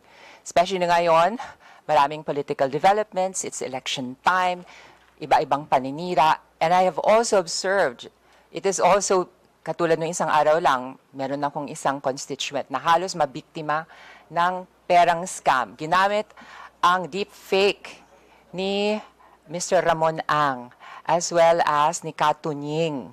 And they were actually trying to sell this pyramid scheme. And alam nyo naman, not everybody can exercise or has the ability to exercise critical thinking. At minsan, dahil sa kahirapan na rin ng buhay, ay kumakapit sa patalim, sinasakyan nito mga scam, gine-give up ang kanilang at nawawala ang kanilang hard-earned money. Not only that, itong nakaraang weekend nga rin, marami mga fake news na lumalabas. And kahit anong ginagawa na positibo ng ating pamahalaan, ay nalulunod sa dagat ng fake news. And this situation cannot be tolerated. This is the hope of this humble representation, that we can come up with regulation that will effectively control the spread of fake news while respecting our basic constitutional right to freedom of speech. Maraming salamat po, Mr. Chair. Honorable Franz Castro is recognized. Thank you, Mr. Chair. Magandang hapon, kabayan. So, ilang yung iba naman na tanong na ni Geraldine. Yung tungkol doon sa mga broadcaster po ay regulated, self-regulation sila, di ba? And regulated din po kayo ng KBP at saka ng station. Kasi meron nung isang hearing, Mr. Chair, na dito vlogger siya at the same time, meron din siyang station. No? Meron din daw siyang parang network na kinabibilangan. So, di ba, Mr. Chair, may mga broadcaster din, journalist, na nagiging vlogger. So, paano po ba ito nare-regulate? Kasi itong vlogger na to, halimbawa, broadcaster siya, pero may mga disinformation or fake news.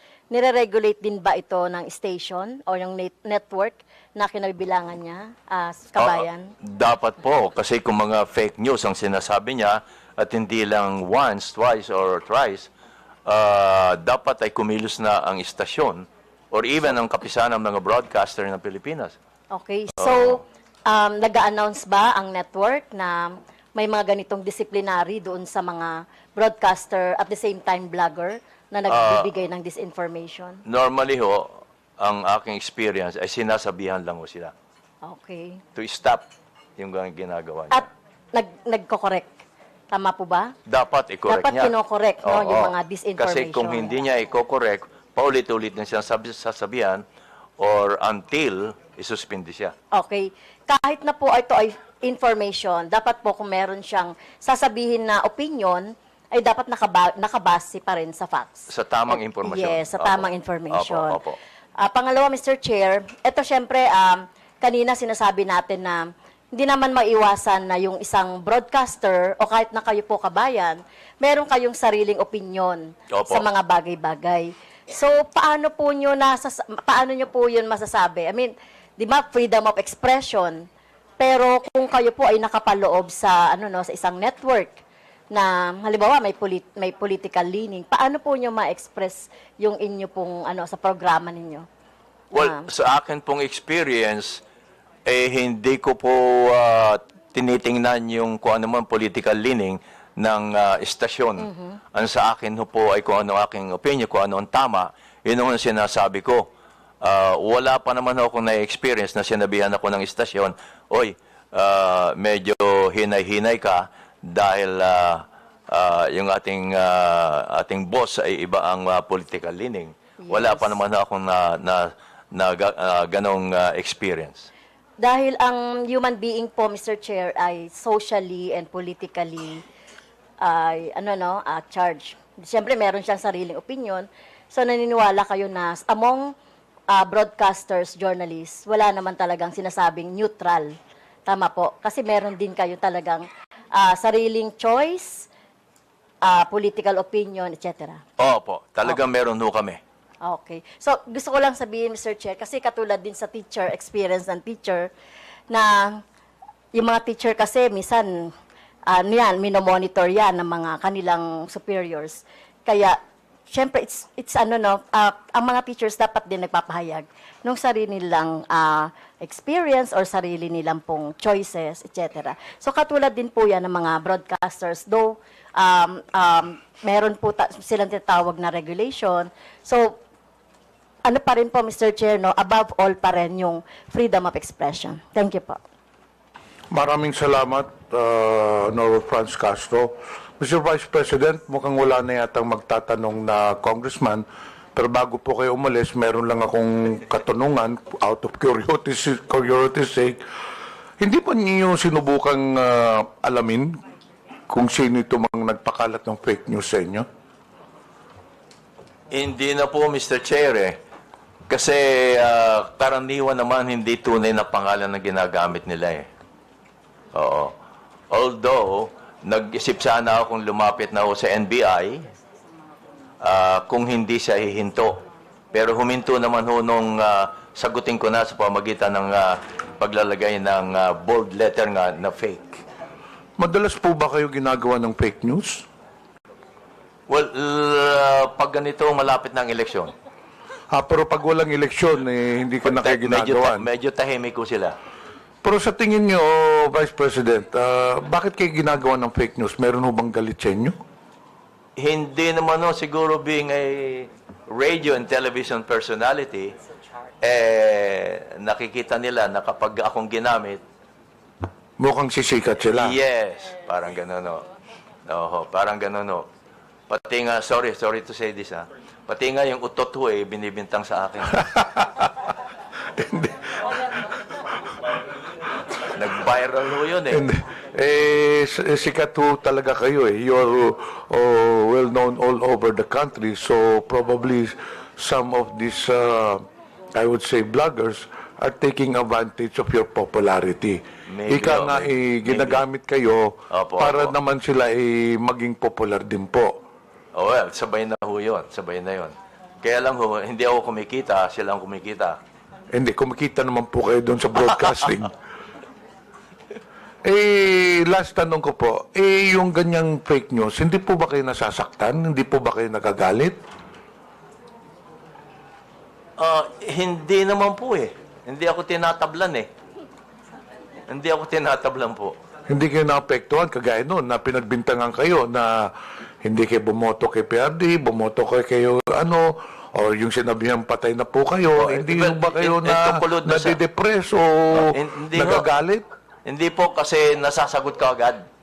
Yun ang advantage namin, nasasagot namin kaagad bilang isang broadcaster.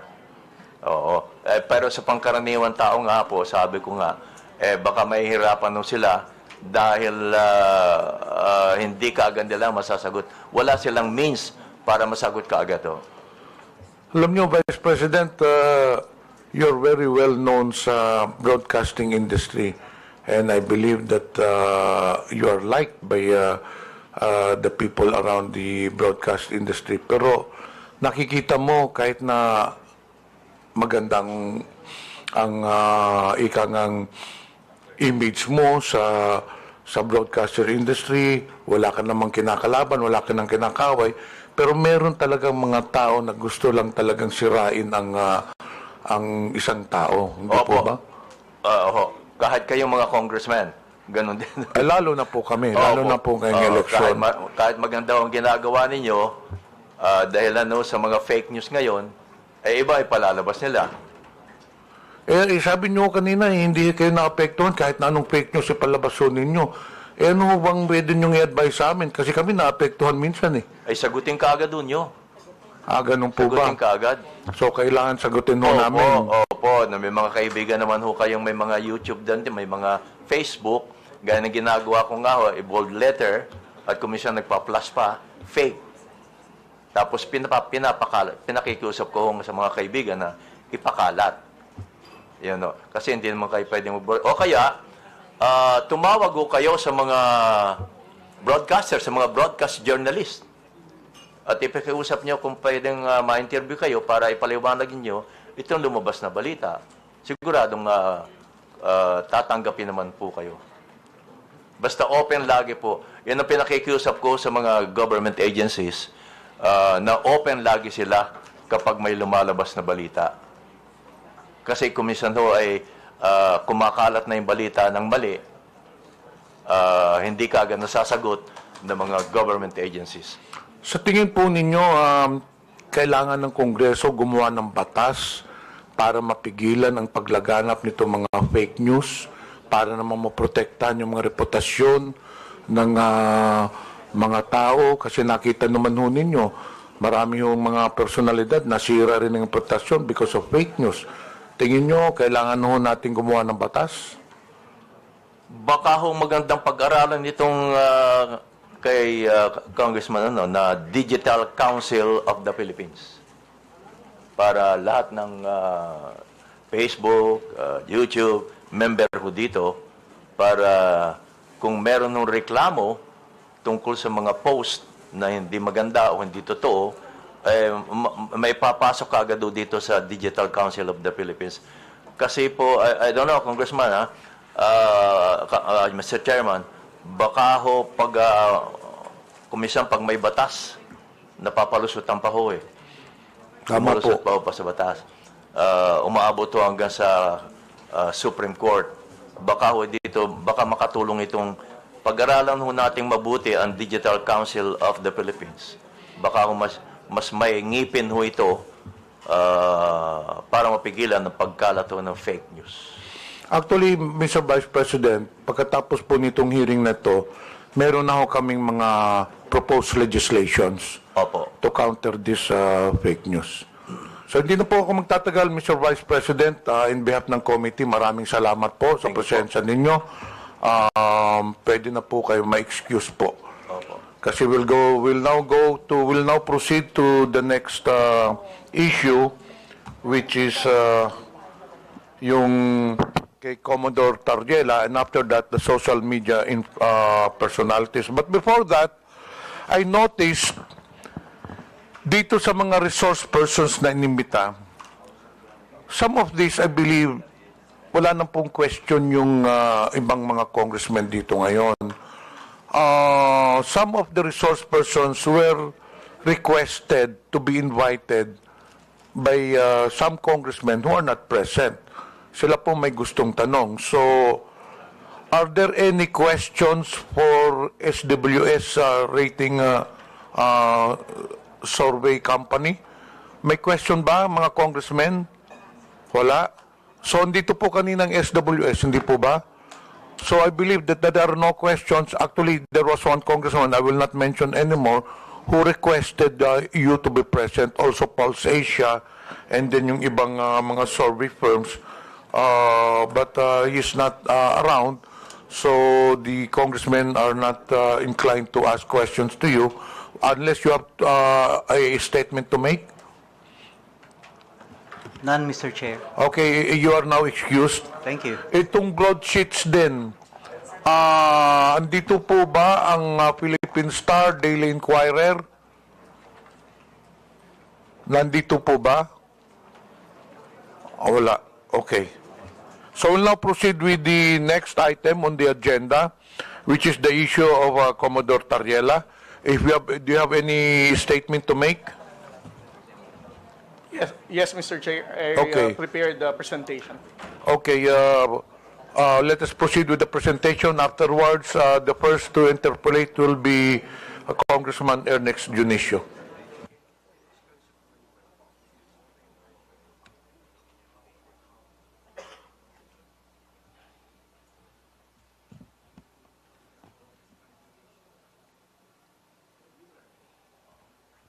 Mr. Chair, can I proceed? Pakilapit lang po yung mikropono. Mr. Chair, can I proceed already? Yes, please proceed. Thank you, Mr. Chair. Isang magandang hapon po sa ating lahat. Sa loob po ng 2 taon, nagsimula po ang ating administrasyon sa pagpapublicize ng mga insidente na nangyayari sa West Philippine Sea, ay nakita po natin ang mataas na bilang ng pagtaas ng fake news and disinformation and misinformation pagdating sa usapin ng West Philippine Sea. Sa loob po ng 2 taon na inanalyze po namin ang mga fake news, peddlers, and trolls na nagpapakalat ng maling informasyon. According to our analysis, we can actually came up with 3 levels of fake news purveyors in terms of social media platforms. The first one is what we call the initiators. Ito po ang mga kilala po nating social media influencers na nagbibigay ng maling impormasyon pagdating sa usapin ng West Philippine Sea. On the later part of my presentation, I will discuss what are those information that they are using to counter the factual narrative of the Philippine government. At the same time, the initiators have high number of followers. Marami po silang followers sa different social media platforms, whether sa X, sa Facebook, sa Instagram, or sa TikTok. Sila po ang kinikilala nating mas known figure pagdating sa pagpapakalat ng maling impormasyon. We call them initiators because if we're going to trace the misinformation and fake news about West Philippine Sea, sila ang pinakaunang mga tao na nagpakalat ng maling impormasyon na to.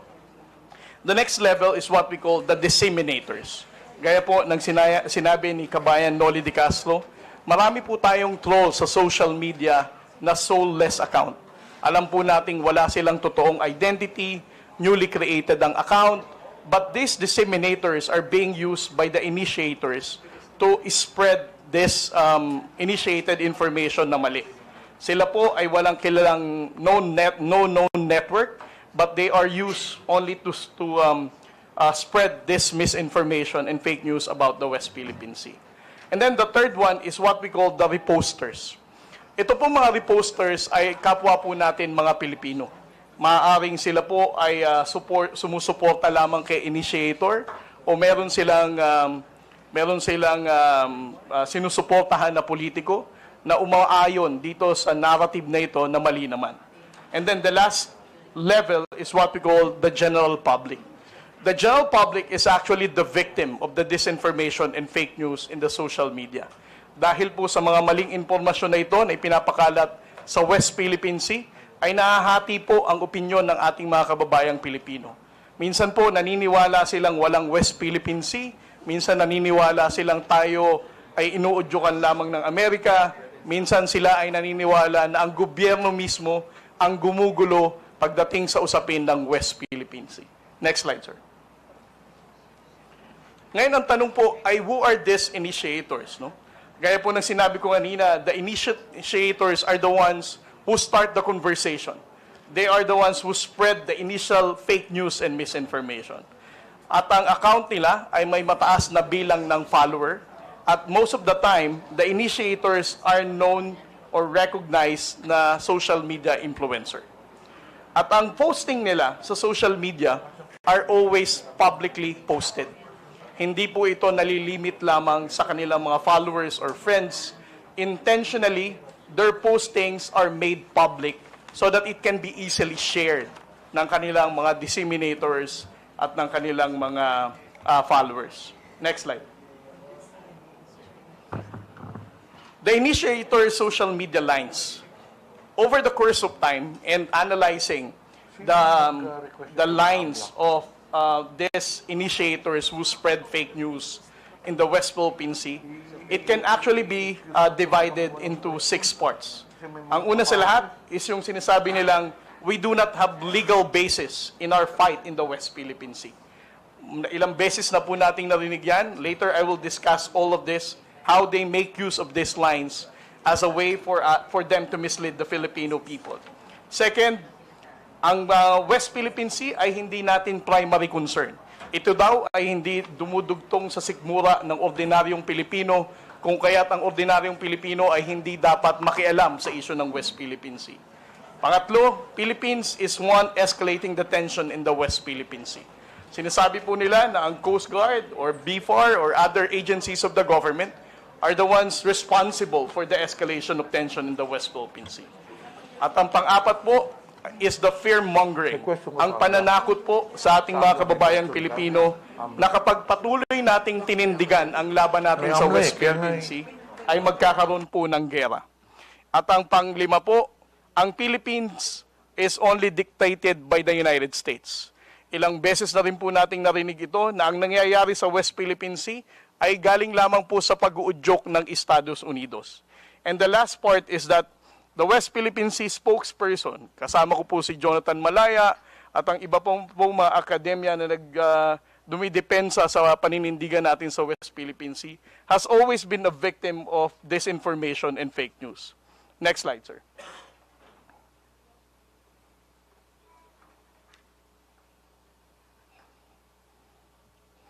For their line na we do not have legal basis, paulit-ulit po nilang sinasabi na ang West Philippine Sea is just a fiction. Ito po ay gawa-gawa lamang daw nung panahon ni Pangulong Noynoy Aquino at wala naman daw po tayong basihan. Secondly, they always downplay the 2016 Arbitral Award. Hina-highlight nila na despite of the 2016 Arbitral Award, which is internationally recognized as a landmark victory for the Philippine government, they always downplay this, saying it is very difficult for this current administration to get the support of the international community because it cannot be reinforced. The second one is, we're the one escalating the tension.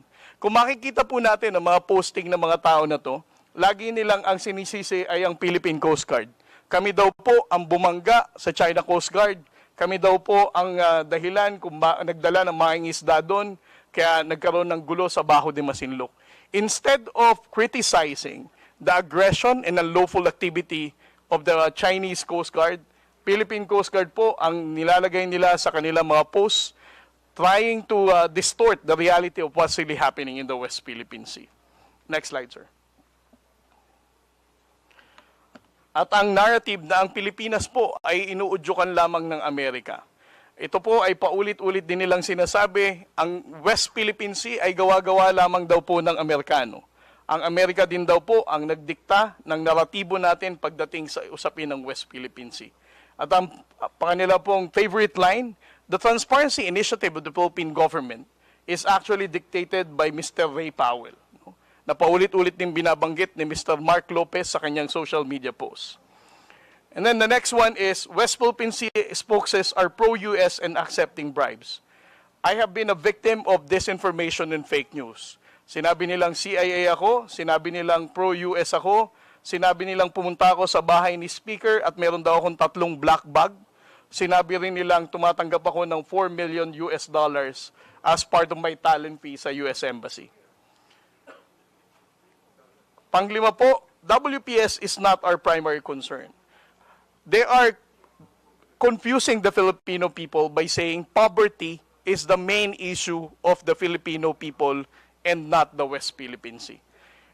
Kanila pong binibigyan ng confusion uli ang mga kababayan natin para sabihin they should not care about our fight in the West Philippine Sea. And then the last one, sir, is fear-mongering.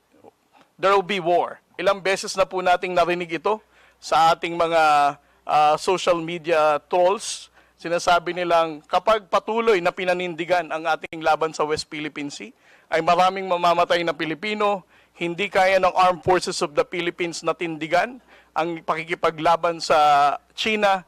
Pero simula po na naging Pangulo, si Pangulong Bongbong Marcos, for almost 3 years now, he has been standing firm of not surrendering a square inch of our territory to any foreign power. Pero wala naman po tayong digmaan na naririnig pa. And then the last one, sir. Next slide. Next slide. Kung makikita po natin ang posting netong tinatawag nating mga initiators, there are actually 3 intersection points na common sa kanila. Una, they always counter our position in the West Philippine Sea. Secondly, kung titingnan din po natin ang posting nila, they also defend Alice Go and the Pogo. Third, they are also denying the presence of Chinese spies na nahuli ng NBI noong mga nakaraang buwan. Just to give you an example, I would like to share with you the posting of certain Miss Ana Malindog-Uy. I'm not saying that she is the one really managing this expose because I don't know her personally, but this is actually a public post. She said, with regard to Pogo, ano daw ang sabi ni DASA, upgraded ang Pogo seriously? Last August 6, 2024. She also commented, investigasyon ng Kongreso sa issue ng Pogo, nakakahiya. And then when it comes to the issue of the spies, last January 29, 2025, she also posted, do we really think that a superpower like China would send someone unqualified to spy on the Philippines? And when it comes to the harassment of the Chinese Coast Guard, she also said, study the footage carefully and draw your own conclusion. Note the time that when the collision happened, according to the reports and based on the footage, the Philippine Coast Guard ship MRB 4410 suddenly turned right and rammed into the Chinese Coast Guard. Again, she is actually narrating a narrative that it is the Philippine Coast Guard who rammed the China Coast Guard vessel. Miss Ana Malindog-Uy, I don't know her, but again, these are public posts. And I would also like to share to the Honorable Committee the article written by Mr. Ado Paglinawan. He also wrote about Tarlac Mayor Alice Guo, suggesting that she is being disgracefully grilled by the senators.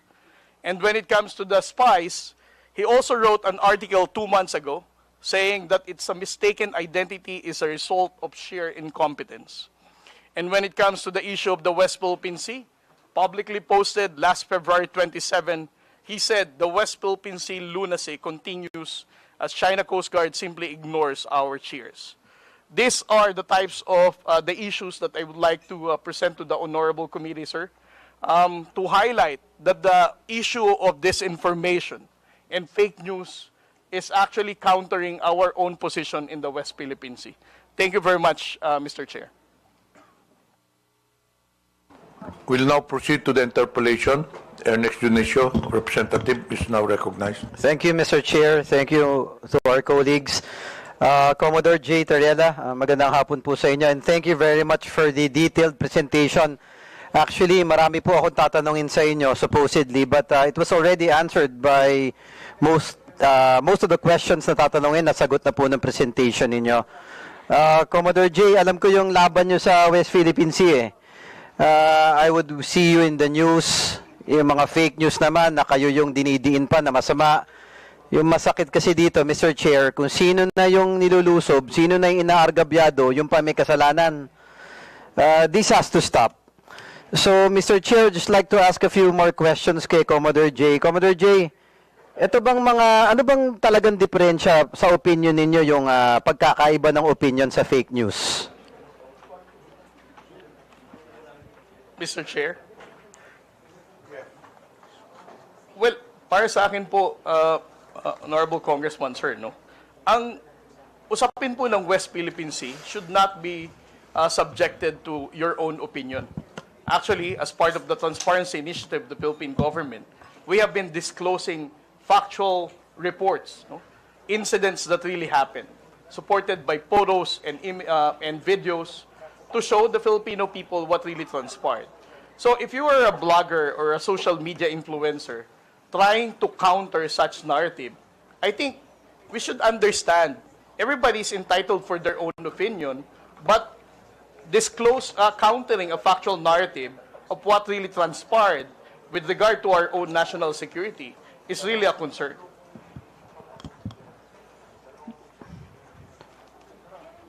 Yes, thank you for that. Mr. Chair, kasi yung West Philippine Sea, in my humble opinion, di lang naman kasi to geographic location. It's a symbol of our sovereignty. If I remember it correctly, Commodore J, di ba, nung last hearing natin, meron pa nga na nagkiklaim na lumalabas sa mga fake news na yung Palawan pagmamayari ng China. Tama po ba? Yes, sir. Yeah, it's very alarming, Mr. Chair, lahat ng nangyayari na to. So, Alam ko nag-imbestiga na kayo dito, Sir Commodore J. Ano po ba mga naobserbahan nyo? You mentioned kanina mga initiators. Ano ba to? Mga Pilipino ba to? Chinese? Or we don't know for certain? Well, right now, Mr. Chair, what we have are only public posting of social media accounts.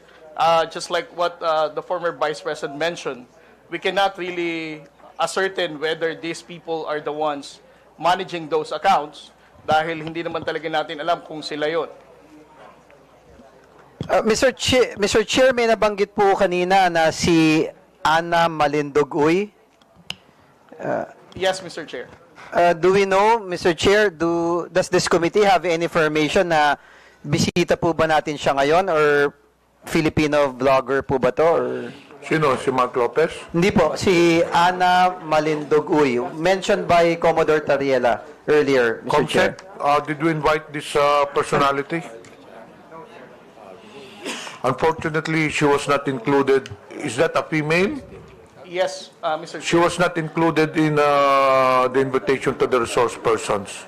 Maybe, thank you, Mr. Chair. Maybe it would be prudent since Commodore Tariela mentioned some posts that are very detrimental for our sovereignty and for the safety and security for our country, that probably this individual, be it true or not, we can try to find out through the committee and have this person invited and probably shed more light to the posts that was shared by Commodore Tariela, Mr. Chair. Please take note. This individual will be invited for the next hearing. Moving on, Mr. Chair, yung 2016, as mentioned by Commodore Tariela, yung arbitral award. In my humble opinion, ito napakalinaw na na pagmamayari ng bansa natin, yung kinokontest ng ibang bansa What I don't understand is bakit kinokontra pa to. Commodore Tariela, ang gusto ko lang malaman, meron po ba tayong specific Filipinos identified who are, masasabi natin na pro-China?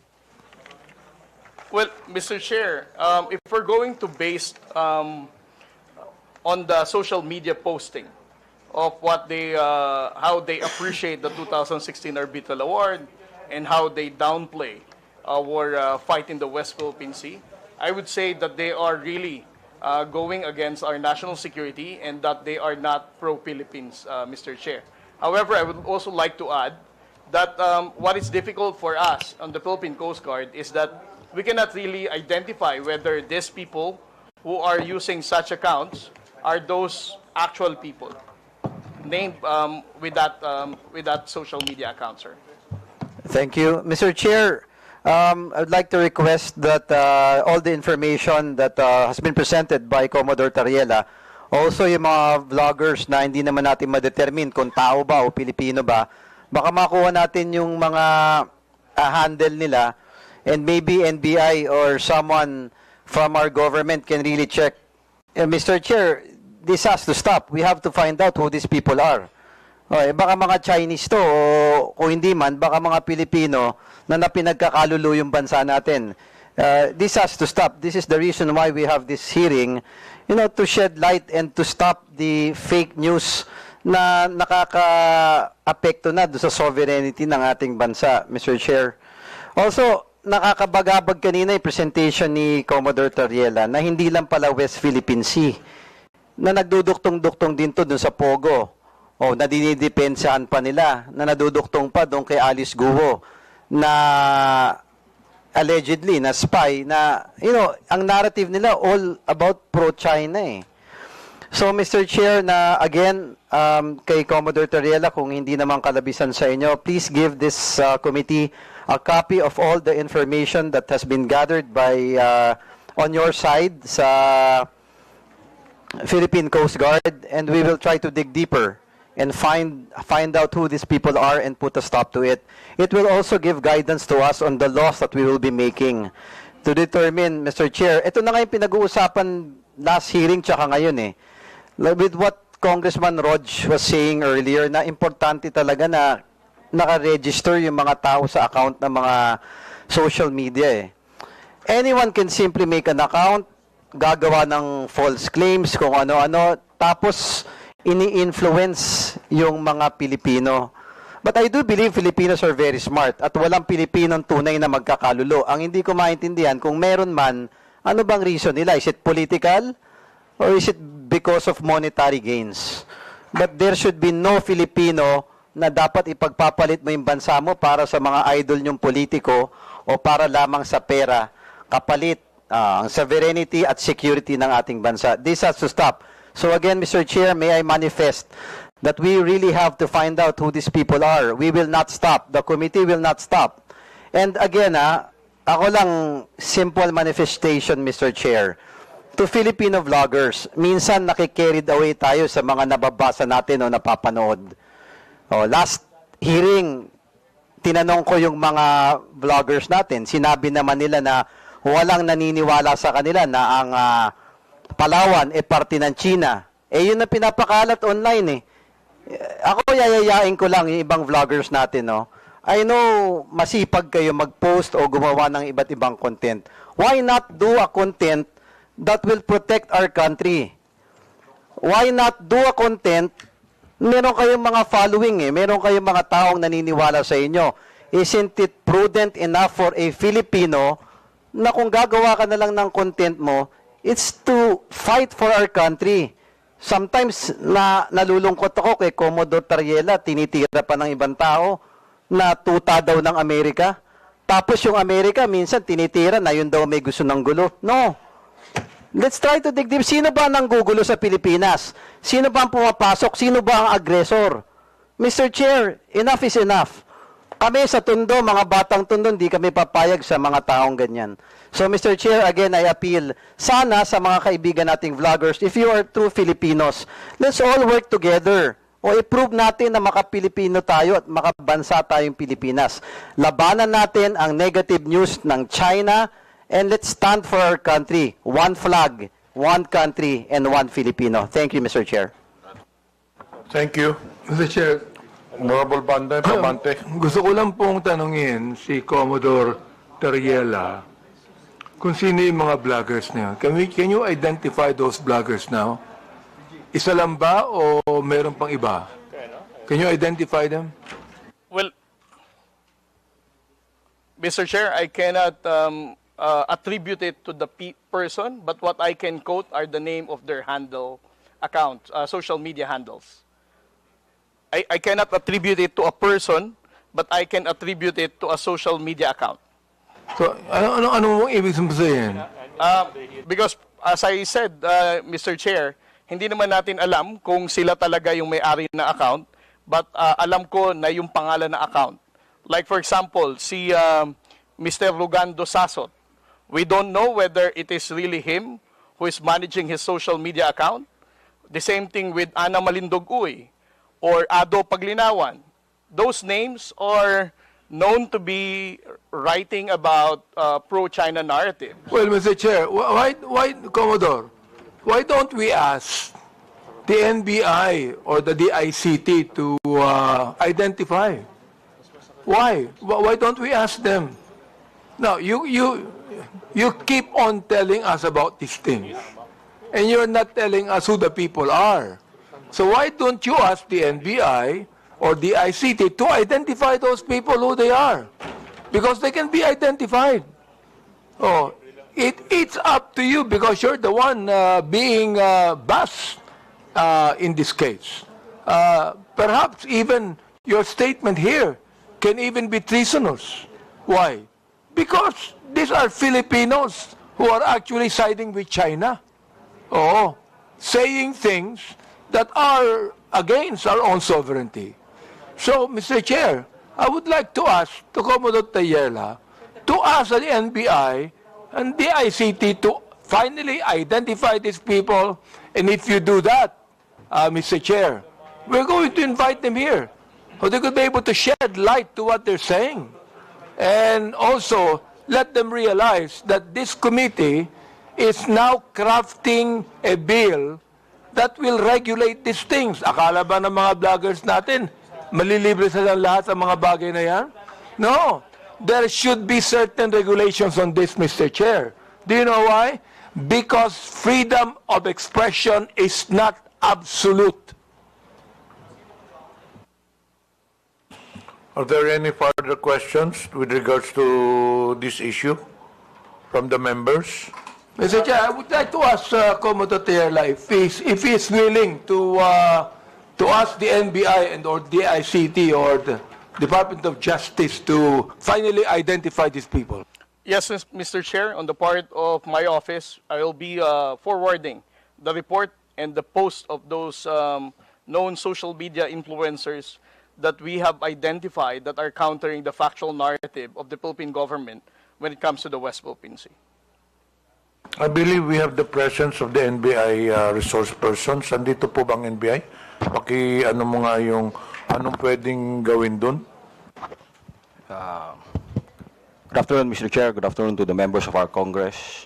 Actually, Mr. Chair, some of the personalities which was mentioned during the lecture of Commodore were already verified by our office. So, ang pagkakaintindi ko po kasi during his explanation is that he cannot attribute yung mga accounts doon sa real identity ng mga may-ari.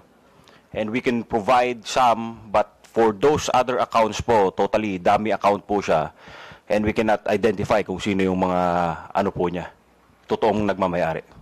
But for some of the accounts that were mentioned, there are real names and identities that were already identified by the NBI, and we could furnish this committee of those identities. Thank you, Mr. Chair. I suggest, Commodore, you coordinate with the NBI na lang regarding this matter. Yes, Mr. Chair. Are there any further questions regarding this issue? Mr. Chair. Yes. Thank you very much. Commodore Tariela. So, kamakailan, nabalitaan po namin at nakita namin sa telebisyon na muling nagkaroon ng enkwentro sa West Philippine Sea. Pwede mo po bang maikwento sa amin ang nangyari? Yes, sir. Mr. Chair? Yes. What transpired in the past 2 days, Mr. Chair, is that last April 5, the Philippine Coast Guard monitor the presence of China Coast Guard 3302 at a distance of 82 to 85 nautical miles off the coast of Palawig, Zambales. And because of that, the Commandant of the Philippine Coast Guard, Admiral Ronnie Hilgavan, directed BRP Cabra to challenge the presence of the China Coast Guard vessel. And last April 6, what happened, sir, is when the Philippine Coast Guard vessel was challenging this 99-meter vessel, which is relatively larger than the 44-meter vessel that we have, carried out a dangerous maneuver, attempting to, as if they are going to ram a smaller Coast Guard vessel. But thanks to the seamanship skills and the professionalism of the Coast Guard sailors of the Philippines, we were able to prevent from being rammed by the China Coast Guard. And just yesterday, sir, again, the China Coast Guard 3302 did another dangerous maneuver, attempting to ram the aft, which is the behind of the Philippine Coast Guard vessel, when we were also challenging them yesterday at a distance of 92 nautical miles off the coast of Capones Island, sir. And the area is well within our special economic zone, no? Yes, sir. That is well within our own exclusive economic zone. Exclusive economic zone. And ako, Commodore, nung napanood ko po yung video sa TV, the news, talagang nakaramdam ako ng konting galit. Kasi nakita ko yung isang dambuhalang Chinese vessel na palapit ng palapit habang pilit naman tumatakbo yung atin. Kasi nga baka mabangga at mukhang babanggain talaga. At buti na lang kamo, magaling yung ating mga seafarers nakaiwas. Kung hindi po nakaiwas, ilang kayang Pilipino maapektuhan kung dumating po sa punto na nabangga? Well, we have to understand, sir, na ang barko na to is almost double the size of our BRP Cabra. So you can just imagine the impact nung bilis nung barko na yon sa pagbangga ng mas maliit na barko natin. Parang to describe it, parang isang Wigo na Toyota na kotse, binangga ng isang 6x6 truck. So that is the reason why the Philippine Coast Guard has to run away for them not to be rammed by the China Coast Guard. Kung sakali pong nabangga tayo, definitely ang mga crew po ng Philippine Coast Guard vessel ay nasa harm's way na po. At tayo po ngayon siguro ang nagpapanik, how can we be able to rescue our Coast Guard personnel, sir? At tunay pong nakakakulo ng dugo nung nakita ko po to kasi atin po yung lugar eh. Diba? Atin po yung lugar. At dito po sa hearing natin ngayon, napakahalaga po na ma-address po natin yung mga fake news na lumalabas laban sa issue ng West Philippine Sea. Because what I fear, Commodore, is due to the fake news, this might lead to Filipinos being misguided when it comes to properly understanding the issues of the West Philippine Sea. Do you agree with me when I say this, Commodore? Yes, sir. I definitely agree with you, sir, that we need to address fake news and disinformation. Dahil kung tataas po ang bilang ng mga fake news and disinformation na yan with regard to the West Philippine Sea, mawawala na pong saysay ang paghihirap ng Armed Forces of the Philippines at ng Philippine Coast Guard na itinataya po nila ang buhay nila para po sa West Philippine Sea. So sa isang bahagi, Commodore, would you agree with me when I say that maaaring isang strategiya to na ginagamit ng isang banyaga laban sa Pilipinas para magkaroon ng confusion sa ating mga mamamayan sa paglaganap ng fake news laban sa Pilipinas sa usapin ng West Philippine Sea? Yes, sir. I definitely agree with you, sir, that most likely this is a state-sponsored misinformation tactic para gibain po ang pagkakaisa ng ating pong bansa pagdating sa pagtindig sa issue ng West Philippine Sea. Okay. Thank you very much. Now to our vloggers present. Mr. Chairman, can I get a show of hands kung sino-sino po sila nandito ngayon? Actually, we will proceed on that. Tapusin na lang natin yung kay Tariela. Yeah, patapos na po ako, but critical lang po kasi sa akin yung mga vloggers dito. The social media personality that was mentioned by Commodore Tariela, George Paglinawan, is here. May know where George Paglinawan is? Oh, yan. If you have any questions. He was Sir, mentioned by if I may. Commodore Tariela kanina. If I may, Mr. Chairman, I am George Ahmed Paglinawan. Mr. Chairman, I think I have the floor. Okay. Yeah. So anyway, Mr. Chair, I just wanted to ask first. I don't have any particular questions to Mr. George. Yung gusto ko lang malaman yung mga vloggers na nandito ngayon, pakitaas nga ulit yung kamay ninyo. Hindi ko kasi kayo kilala isa-isa eh.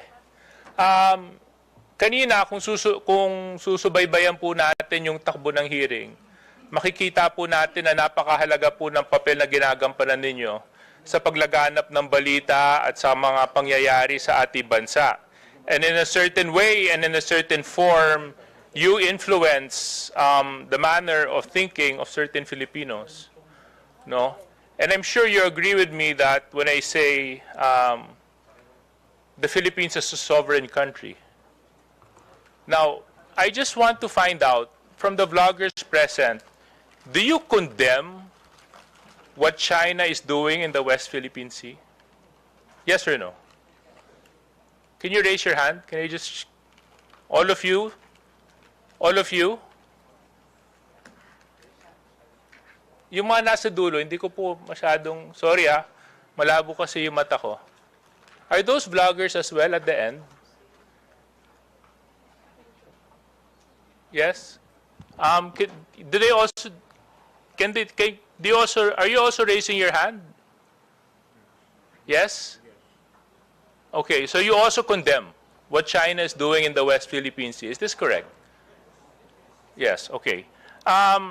If so, then, Commodore Tariela, you mentioned na maraming mga disinformation, fake news na lumalabas patungkol sa usapin ng West Philippine Sea. Can you further elaborate on this?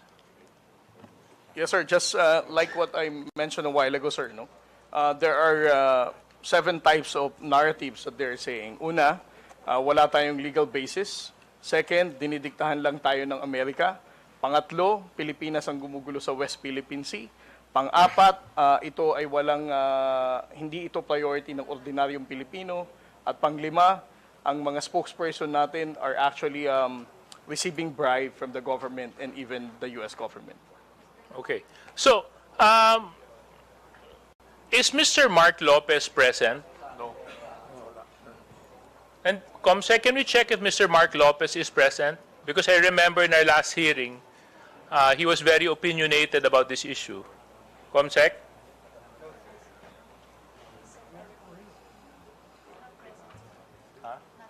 Not present. Okay, not present. So, since he's not present, siguro I'll just reserve my questions for him when he decides to present himself.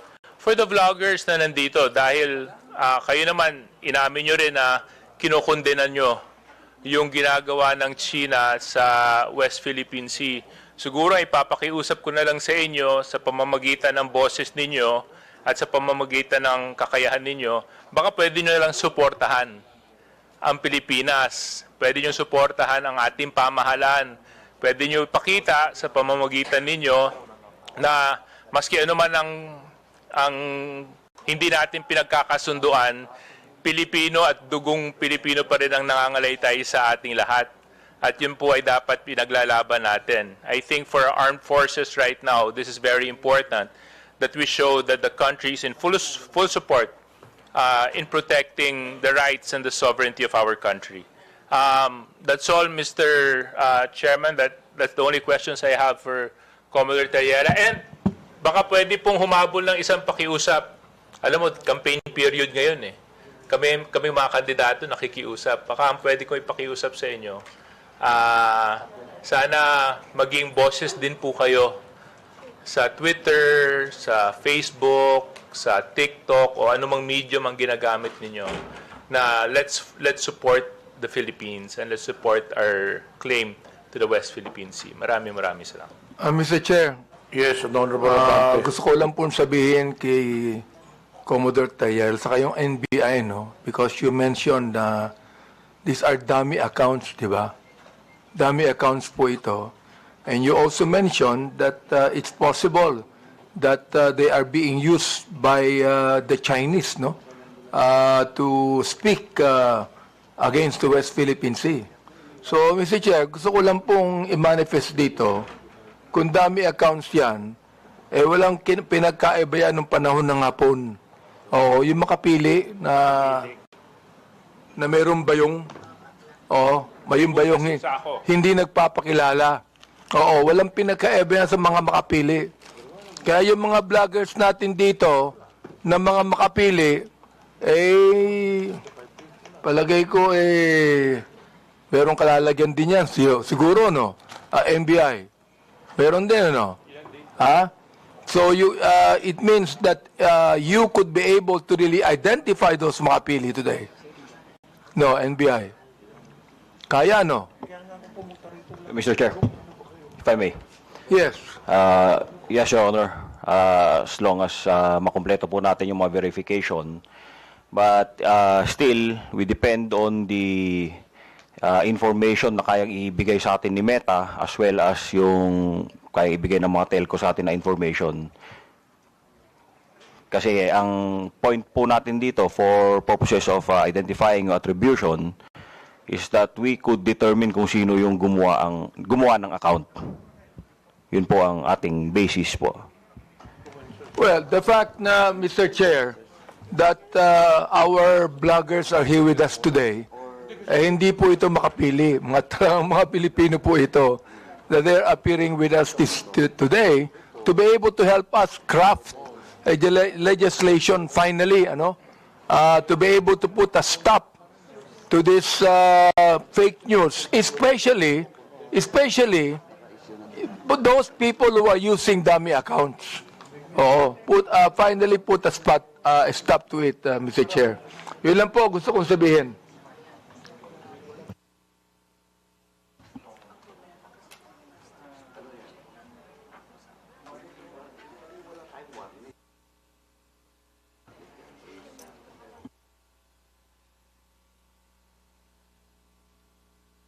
Tutuloy ko na.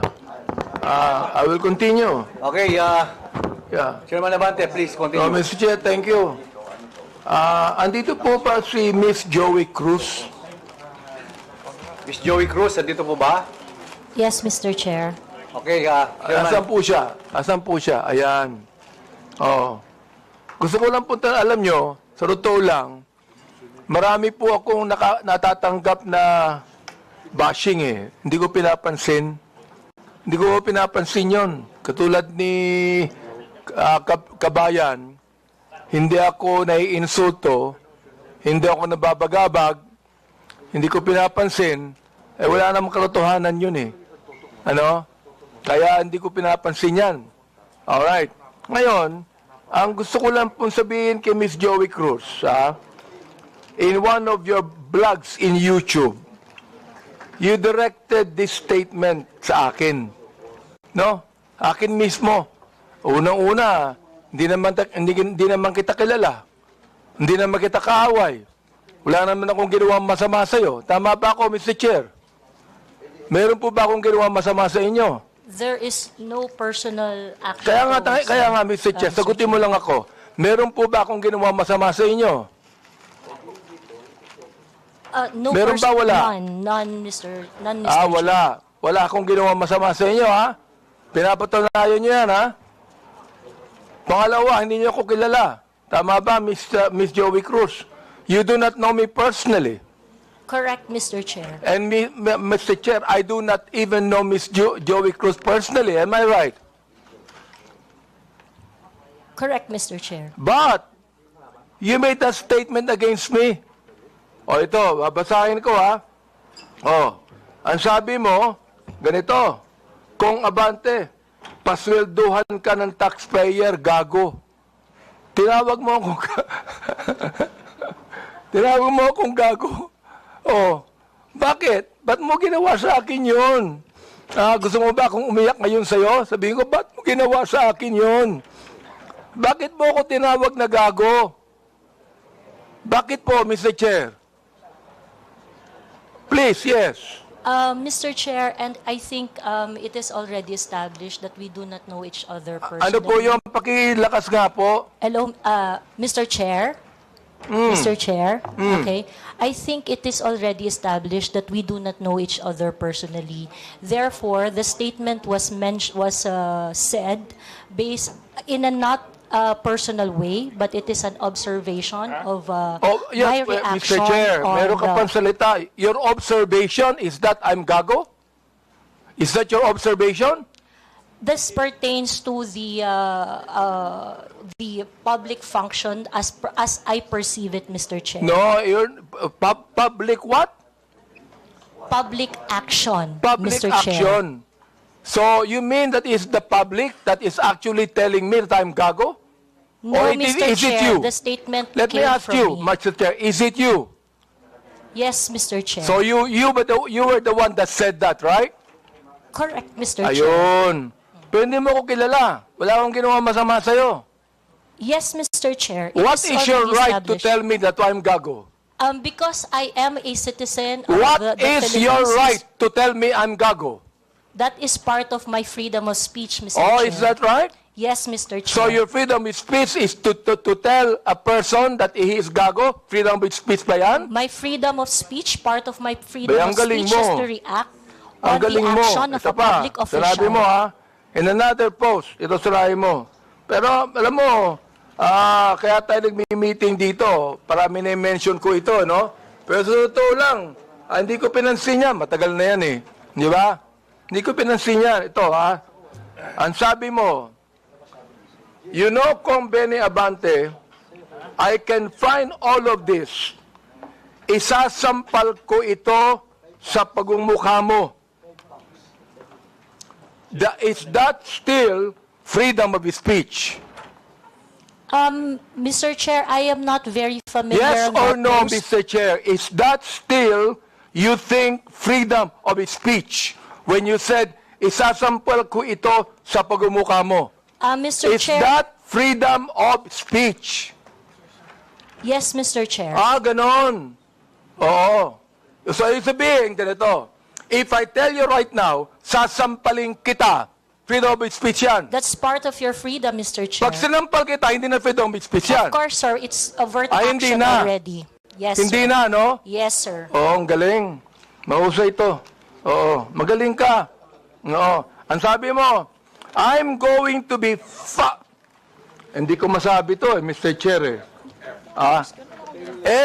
F-U-C-K-E-D. Prepared. Binanggit mo yon? Mr. Chair, Bakit naman? Mr. Chair, Ano may ba I nagawa know kong when kasalanan that post sa'yo? was posted? Mr. Chair, Mr. Chair, so that I can answer intelligently on the question You of... can, Mr. Chair, may I know you can the date answer of the intelligently, post? I cannot but what you answer... said here, is that intelligent? Let me ask you, Mr. Chair. Nung sinabi mo, Convene Abante, I can find all of this, isasampal ko ito sa pagmumukha mo. Is that intelligent? Mr. Chair, I cannot intelligently answer if I do not know when the post was posted. You don't know, Mr. Yes, Chair? Mr. Chair, I think in a day I post maybe 50, Well, 50 posts in a day. I would like to understand, It Mr. means, Chair. Mr. Chair, that you can post something today and you forget that tomorrow. Am I right? That is correct, Mr. Chair. That's very likely. So, pakiklaro nga, Mr. Chair. Ano yung isasampal mo sa bagumukha ko? That is why, Mr. Chair, for me to intelligently answer your question, I need to know when it was posted. Well, we are going to get the date when this was said. Thank you, Mr. You would Chair. be able to know. Thank you. Kaya, pinapa-confirm ko lang yung statement na yan eh. Ibig sabihin, do you believe, hindi ko na sabihin ang freedom of speech. Do you believe that this falls under protected speech? I'm so sorry, Mr. Chair. May you please repeat Do the you question? believe that this falls under protected speech? Mr. Chair, like I said earlier, I would like to know first the context of the post. But rest assured, Mr. Chair, that when I post in my platform, I make sure that it is a reaction on the news or public action. As a political observer, I always practice... Ms. Cruz, is this a political statement? You were saying a political observer. Is this a political statement? Do you believe that using profanities, insults, and malicious accusations online represent fair and respectful, intelligent discourse? Except as part of your statement, Mr. Chair, the malicious imputation you said, I accept that. The rest that you said, yes, it is part of the healthy public discourse. It is part of what, Mr. Chair? Healthy public discourse. Therefore, pag binanggit natin using profanities, insults, and malicious accusations, that is, anong tawag mo doon? Part of the healthy discourse, Mr. Chair. Healthy discourse. Healthy discourse ba yun? Yung Yes, profanities, Mr. Chair. Yes, Mr. insults, and malicious statements, healthy discourse sa'yo yun. Yes, Mr. And that's Chair. the reason why, Mr. Chair, that we should now actually craft a legislation to put a stop to Ms. Joey Cruz, who seemed to be intelligent, and a woman using profanities, malicious insults, saying it is healthy. Yes, Mr. Chair, I stand by my statement, Everything you said, except the malicious imputation, which I do not do, is part of a healthy public discourse. It is part of my freedom of speech. In fact, it is recognized under the Universal Declaration of Human Rights Act that I It is should be able recognized to where? express my opinion without Miss interference. Joey Cruz, I am the chairman of the Committee on Human Rights, and this is not recognized. Profanities, insults, and malicious words are violation of human rights. You violated my human rights. Mr. Chairman, Mr. Chairman. Mr. Chairman, may I inquire, sino po yung sa tabi ni no resource person? Please identify yourself. Are you the lawyer of Yes, Your Ms. Honor. Cruz? I'm Attorney Mark Anthony Manuel. I'm the counsel for Ms. Cruz, Your Honor. Have you entered your appearance here? Yes, Your Honor, please. So Mr. please Chair. be reminded that you can only give legal advice to your client, and you ask the chairman. Yes, Your Honor. Please sit, not in the resource person at the back. You are not allowed to sit. At the back, you sit at the back. Yes, Mr. Lawyers are not allowed to sit beside the resource persons. And please be advised that ask permission from the chairman. Yes, yes. Also sit at Mr. the back. Yes, Mr. Do Chair. not sit beside your client. And rest assured that I am only advising my client as And to then, her so legal ask the rights. chairman the permission before you give the advice. Yes, Mr. Chair. Also sit at the back. Thank you, Mr. Chairman. Thank you, Mr. Chair. Attorney, please comply. Are you through, because no, Mr. Chair, I'm just starting. wait, we are still on the issue of, I would like to finish the issue on Tariela, then we can go back to your interpellation. Honorable Junicio, are you still asking questions? You're done. Honorable Tariela, do you still have any statement to make? Nothing more left from me. Okay, we'll now proceed to the next item on the agenda. This is with regards to the issue on social media personalities. Mr. Chair, if there are no other congressmen that have questions for our resource person, Commodore Tariela, maybe we can excuse him because he has more important issues at stake, which is national sovereignty.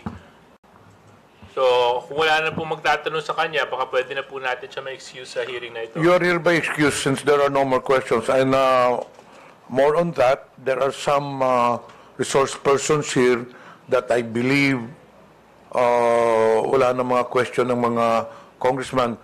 May I ask if AMLA resource persons are here? Attorney Arpon, Attorney Titanco. From the members, do you have any questions to AMLA? There are none, so you are hereby excused. To COMELEC, pakitaas pong kamay.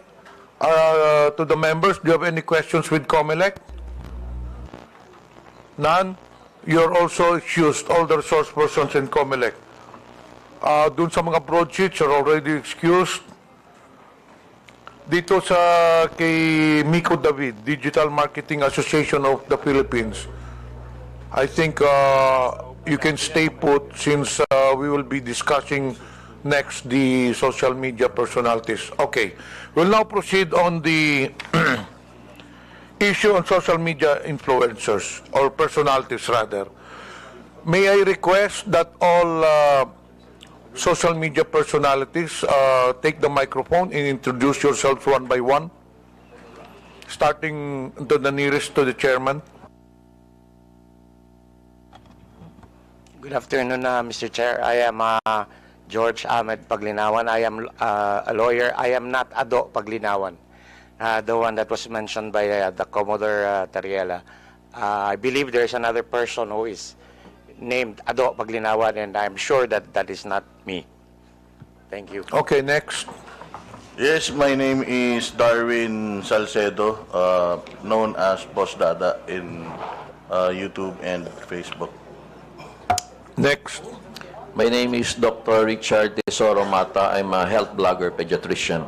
Okay, sige na. Next. Good afternoon, Mr. Chair. I'm Glenn Ang Chong, a lawyer, certified public accountant, and former member of the House of Representatives in the 13th Congress. Next, please. Good afternoon, Mr. Chair, and my name is Zain Batalia. I'm the person behind I Am Sean Wayne. Yes. Good afternoon, Mr. Chair. I am Manuel Mata Jr., also known as Coco Locoy in social media. Coco Loco? Coco Locoy, Mr. Chair. Good afternoon, Mr. Chair.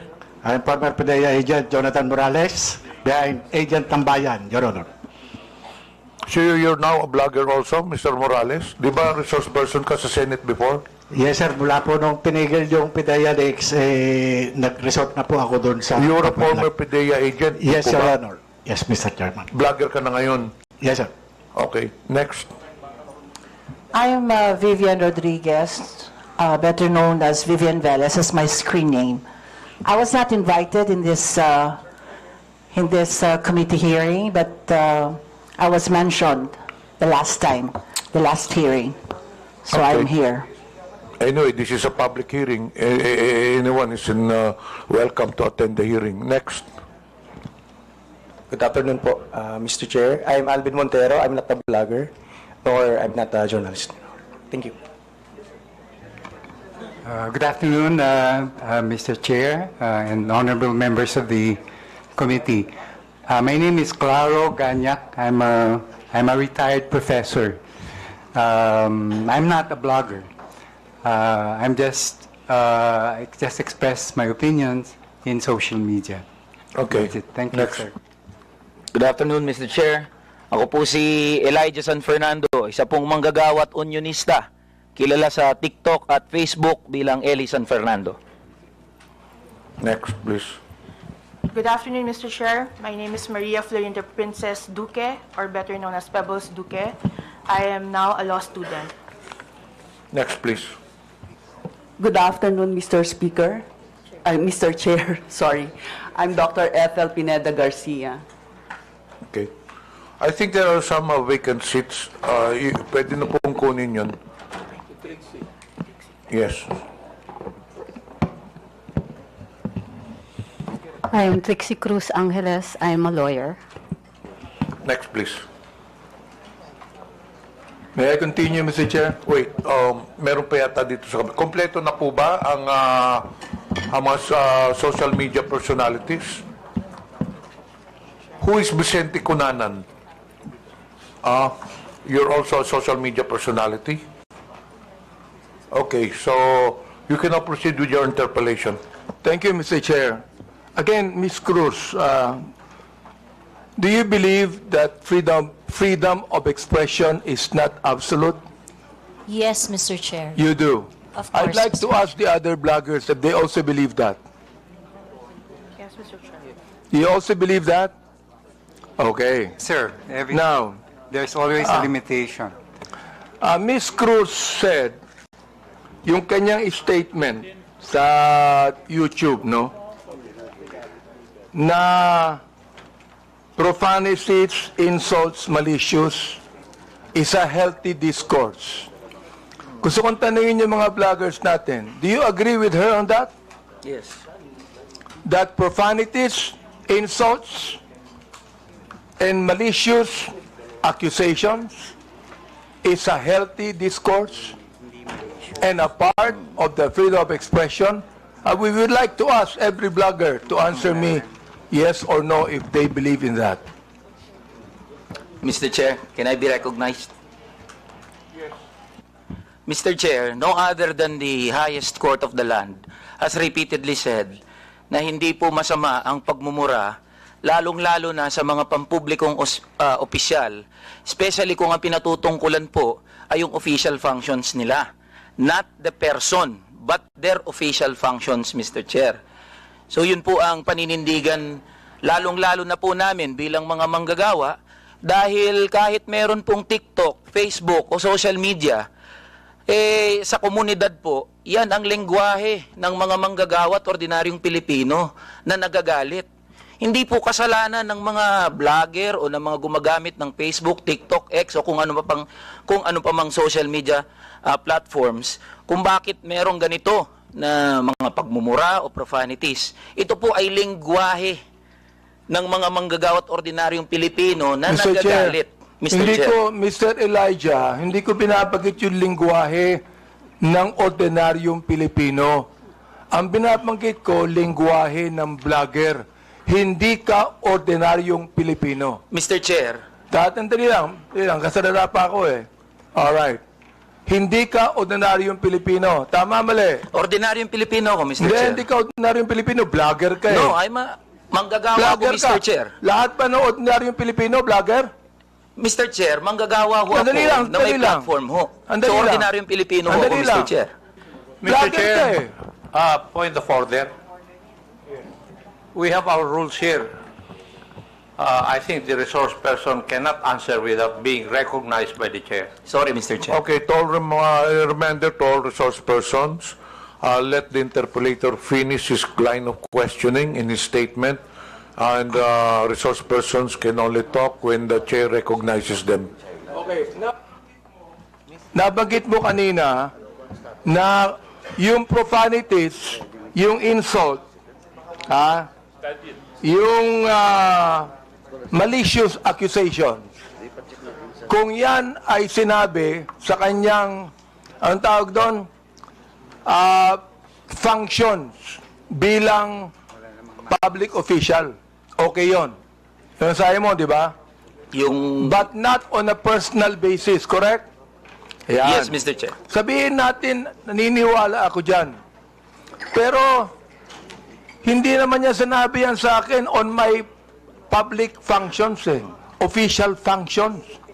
It is a personal accusations on me. Mr. Elijah. Mr. Chair, can I be I cannot speak on behalf of Ms. Joey, Mr. Chair. Inaano ko lang yung sinabi mo. Yes, Mr. Chair. Okay. Now, I'd like to ask Ms. Joey, Ms. Cruz, are you insulting me on my public official functions, or it is a personal accusation on me? It's not a personal accusation, Mr. Chair, and I think we have agreed early on that we do not have any personal relationship. Yes, so that's right. Pero ito, ang sabi ni Elijah, okay lang yon kung yan ay sinabi in my official functions as a public servant. Alam mo ba yung official functions ko? Yes, Mr. Chair, and alam mo. So therefore, hindi ka naniniwala sa aking official functions, kaya tinawag mo akong gago. No, Mr. Chair. The observation that I uttered to describe your performance of your official action, that is my observation. That is what I felt. Well, inobserbuhan mo ba yung aking official function? Yes, Mr. Chair. Inobserbuhan mo since I won in 2019? No, Mr. Chair. I closely monitored your performance as a congressman in the 19th Congress. And you hated me for that? No, not really, Mr. Chair.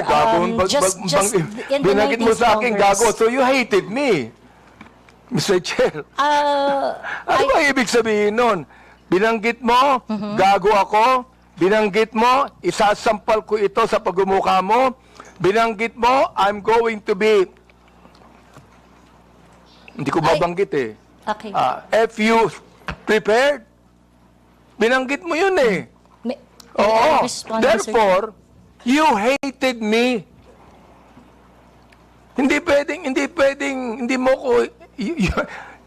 sabihin mo sa akin na you love me. Is that the person that you said that you love me? I love you, and because of that, isasampal ko ito sa'yo.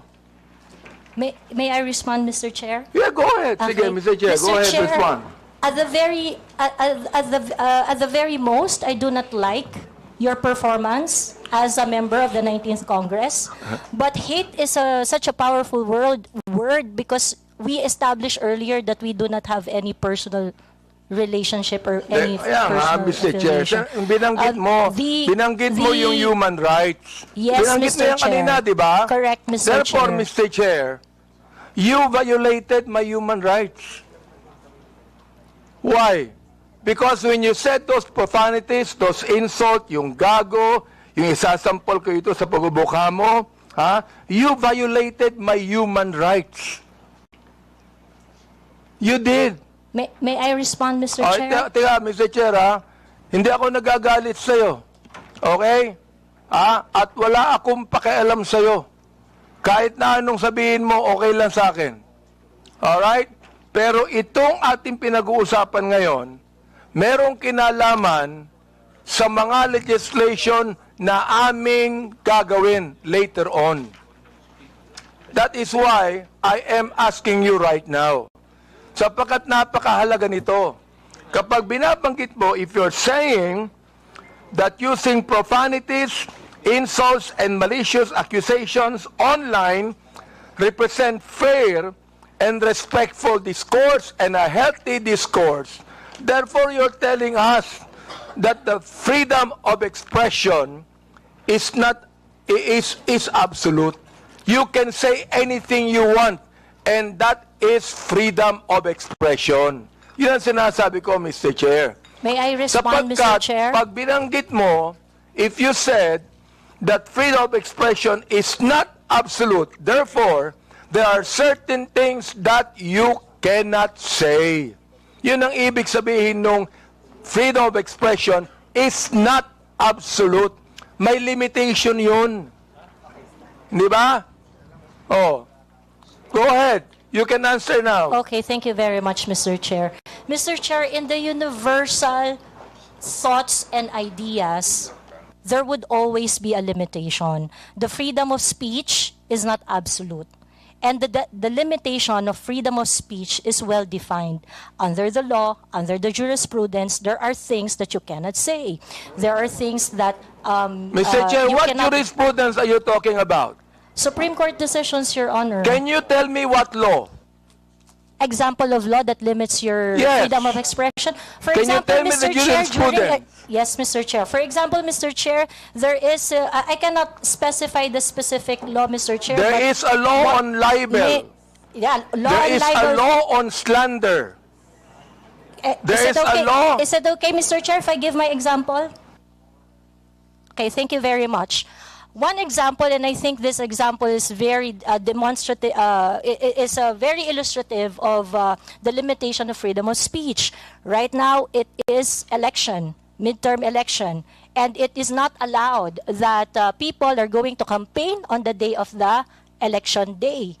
That is a clear prohibition to express on the part of the citizen to say whatever they want to say on that election day. Mr. Chair, ano po ang connection nung binabanggit mo?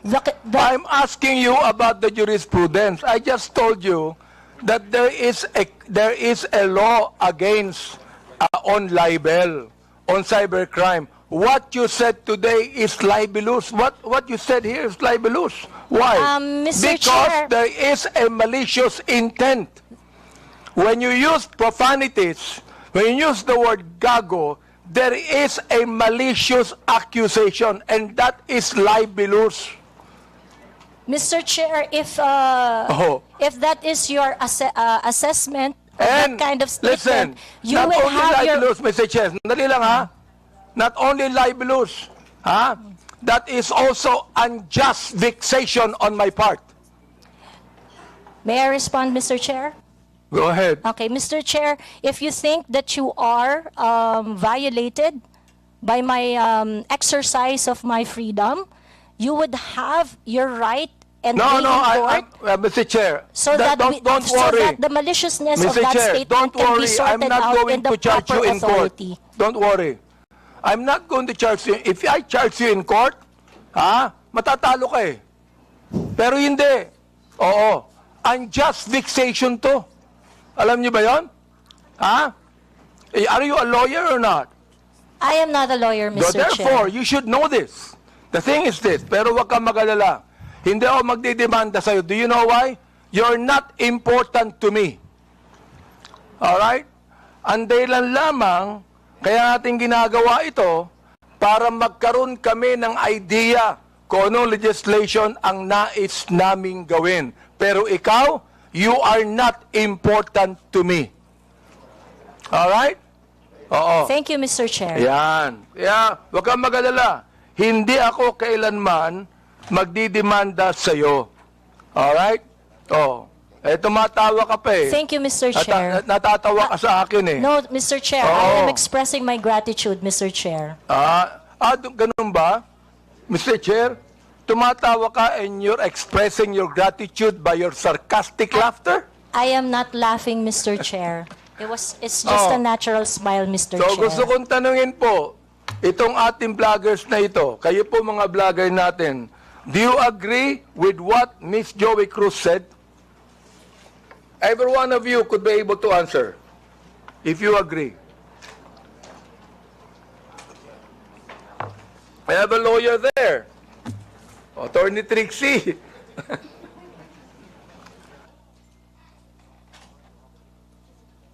Attorney Trixie, you have the floor. Thank you, Mr. Chair. I disagree with Ms. Joey. I believe that there is, instead of a limitation on the freedom of speech, I believe that speech is either protected or not protected. Thank you very much. Those that are covered by the law, such as the law on inciting to terrorism, inciting to rebellion, and so on, are unprotected speech. And those that are not covered by any limitations by the law are protected speech. The Supreme Court has said that expressions of frustration are protected speech. And therefore, although we differ, Ms. Joey and I, on the approach to the problem, we agree on the solution.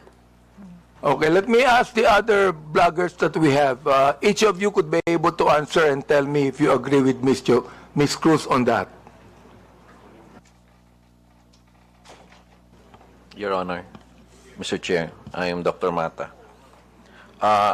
I'm a bit forgiving on those things sometimes, Mr. Chair, because sometimes people are so expressive that we tend to say things. And I could cite, Mr. Chair, your example on the last hearing. You mentioned something as well. I won't mention it now, but you said it's something, but I know it was withdrawn as well. So I'm not affected by what you said, because sometimes you're just, in your emotions, you tend to say things, which you said, T-A-N-G-A, but it's okay, Your Honor. Mr. Chair, let me answer that, no? When I say T-A-N-G-A, binalik ko lang sa kanya eh. Siya ang unang nagsabi. Siya ang unang nagsabi. Para bang pinukulo ka ng balisong, nasa lubo yung balisong, binalik mo sa kanya. Kaya ako binanggit. Hindi ako ang unang nagsabi. Ang unang nagsabi, yung vlogger mismo. Ibinalik ko lamang sa kanya. Ngayon, ako ang masama. Samantalang yung vlogger na nagsabing tanga ang gobyerno, hindi masama. Nung ako ang nagsabing tanga, ako naman ngayon na masama. Ano ba talaga, Mr. Chair? Yes. Thank you for your explanation on that, Mr. Chair. Mr. Chair.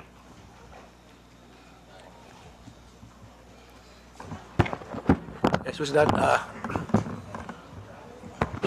Mr. Chair. Mr. Morales, please proceed. Yes, sir. Doon sa kaya Miss Joey Cruz, ang ko lang, bilang isang dating tauhan ng gobyerno, wag lang sana tayong magpakita ng anumang kagaspangan para hindi tayo napapansin ng publiko. Yun lang po. Ano yung ibig sabihin? Huwag lang magpakita ng kagaspangan para hindi makita ng publiko. Yes, Your Honor, Mr. Chairman. Yun lang po. Kasi kung magpapakita tayo ng kagaspangan at makikita ng publiko yung hindi na ayon na kilos ng isang public official, talagang makikita po tayo. At yun mapapansin ng publiko. Huwag naman sana tayong masasaktan. Sinong tinutukoy mo, Mr. Chair? Your Honor, yun pong mga gumagawa ng kagaspangan, yun po yun. Sino nga yung tinutukoy mo? Aba, hindi ko po alam. Siguro po, maaaring kayo po, Your Honor, mawalang galang na po, nasa inyo po yun kung sino po yung mapapatungkulan nun. Mr. Chair, ano ba yung kagaspangan na narinig mo? Sino nagsabi ng kagaspangan?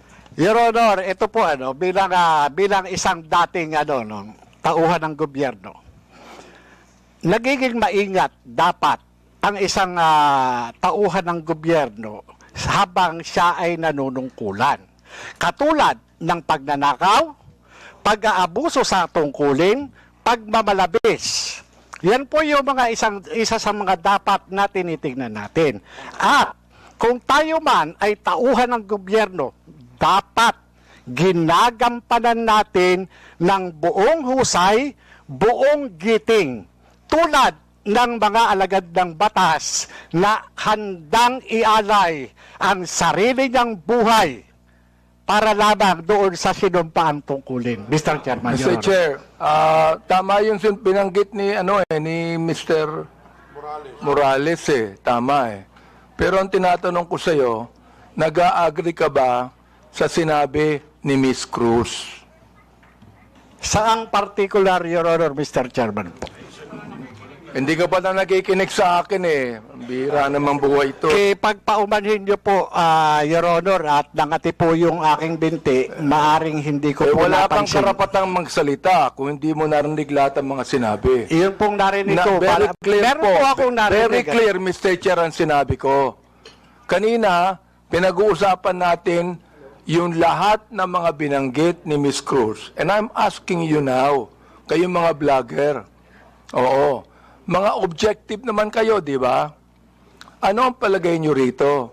Palagay nyo ba na itong malicious, ulitin ko para malaman mo, itong malicious, profanities, at insults, accusation na ibinigay po ni Miss Cruz, ay kasama po yan sa tinatawag nating protected discourse o kaya naman healthy discourse or freedom of expression?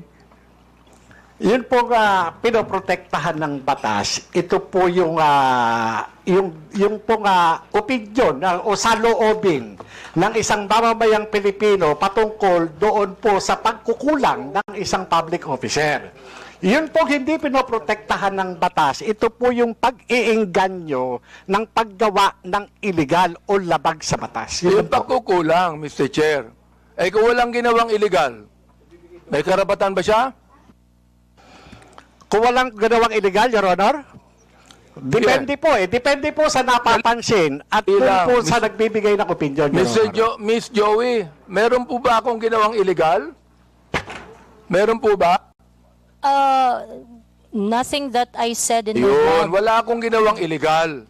Meron ba akong ginawang immoral? There are things that I may not agree. You may because of not agree, differences. that's fine Yeah, with me. Yeah. Pero ang tinatanong ko, meron ba akong ginawang immoral? Differences I in agree values, that there Your are Honor. some things that you do not agree. Okay lang yun sa Differences in akin. values, Your Honor. Di ba? Pero wala akong ginawang immoral o illegal. You said that yourself. So therefore, anong ibig sabihin ng profanities, insults, and malicious accusations you gave to me? Yun ang tinatanong ko. May I answer, Your Yes, Honor? go ahead. Okay. First of all, Your Honor, I would just like to take exception once again that I never agreed to anything, any statement that is malicious as part of freedom of speech. It's not. What I said are not malicious. Those are observation on my end, and the profanity is part of part of my expression of discontentment, disgust, because my expectation for a public officer is not Therefore, met. Mr. Chair, when you're saying that a public official who is not doing anything illegal or immoral, and you said something malicious, insult and profanities, Again, That is your observation. And you have the right to say that. Again, Mr. Chair, I am taking exception on the malicious statement. My statements are not malicious because my statements are always pertaining to the exercise of the public duty of the officer I am responding to. So therefore, when you reacting said to. gago, that is not malicious. That is not malicious, Mr. Chair. Okay. That is not malicious, ha? Yes, Mr. Chair. Oo. Pero ako, Miss Cruz, kahit kailan, hindi naman kita kilala, hindi ko alam ang ginagawa mo, wala akong karapatang tawagin kitang gago. And I respect your opinion, Mr. Chair. Not my opinion. That is my belief. I Iba yung respect your opinion, belief, Mr. iba Chair. yung belief. Okay. I'd like to ask the other vlogger if they agree with Miss Joey on that. Una po, I agree po na this is not malicious kasi na-establish na po na hindi po namin kayo kilala personally. And kung sabihin namin mahal namin kayo, it is because of your work as public official. Hindi po ibig sabihin mahal po namin kayo bilang kung ano pa man, malisyoso. And when we say we don't like what you are doing, it is also not malicious. It pertains to your job as a government official. So I think magkaiba din po kasi yung sukatan sa public official and also private citizen. So, I think it's important for us to understand the difference of and the limitation doon sa public official and sa private citizen. And I agree po. Lahat po ng sinasabi namin sa inyo, because we don't know you personally, are not malicious. It's not personal. It's about your job lang po. Sometimes, Mr. Chair, I'm not onion-skinned, ayan, kilala ako ni Congressman Glenn. Kaibigan ko yan. I'm not onion-skinned. Ang ibinabagit lamang natin dito is how do we limit this? How do we regulate this? Yun ang aming inaanong batas. How do we regulate this kind of statements? Na masyadong personal to Diba? Hindi ko na nga pinapansin Oo. Kung hindi lang binigay sa akin itong mga bagay na sinabi, makikita ko ba to? Hindi ko nakita to Miss Joey Cruz I don't even care about that anymore. Hindi ako apektado dito Hindi ba? The thing is this, kayo makakatulong sa amin for us to be able to craft a better legislation to what? To tell you that the freedom of expression is not absolute. Yun ang nais naming sabihin dito. So, yung the rest of the vloggers, if, yes, Attorney Glenn, go ahead. Thank you, Mr. Chair. While we recognize the plenary power of this Congress to enact legislation to limit freedom of speech or expression, I would just like also to exhort the members of Congress, the honorable members of Congress, to remember that the exercise of free speech, public officials should not be onion-skinned. I know hindi po kayo onion-skinned, Congressman, Honorable Abante. Public officials should not be onion-skinned, and that free speech serves as a scalpel that removes the abscesses of officialdom. I quote the jurisprudence. It's a landmark decision of the Supreme Court. So we have to make a tight balance between limiting the freedom of speech and, of course, when it comes to public acts of public officials. Yun na po, Mr. Chair. May we hear the others, Mr. Chair? Go ahead. Yes, Mr. That Chair. handsome man right there. Ako po, Mr. Chair. May I be recognized po? Mr. Chair, sundan ko lang po yung binanggit po ni Attorney Trixie about protected speech. I don't know the specifics of what Ms. Joey said. Be that as it may, Mr. Chair, kung yung pong mga binanggit niya ay nakapatungkol po sa official function, then it is warranted. If it pertains to the personal po na buhay, then it is unwarranted. Naiintindihan po namin yung predicament, Mr. Chair, ng mga congressman natin, ng mga public official natin na talagang nasa scrutiny ng taong bayan. Pero hinihingi rin po ng taong bayan, lalong-lalo na ng mga manggagawa, ang pag-intindi po ng ating mga congressmen doon sa kung ano yung nararamdaman at ano yung pakiramdam, emosyon ng mga tao patungkol doon sa function po ng ating mga public official. I believe yung mga binanggit po ni Ms. Joey, it is part of protected speech. And I think doon po pwede tayong magkaisa. That's all, Mr. Chair. Meron pa. Yes, Miss, Mr. Chair, good afternoon po. Yung tungkol po sa sinabi ni pagsasamahin ko na po yung tatlo, no? Ni Ma'am Joey, ni Attorney Trixie, at saka ni Sir Elijah. Kami po na mga content creators, nasa public eye din po kami, gaya po ninyo. So, whatever content or opinions that we also post online, nakaka-receive din po kami ng mga gaya ninyo na masasakit na salita. Kaya naiintindihan po namin kung saan din kayo nanggagaling. However, ang difference lang po natin, ang atake sa amin personal, ang atake po sa inyo, on your official function. Ngayon, ang masasabi ko lang po siguro pagdating sa bagay na yan, kami po, pinapabayaan po namin yung mga haters namin at saka bashers to air out what they think and feel about what we say. Hindi ko naman din po sinasabi na dapat ganun din po kayo. It so happen lang that sa inyo po, pagdating sa mga nasasabi nyo po, sa mga press briefing nyo po, sa press con nyo, or even sa mga pinapublish sa news, sa aming mga content creator, naka-anchor kami lagi kung ano lang po ang nasasabi ninyo. Mr. Chair, Ms. Batalya, Yes po. gusto ko lang pong banggitin din, no? Alam mo, natanggap ko itong mga bagay na ito since Quadcom days, eh. Hindi ako binabas ng sino man bago ang Quadcom. Bakit kaya? Di ba? Share if I may. Hindi ako nababas, eh. Oo, ngayon lang talaga. Hindi ko alam kung bakit, eh. Oo, yun ang gusto kong sabihin sana sa inyo. Di ba? Yes, Manuel Mata po. Mr. Chair, yes, Mr. Mata, yes. that is exactly the point kung bakit hindi po tayo nakafocus dapat dun sa mga protected naman na speeches ng mga tao. But the reason of frustration, ano po yung context bakit po nasabi yon ni Miss Cruz? Para alam po natin kung bakit siya na-frustrate, bakit niya po nasabi yon, and yun po yung masolusyonan natin.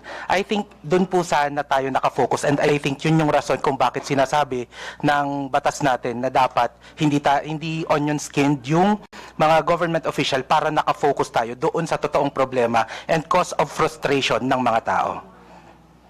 Mr. Chair, sinabi ko na hindi ako onion skin, di ba? Yes po, Mr. Chair. The fact that you are here talking with us with this kind of respect is, I agree. Kaya, Mr. Chair, hindi ko talaga, since the time na yung Quadcom, hindi ako nagsalita ng anuman sa inyo o nag-vlog sa akin. Miss Joey, hindi ka nakarinig sa akin anuman salita, di ba? Miss Joey, you have never heard me say anything against you or about you. Am I right? Yes, sir. Yes, Mr. Chair, we do not know each other personally. Ayun. And then, ganito. I have never said anything about you, nor anything that you have said against me. Am I right? Sorry, Mr. Chair?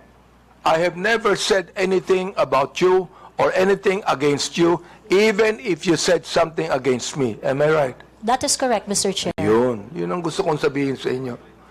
I'd like to give way to my good friend, Congressman Acop. Before I recognize Congressman Acop, admin matters, there are several resource persons here who have been here since early this morning, and I believe some of the members have no questions anymore.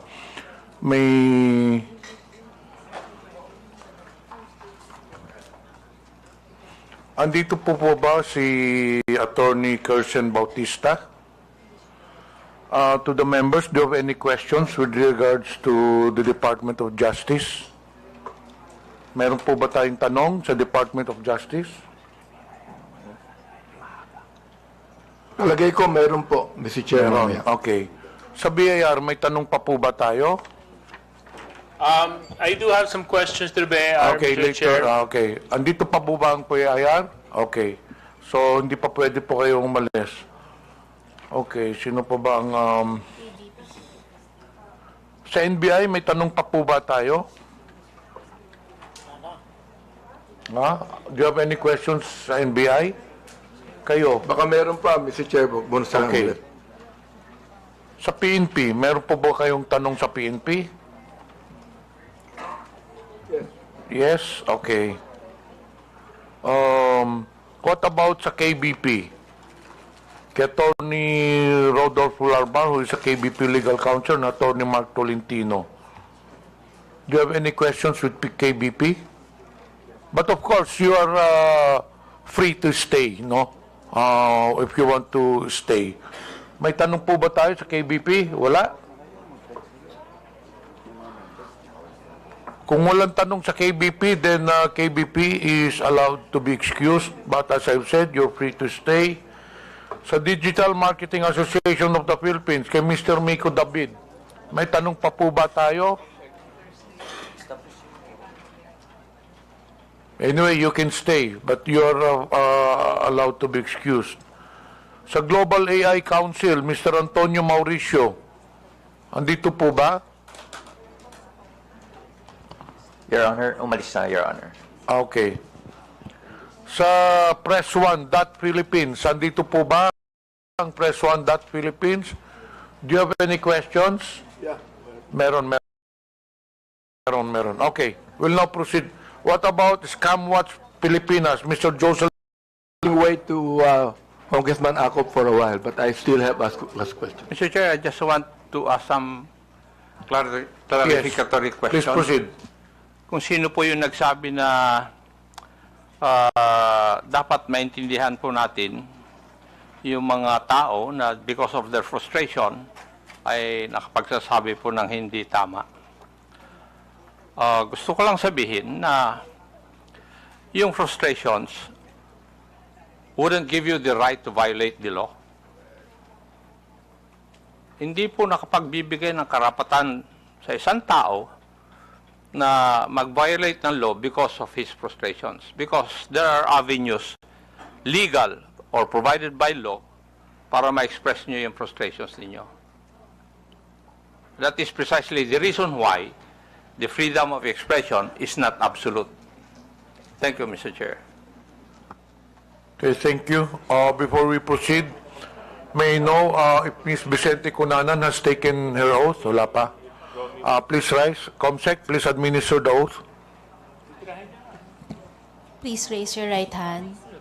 Do you swear to tell the truth, the whole truth, and nothing but the truth in this inquiry? Please respond with I do. The oath has been administered to your honor. Thank you. Honorable Abante, you have the floor. Mr. Chair, meron po bang ibang vloggers na gustong magsalita tungkol dito? Do you have any statement to the social media personalities regarding the issue on Ms. Cruz? Ms. Cruz, just curious, are you a voter of Honorable Abante?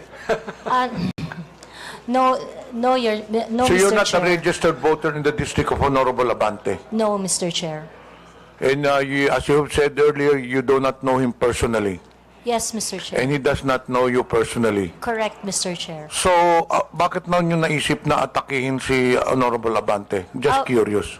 Because the action is not really limited. The performance and the performance of Congressman Abante being part of several committees that affects national issues. But why are I you got to know interested him. particularly, specifically to Mr. Honorable Abante, considering that you are not a voter of Honorable Abante? Ano pong interest ninyo?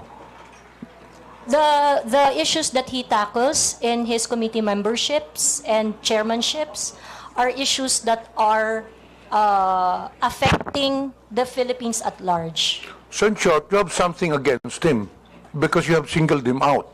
There are 314 congressmen here, Pero mukhang ang paborito mo si Honorable Abante.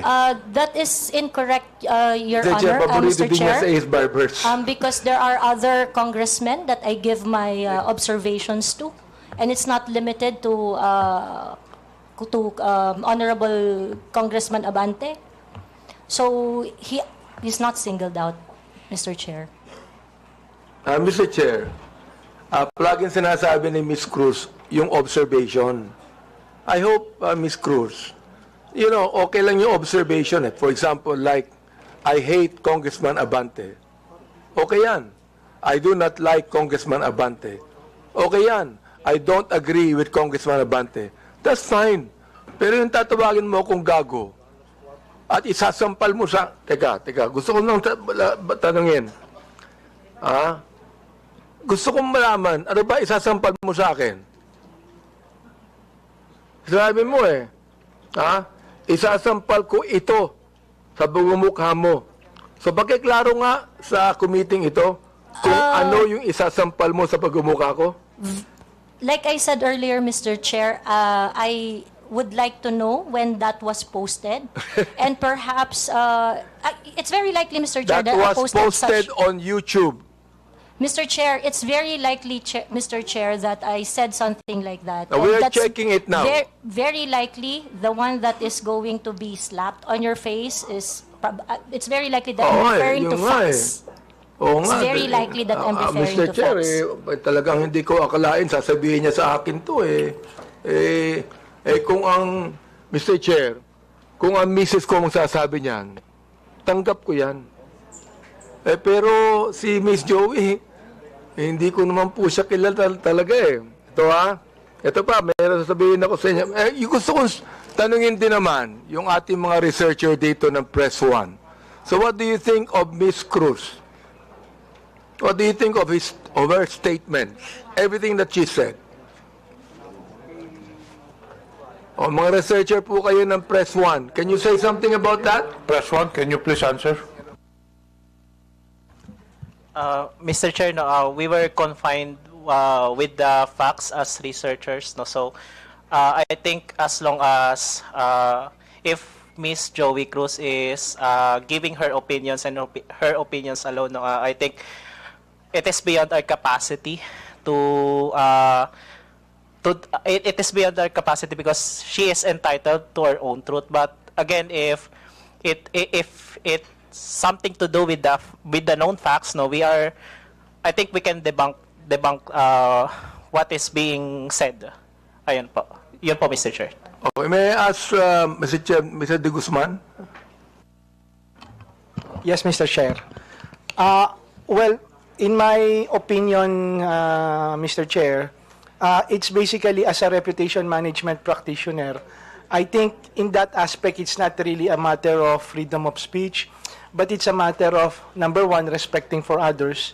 Number two, it's a matter of an ethical practice, whether you're a journalist or even a content creator, because basically your audience has a wide range. They are not just limited to a particular segment who would understand, unless, of course, that's the type of brand that you want to project. So you will really break those ethical rules, those courtesies, and the respect. So that's my personal opinion, Mr. Chair. Mr. Chair, can I ask the rest of the bloggers if they would like to say something? Yes, go ahead. Hello. May I? No, I don't agree with how you stated it, sir, which allegedly she said. Because, well, people can say anything they want, but if it violates the law, then it's illegal, and it still has to be determined if what she said really was illegal or what she did was illegal, and that I think that is for the courts to decide.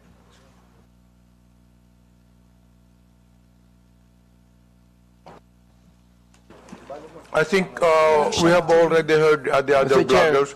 Those who wish to make a statement, you can do so. But to those who have already made their statement, pwede na siguro yun.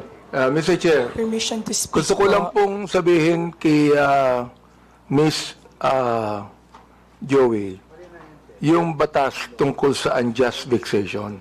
Supreme Court has defined unjust vexation as any human conduct without violence that unjustly annoys an innocent person. Yan.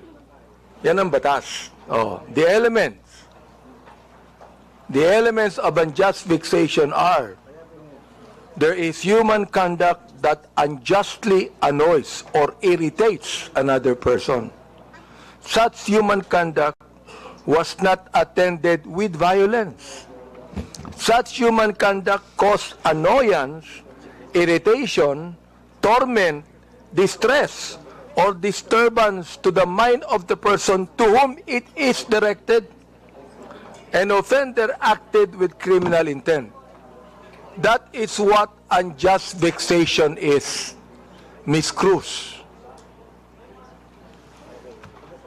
Oh. If I say, Miss Cruz, I was irritated by what you said. I was annoyed by what you said, even without violence. I was distressed with what you said. I became depressed with what you said. Oh, di ba, Miss Cruz? So sabi ko, ganito na lang. Ganito, ha? Let's just be very careful. Okay lang po sa akin. Sabihin mo sa akin, I hate Congressman Abante. I don't like him. I don't agree with him. Fine. Pero yung babanggitin mo dito, ha?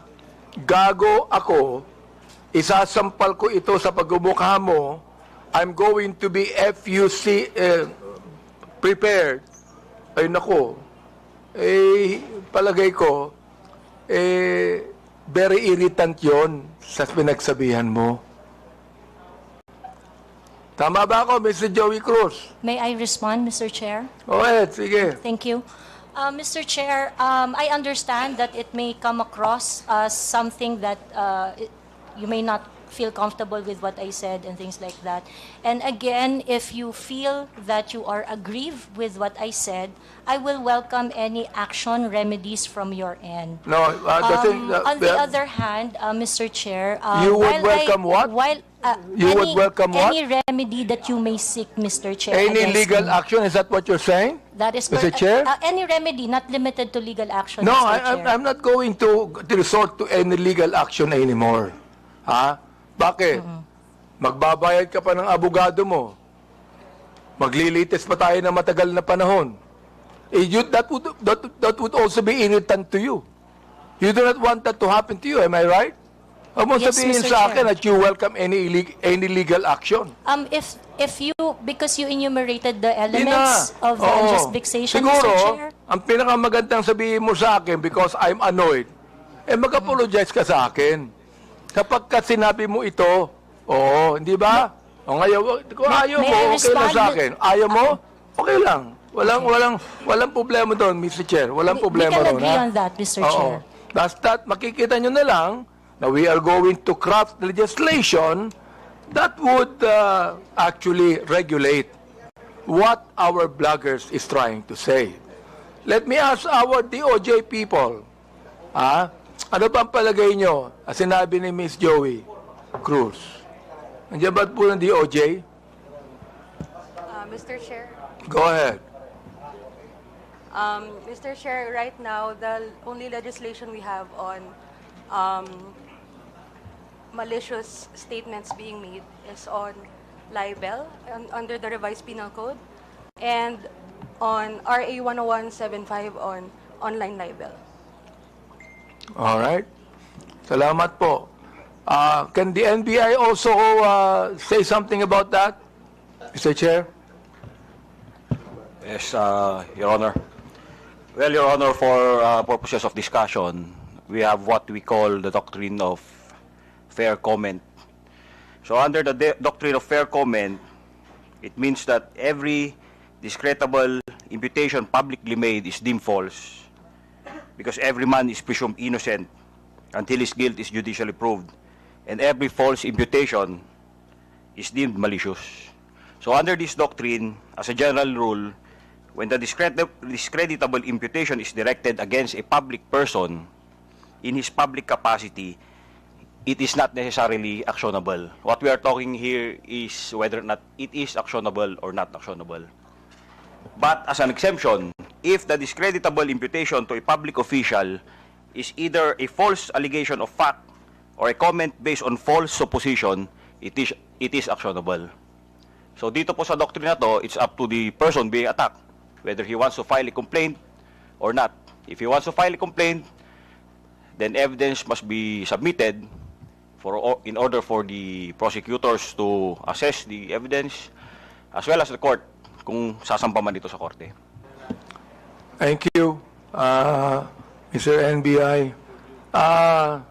I'd like to also say, sapagkat marami ring bashing ang binigay ni Ms. Cruz kay Congressman Ace Barbers, di ba?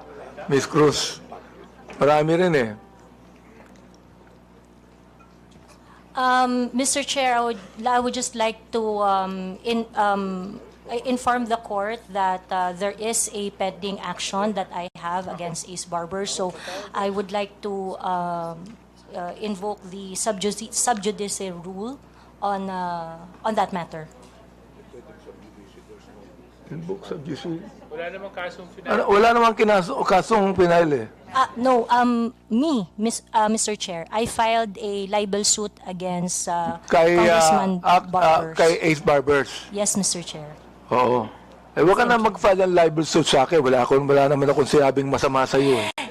Yeah, we agreed. We did not say anything personally on each other. Okay. Well, in your numerous blogs, Ms. Cruz, you criticize the government and specific personalities. But you have not released any content addressing the West Philippine Sea issue or taking a stand against China's actions. Why is that?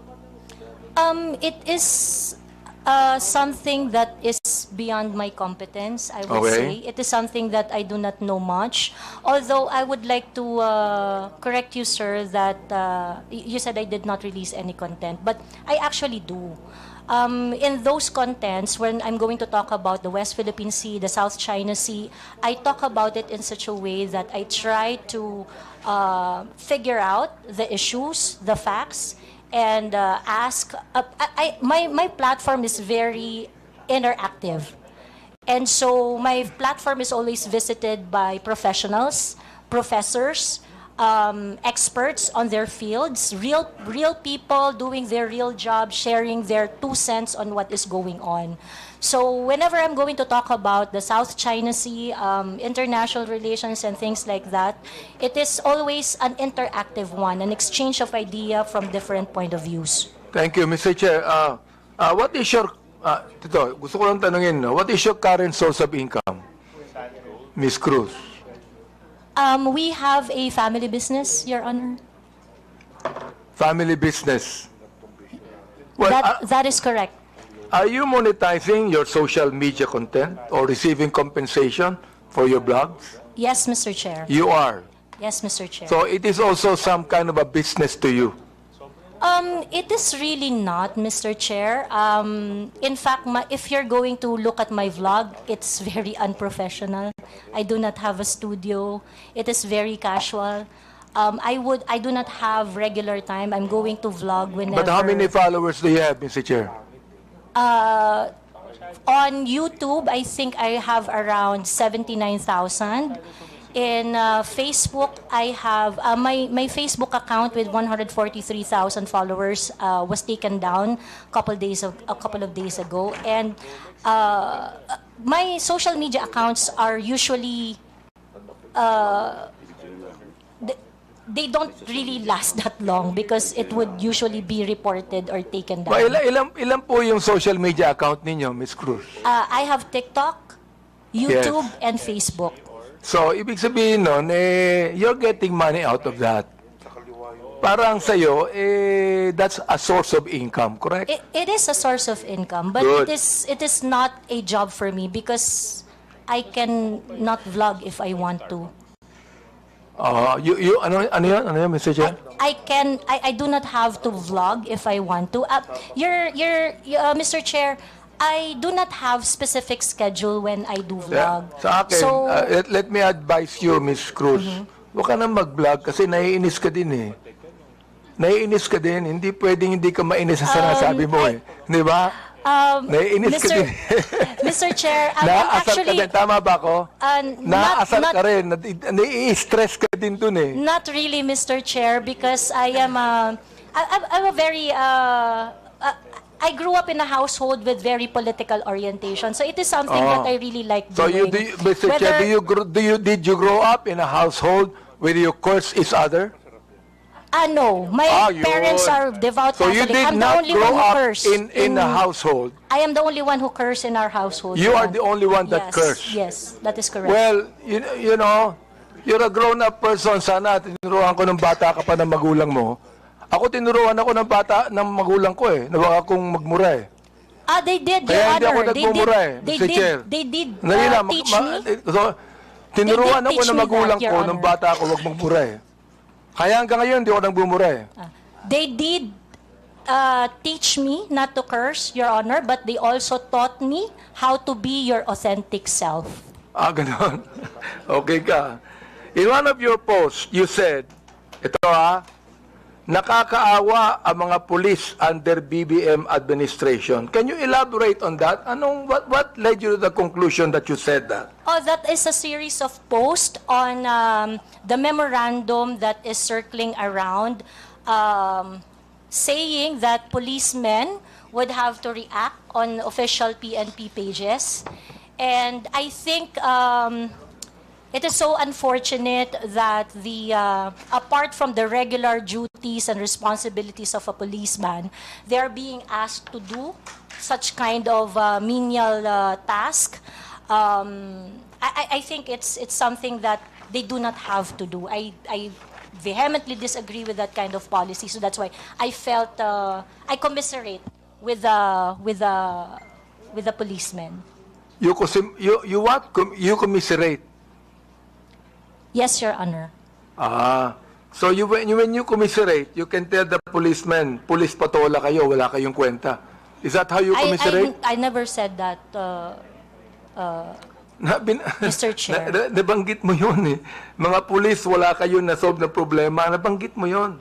Kaya nga gusto ko nang tanungin, are these statements based on any verified data? Do you have a data on that? If I know the Or time they when are I simply your posted it, personal opinion? Mr. Chair, like I mentioned earlier, so that I can intelligently identify the reaction I posted on my Facebook, ito po ang kaibigan ko. I would need to know the Miss time Ako, Miss when I Ako. posted it, so that I would know the exact Miss Cruz, news. Miss Cruz, ito po ang kaibigan ko si Congressman Akop. Naging general po ng pulis to eh. Oo. Kaya, pag you begin to generalize, pangit, hindi ba? Let That me is ask correct. our police people there, what do you think of the statement of Miss Joey Cruz? Thank you, Mr. Chair. Oo. Pulis patola ka ba? No, of course. Hindi. No. Wala Your kang Honor. kwentang pulis. Ganun ba yan? No, Mr. Oh, Chair. you tell us about that, Mr. Chair. Well, the data will probably speak for itself that the PNP has done so much. And I think that was the statement of Ms. Cruz. But the numbers will really speak for itself, Mr. Chair. Okay. Now, ito na lang, no? In your other blog, Ms. Joey, or post directed against the Quadcom, mga members tungkol sa pag-iimbestiga over bloggers spreading fake news. Itong TRICOM po namin. You dismissed them and said something along the lines of what? Sabi mo, para kayong mga bata, tangiya nyo. Hindi ko nga masabi. Di ba? Yan ang pag pinapasweldo kayo ng sambayanang Pilipino, pinagputahan ng mga tao, including ng mga vloggers, sagutin nyo mga tanong. Do you confirm this statement? Yes, Mr. Chair. Why did you say that? Because in any rants or bashing or issues I raised in my Facebook, I never really got a response. So a pakiklaro clear mo nga yung response. sinabi mong pinagputahan ng mga tao. Will you please make it clear to us, anong ibig sabihin nun? Kasi hindi ko alam ibig sabihin nun eh. Yes, I will explain, Mr. Chair. Yes, please. Pinagputahan ng mga tao means pinagtrabahuhan ng manggagawang Pilipino ang nagpapatakbo ng bayang ito, ng kongresong ito. So therefore, the public officials should listen when there is a grievance being raised, petition being submitted by the people, especially when they are expressing dismay or standards not being met. Pinagputahan ng tao means pinagtrabahuhan ng matindi ng mga tao. Mr. Chair, yung mga taong nagtrabaho, tinatawag mong PUTA. No, Mr. Chair. Ayun ang nabanggit mo eh. And Mr. Chair, sa Katagalugan po, ang ibig sabihin po niyan, dahil nga po ang tao ay nagtatrabaho, ang isang hardworking na tao ay nagtatrabaho ng long hours, they would always express ng frustration dun sa kanilang pang-araw-araw na challenges. So that is why, ganun po ang Bulakenya po ako, Mr. Chair. I would just like to inform so that you would also have a proper context on my vernacular. Mr. Chair, marami kong kilalang Bulakenyo na hindi ganyan ang mga salita. Yeah, marami po. Marami rin po Please, ako. wag mong banggitin ang pagiging Bulakenya mo dito. But Baka it is- sabihin po ng mga Bulakenya, lahat yan, ganyan ang salita nila. I am Please, under oath, wag Mr. naman. Chair. It is like that. Mga disente po ang mga Bulakenya. Bulakenya po ako, sir. So I can speak for my people. Isa ka, Mr. Chair, sa Bulakenya hindi disente. Now ito ha. Last question, Mr. Chair. Yes, can you wrap it up? We still have other issues. Given your consistent use of offensive language, not only against me, against others, for example, personal insults, unfounded allegations, you cannot even verify it with your data. Do you believe your actions are still protected under freedom of expression? I take exception, Mr. Chair, Or on have you crossed the line alleging unfounded accusations because Or have you crossed the line into abuse of your right? I understand my right, Mr. Chair, and I understand that I have no right to abuse my right. Good.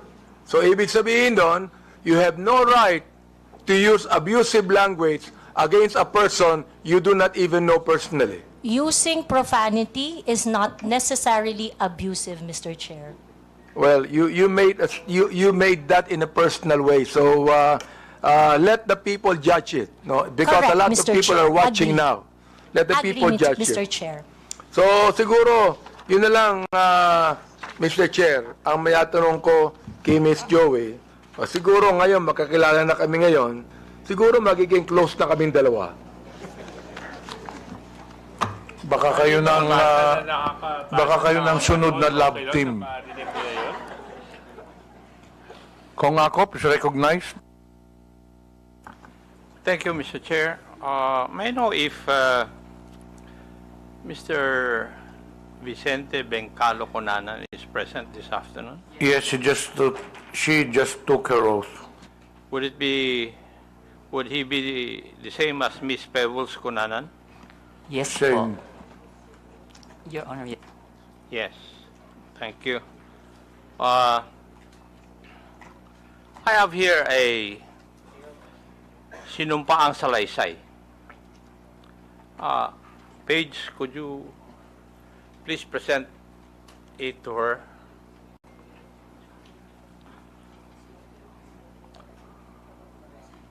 Would that be your affidavit? Subscribed and sworn to?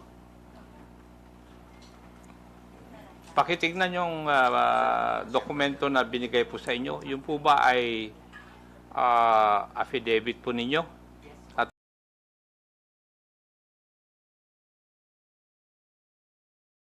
pirma nyo po ba yun na andyan? Mr. Chair, yes po. Thank you. Page, pwede bang?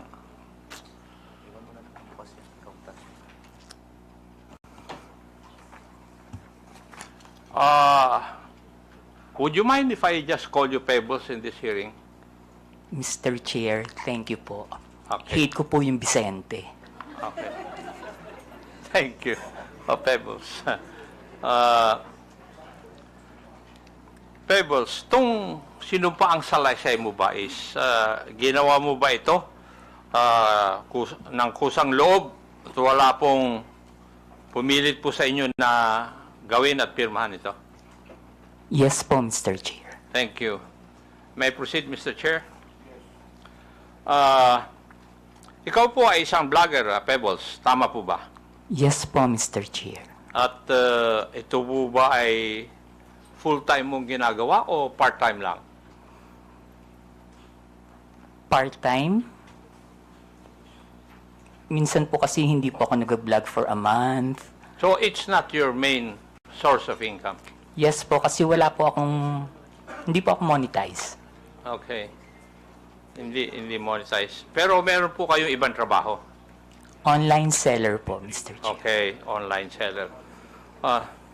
Pag kayo po ay nag-i-engage sa pagbablog, ano po ang pangalan na ginagamit po ninyo?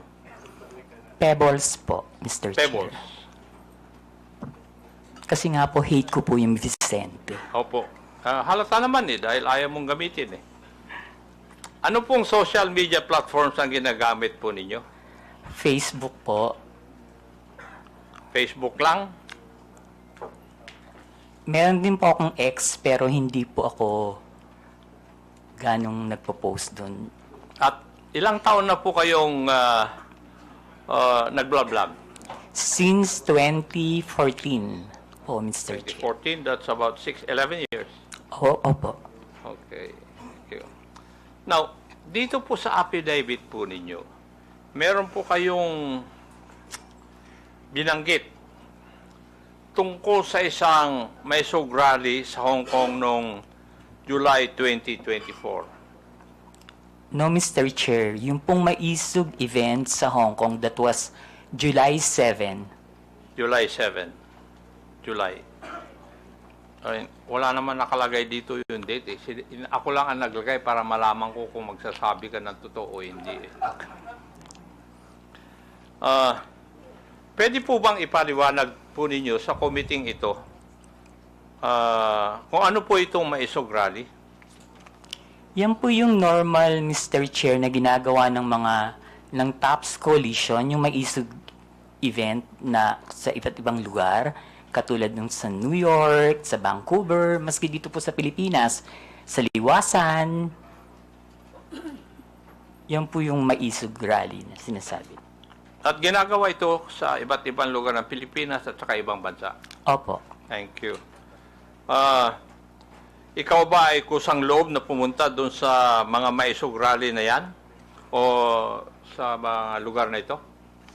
Kapag ini-invite po ako, Mr. Chair, nagpupunta po ako. Pero pag hindi po ako invited, hindi po ako pumupunta. Pag ini-invite ka? Opo. May sumasagot po ba sa iyong pamasahe? Meron po. Meron. Pati yung accommodations po ninyo?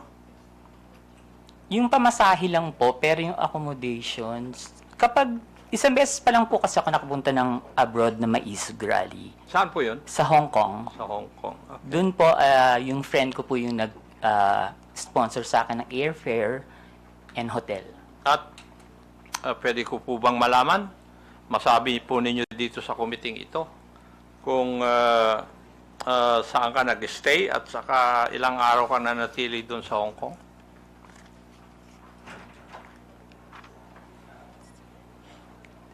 July 7 po, ginawa yung event.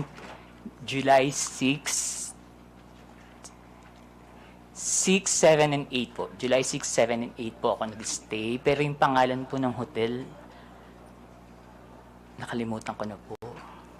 Okay, thank you. Bakit po kayo naimbita sa private dinner na sinasabi mo na naganap noong July 7, 2024? Hindi po, Mr. Chair. After po ng event, meron pong dinner. Naimbita po ng kayo? lahat ng naging speaker dun sa event. So, naging speaker kayo doon? Yes po. Okay. Pwede po bang sabihin nyo sa committee ito? Sino ang nag-imbita po sa inyo sa event na ito? Actually, Mr. Chair, nung pagtapos ng event, tapos nakatayo na po lahat ng mga tao, nagpapapicture yung mga umattend, yung mga followers. Ang nagsabi po sa akin na merong dinner after is si Attorney Harry. Si Attorney? Harry Roque. Si Harry Roque. Siya rin ba nag-imbita na lumahok ka doon? Hindi po, yung pong organizer ng Maizug, Hong Kong. Yung nag-organizer ng Hong Kong Maizug Rally. Sa tingin mo, ano po ang dahilan bakit kayo inimbita doon?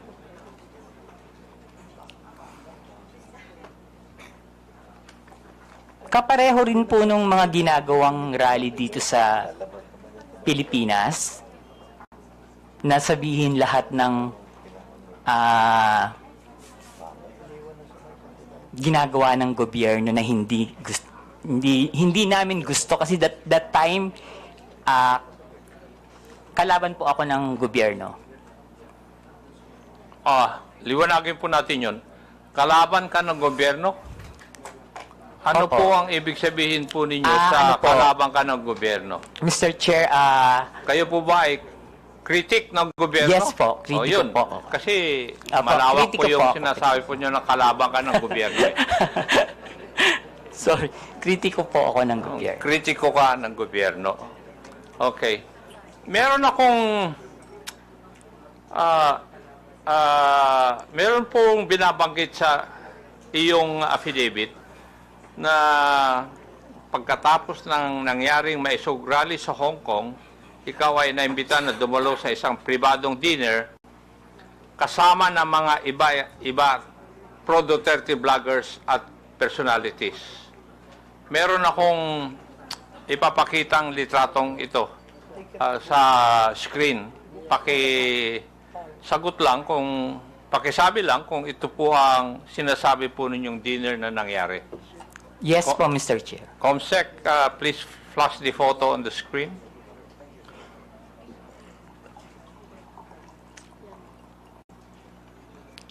Yes po, Mr. Chair. Yan po yung dinner.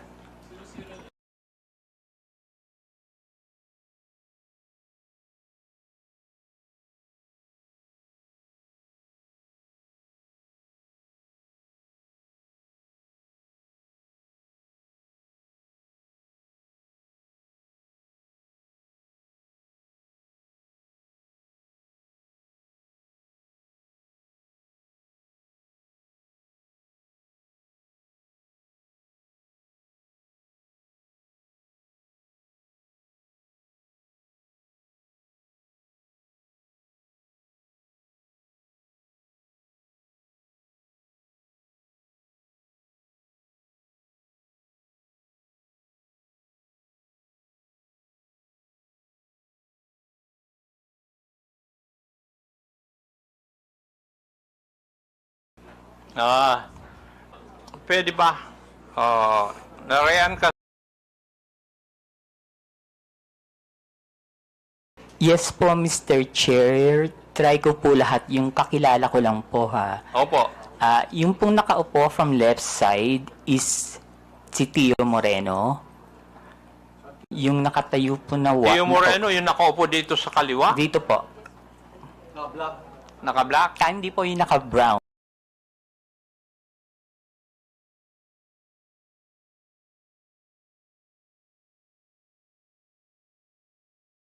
Hindi po. And yung nakatayo po na white is si Miss Sas Rogando Sasot. Okay. Ako po yung kasunod. Sumunod po si Miss Joey. Next si Sec Trixie, si Attorney Vic. And then yung nakaupo pong green is si Prof. Ana. Uy. Okay. Yung naka-red, hindi ko po kilala. Yung katabi po ng naka-red, si Attorney Harry Roque. Yung nakatayo pong naka-black, si Daniel Long. Yung naka-green na nakatayo, hindi ko po kilala. Yung katabi ng naka-green, si Pam. Yung katabi ni Pam, hindi ko po kilala. And then yung pong nakaupo sa right, si Mr. Abines. Yung katabi ni Mr. Abines, hindi ko po kilala. Then si Attorney Glenn Chong and si Doc Badoy.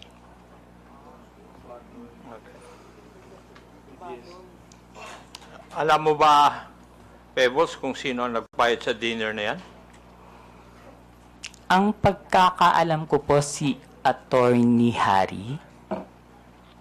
Attorney Harry Roque. Okay. Punta na tayo dun sa laman ng iyong affidavit. Sinabi mo sa iyong affidavit, Pebbles, na pinag-uusapan sa dinner na yon na may larawan o picture si Attorney Harry Roque na di umano nagpapakita na gumagamit ng cocaine si PBBM. Sigurado ka ba dyan? Sa sinabi mo sa affidavit mo na ito?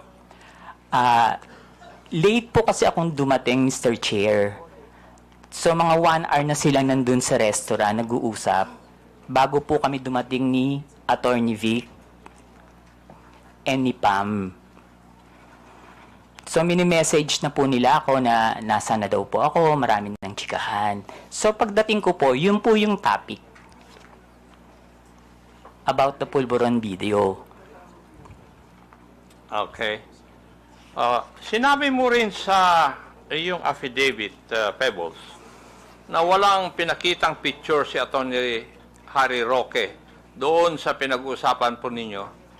Pero base po sa iyong obserbasyon, mukha bang yung ibang mga kasamaan mo ay alam na ito o first time din nilang narinig ang tungkol sa larawan na yan? In fairness naman po dun sa mga kasama ko, hindi po nila alam. Wala po kaming alam lahat. Okay, thank you. Dito rin sa affidavit po ninyo, pinag-usapan din ninyo sa oras po na yon sa dinner kung paano i-release yung sinasabing picture na hawak ni Attorney Roque. Tama Yes. po ba? Yes po, Mr. Chair. At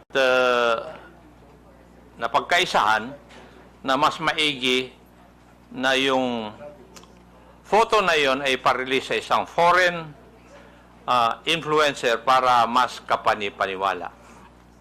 Mr. Chair, hindi naman po na pagkaisahan, pero nagbibigay po sila ng mga opinion na dapat siguro sa international blogger dapat na maglabas, or yung Australian reporter na nag-interview kay PBBM, pero hindi po siya napagkaisahan. Kumbaga nagbibigay lang po sila ng mga opinion. Okay, thank you. Pebbles, kung totoo man ang picture, bakit kailangan pa maghanap ng foreign influencer to release the picture? Bakit kailangan bigyan ng some semblance of credibility ang pag-release dito? Siguro po, Mr. Chair, para mapanood agad international. Bakit kailangan ng semblance of credibility? Dahil hindi tunay yung litrato or yung photo? Bakit kailangan ng grupo po ninyo na magkaroon ng semblance of credibility yung litrato o yung photo na yun?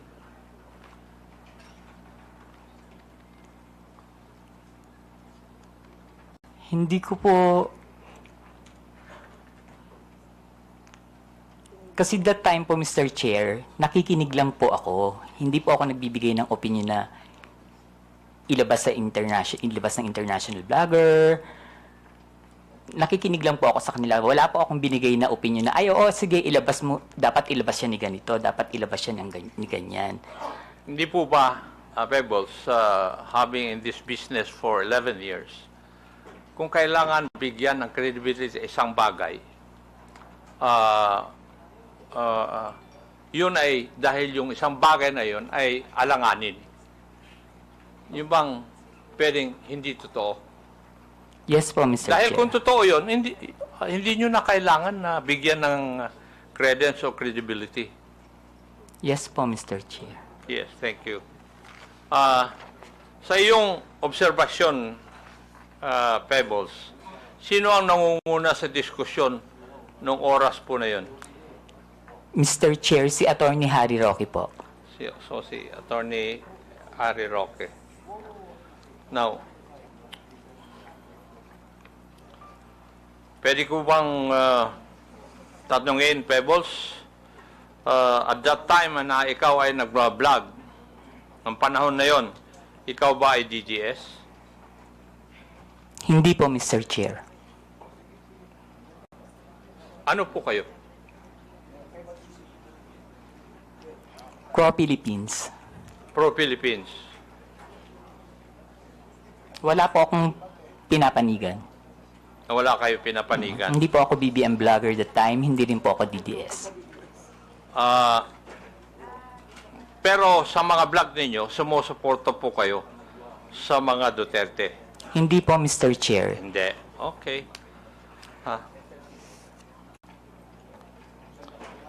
Dito rin sa iyong affidavit, Pebbles, may binanggit ka na binanggit din ni Atty. Roque na sinabi niya na kaya niyang magpabagsak ng gobyerno. Tama rin po ba ang pagkabasa ko dito sa affidavit po ninyo? Yes po, Mr. Chair. Ang exactly sinabi niya dyan is nagkamali sila, magaling akong magbagsak ng gobyerno. Aha. Oh. Sa tingin mo, kaya po ba niya talaga? Mr. Chair, hindi po, kasi nagtatago po siya ngayon eh. Tama. Meron. Yung,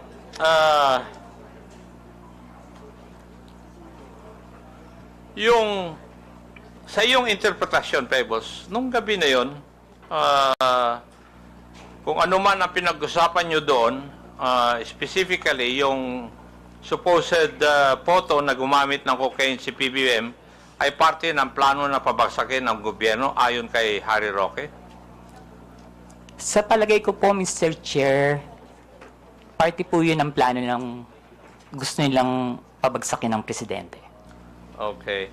Meron po bang ibang pinag-usapan pa nung gabi ngayon? Wala na po, Mr. Chair.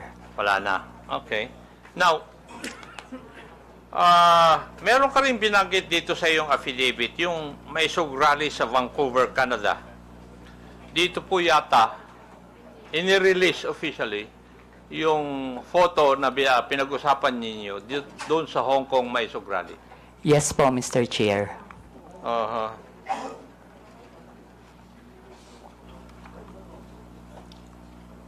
Comsec, paki-plus po ang video clip na nagpapakita ng pag-release ng Pulveron video sa rally sa Vancouver.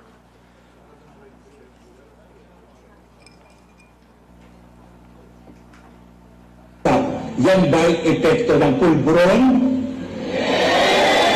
Kailangan sumagot siya ng tama, lalong-lalo na mukhang mailalabas na ang pulburon video.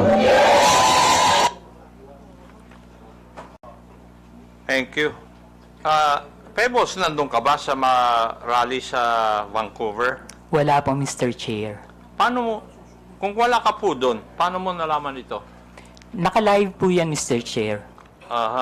Nag-live po sila dyan. May nag-abiso sa'yo na magla-live sila?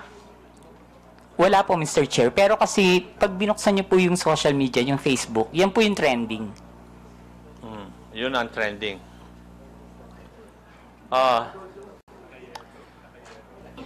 Pebbles, mapapansin sa isang video na si Atty. Roque mismo ang nasa entablado at nangunguna sa rally. Tama? Yes po, Mr. Chair. Siya rin ang nagbibigay ng pahayag sa harap ng mga tao, kaya masasabi ba natin na aktibo siyang bahagi ng event na ito? Yes po, Mr. Chair. So, malinaw na si Atty. Roque ang isa sa mga pangunahing personalidad sa rally kung saan inilabas ang Pulveron video. Yes po, Mr. Chair. At base sa video, siya mismo ang nasa sentro ng kaganapan. Tama rin. Yes po, Mr. Chair. Ngayon, ayon din dito sa iyong sinupang salaysay, isa sa mga dumalo sa Vancouver Maisog Rally ay si Maharlika. Yes po, Mr. Chair. Pwede po bang sabihin mo kung sino itong si Maharlika? Si Maharlika po yung isang vlogger niya taga-US. Taga-US. Ayon din dito sa iyong salaysay, parang alam na ni Maharlika ang nilalaman ng video bago pa ito may sa publiko. Bakit po ninyo nasabi ito?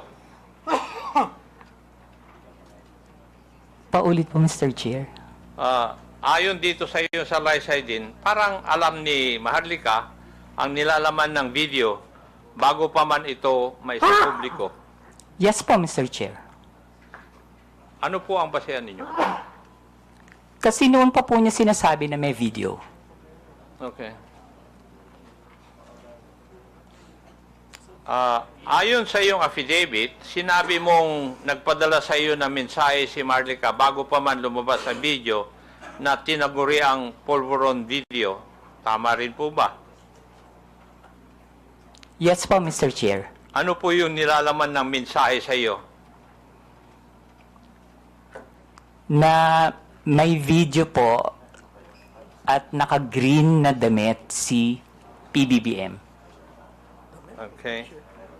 At sinabi mo rin sa iyong affidavit, hinikayat ka ni Maharlika, nasakyan mo ang ilalabas na video. Ano po ang ibig sabihin nito sa iyong konteksto? Ang sabi niya po is, sakyan ko na lang. Kasi po, ang sinasabi ko po sa kanya is, nakakainis kayo, bakit kayo may kopya? Kami wala. So, bakit naman kaya sinabihan ka ni Maharlika tungkol sa video bago pa man lang ipalabas to?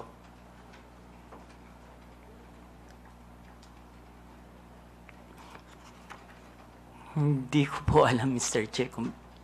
Kasi po, sa totoo lang po, Mr. Chair, si Maharlika, kaibigan ko po yan, pero kahit kaibigan ko siya at meron siya mga issues, hindi po siya nagsasabi sa akin kung sino yung mga puting ahas niya. At hindi rin naman po ako nagtatanong. Okay. Hindi na po ako magtatanong doon. May ipapakita akong video. Paki-plus po yung video na sinubmit ni Pebbles bilang Annex B ng kanyang affidavit. Comsec. Ito po ba yung video na pinag-uusapan po natin na Pebbles? Yes po, Mr. Chair. At yan din ang video na pinadala sa iyo ni Maharlika noong July 22? Yes po, Mr. Chair. Ito rin po ba ang tinaguriang polvoron video? Yes po, Mr. Chair. Pwede po bang ipaliwanag nyo sa akin? Ano po bang sinasabi o nakikita dito sa video na ito? Naggumagamit po ang presidente ng droga. Okay. Meron din dito sa iyong affidavit. Binanggit mo yung isang raw version at yung enhanced version. Pakipaliwanag po sa amin. Ano po ang ibig sabihin nito sa iyong affidavit? Yung raw version po kasi, kapag tiningnan nyo, hindi nyo siya masasabi na kahit na hindi po siya talaga, hindi nyo rin po talaga masasabi na si PBBM. So, in-enhance po nila yung video para mas maging maliwanag at mas makita. Okay. Ang ibig nyo bang sabihin, na-edit yung video? Yes po, Mr. Chair. Enhanced version? Maski po yung raw video, hindi po ako naniniwala na si PBBM yan. Ano po yung inyong basihan? Kasi po... Mr. Chairman, can I? Pwede pakiulit yung sinabi mo kanina, Miss Kunanan? Alin po, Mr. Chair? Yung indisi, ano yun? Sino yun? Sa raw at saka enhanced version. Hindi po si PBBM yan. Indisi? PBBM. Hindi po yan ng presidente. Thank you, Mr. Chairman. Ano po yung pasehan po ninyo, Pebbles? Kasi po, Mr. Chair, hindi naman po talaga yun yung mukha ni PBBM. Noon ko po pa kasi siya kilala. And kung yung edad niya that time, kung titingnan po mabuti yung nasa video, kung 30 plus pa lang siya or 40, parang wala pa po yan.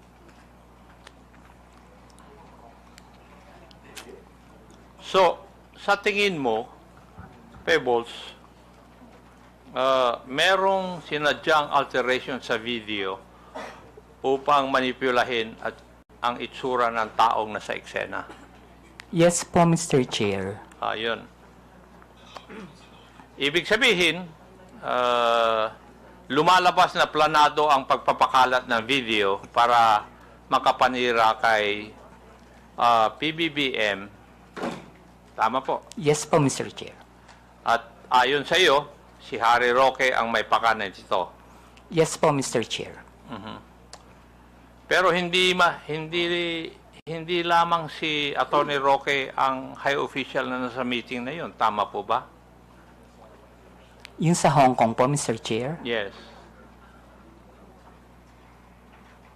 Politician po ba? Yes po, Mr. Chair. Yes. Okay. Huling katanungan, Pebbles. At sana masagot mo ito. Bakit ka nagsasalita ngayon at bakit ka pumirma ng isang affidavit? Para itama po ang mali. Para itama. Aha. Okay. Thank you, Mr. Chair. I would just like to manifest that yung polvoron video, according to the Philippine National Police Cybercrime Office and National Bureau of Investigation, which have conducted a video spectral analysis, and these officers concluded that the tragic nuts and anti-tragus or parts of the ear of the man in the video did not match those of the PBBM. And there were also independent fact-checking organizations which conducted verification, conducting deepfake analysis insofar as the video is concerned, and all confirmed na hindi po si PBBM ang nasa video. Thank you at maraming salamat, Mr. Chair. Thank you, Pebbles. Thank you po, Mr. Chair. Mr. Chairman. Yes, this JJ. Yeah, can I have just a few questions to Ms. Pebbles Kunanan? You have the floor. Thank you very much. Ms. Kunanan, nabanggit niyo po kanina na ito pong pulburon video ay peke. Yes po, Mr. Chair. Paano niyo po masasabi na peke yung video? Halatang ginawa naman po siya, Mr. Chair. Pinalabas nila na malabo yung raw video para lang masabi na kamukha ni PBBM. Okay. Tapos, in-enhance po nila and sa kanila in-AI. Okay. So, when you say nila, sino po yung sila? Who do you pertain Alam ko to? naman po, Mr. Chair, na hindi lang si Attorney Harry Roque yung nasa likod ng video na yan.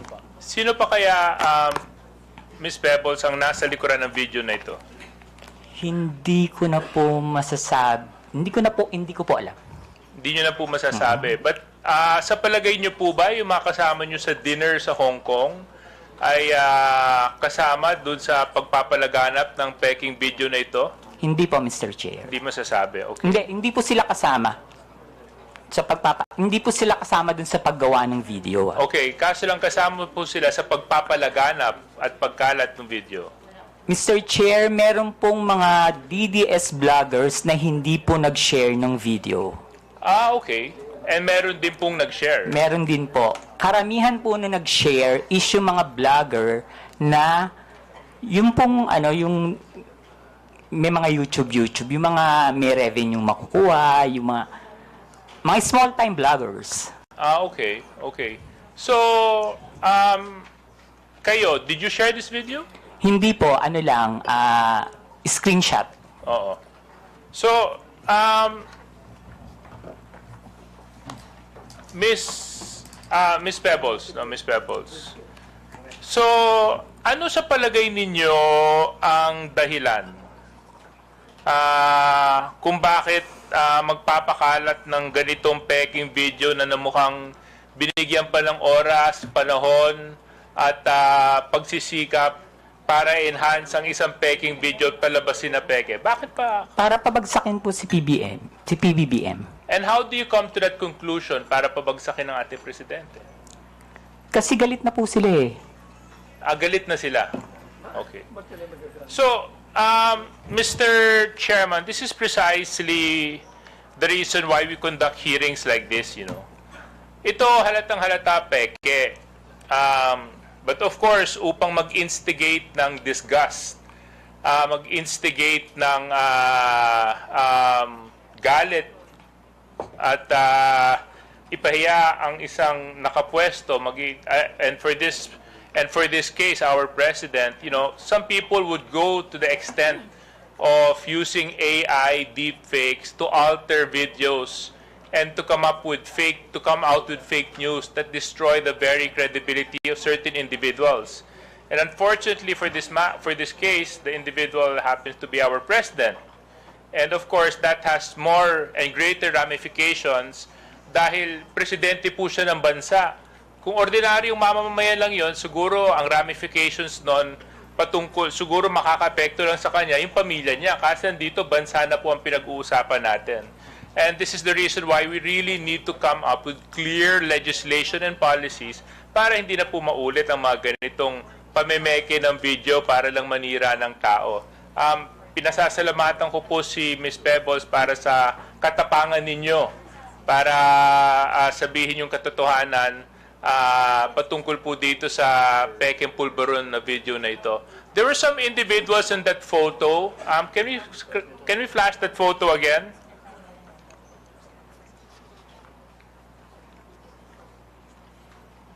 Comsec, yung photo dun sa Chinese restaurant or restaurant sa Hong Kong. Yan. Okay.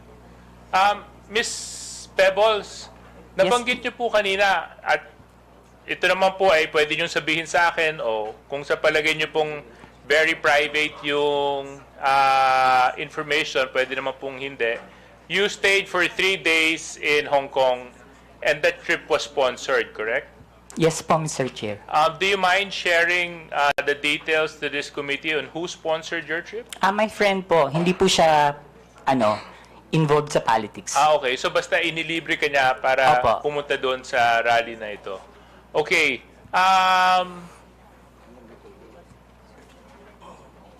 What was the year of this photo? July 7, 2024 po, Mr. Chair. Okay. The individual present, sino? Joey? Si Tio Moreno po yung nasa right. Kung dyan po niyo po titingnan sa monitor. Siya po yun? Chairman siya ba yun? Opo, si Joey po. Ma'am, Si Miss Joey po yun. Can you confirm if you are this individual in the photo? Yes, sir. Thank you. Yes, sir. Thank you. And then, Attorney Glenn Chong, can you confirm if you are the person in this video and this photo?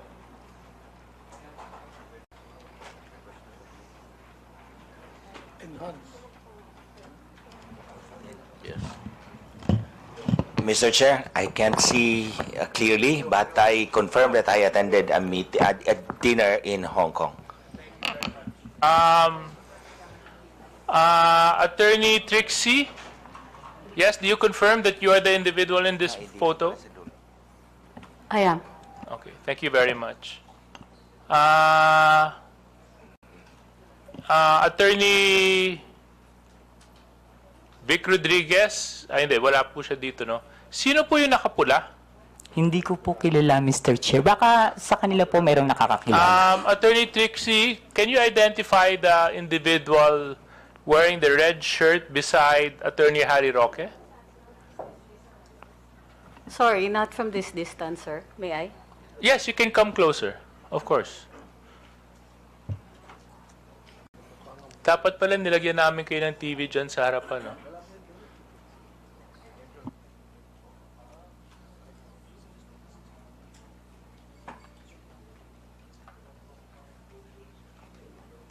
Yung nakapulas eh.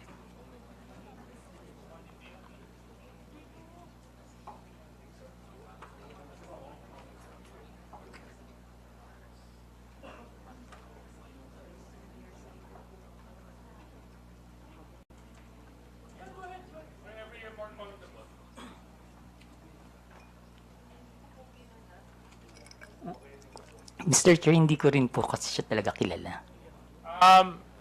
Miss Cruz, kayo po, kilala niyo po yung nakapula? Sorry, medyo malayo. Kasi pwede po kayong lumapit dito para ma-identify.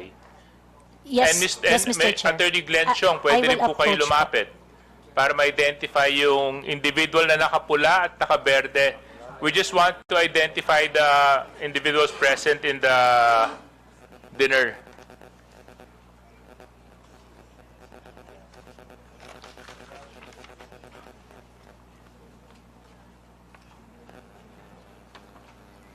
Hindi ko rin talaga siya kilala.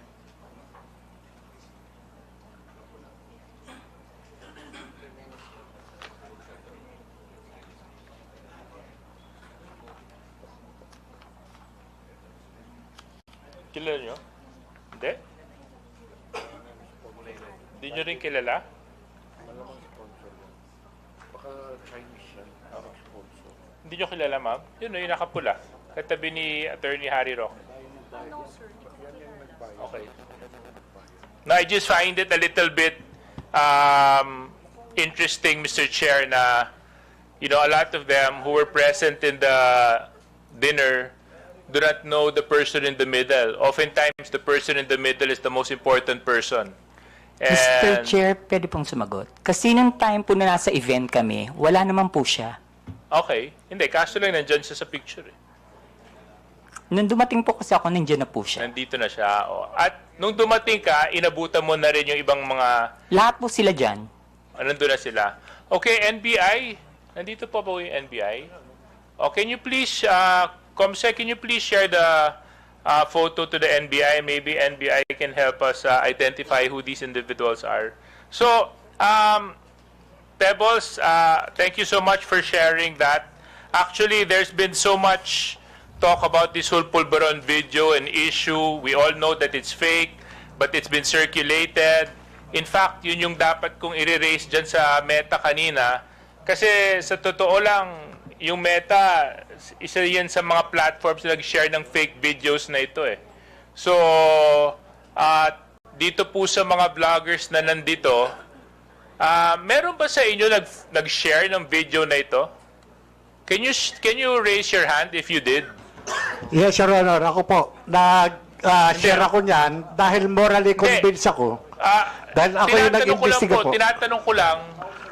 Tinatanong ko lang kung sino sa inyo ang nag-share. Hindi nyo na po kailangan ipaliwanag kung bakit. Gusto ko lang po malaman sa inyo Ako na po nandito. nag-share po. Okay, isa po kayo. Yes, okay, Mr. Morales. Thank you for informing the committee. And who else? Mr. Chair, I shared the video showing the video, not the video itself. You shared the video. The video showing the video, not the video itself. You showed the video showing the video. Yes. Which is pretty much showing the video. But not the video, Your Honor. Okay. Okay, sino pa po sa inyo?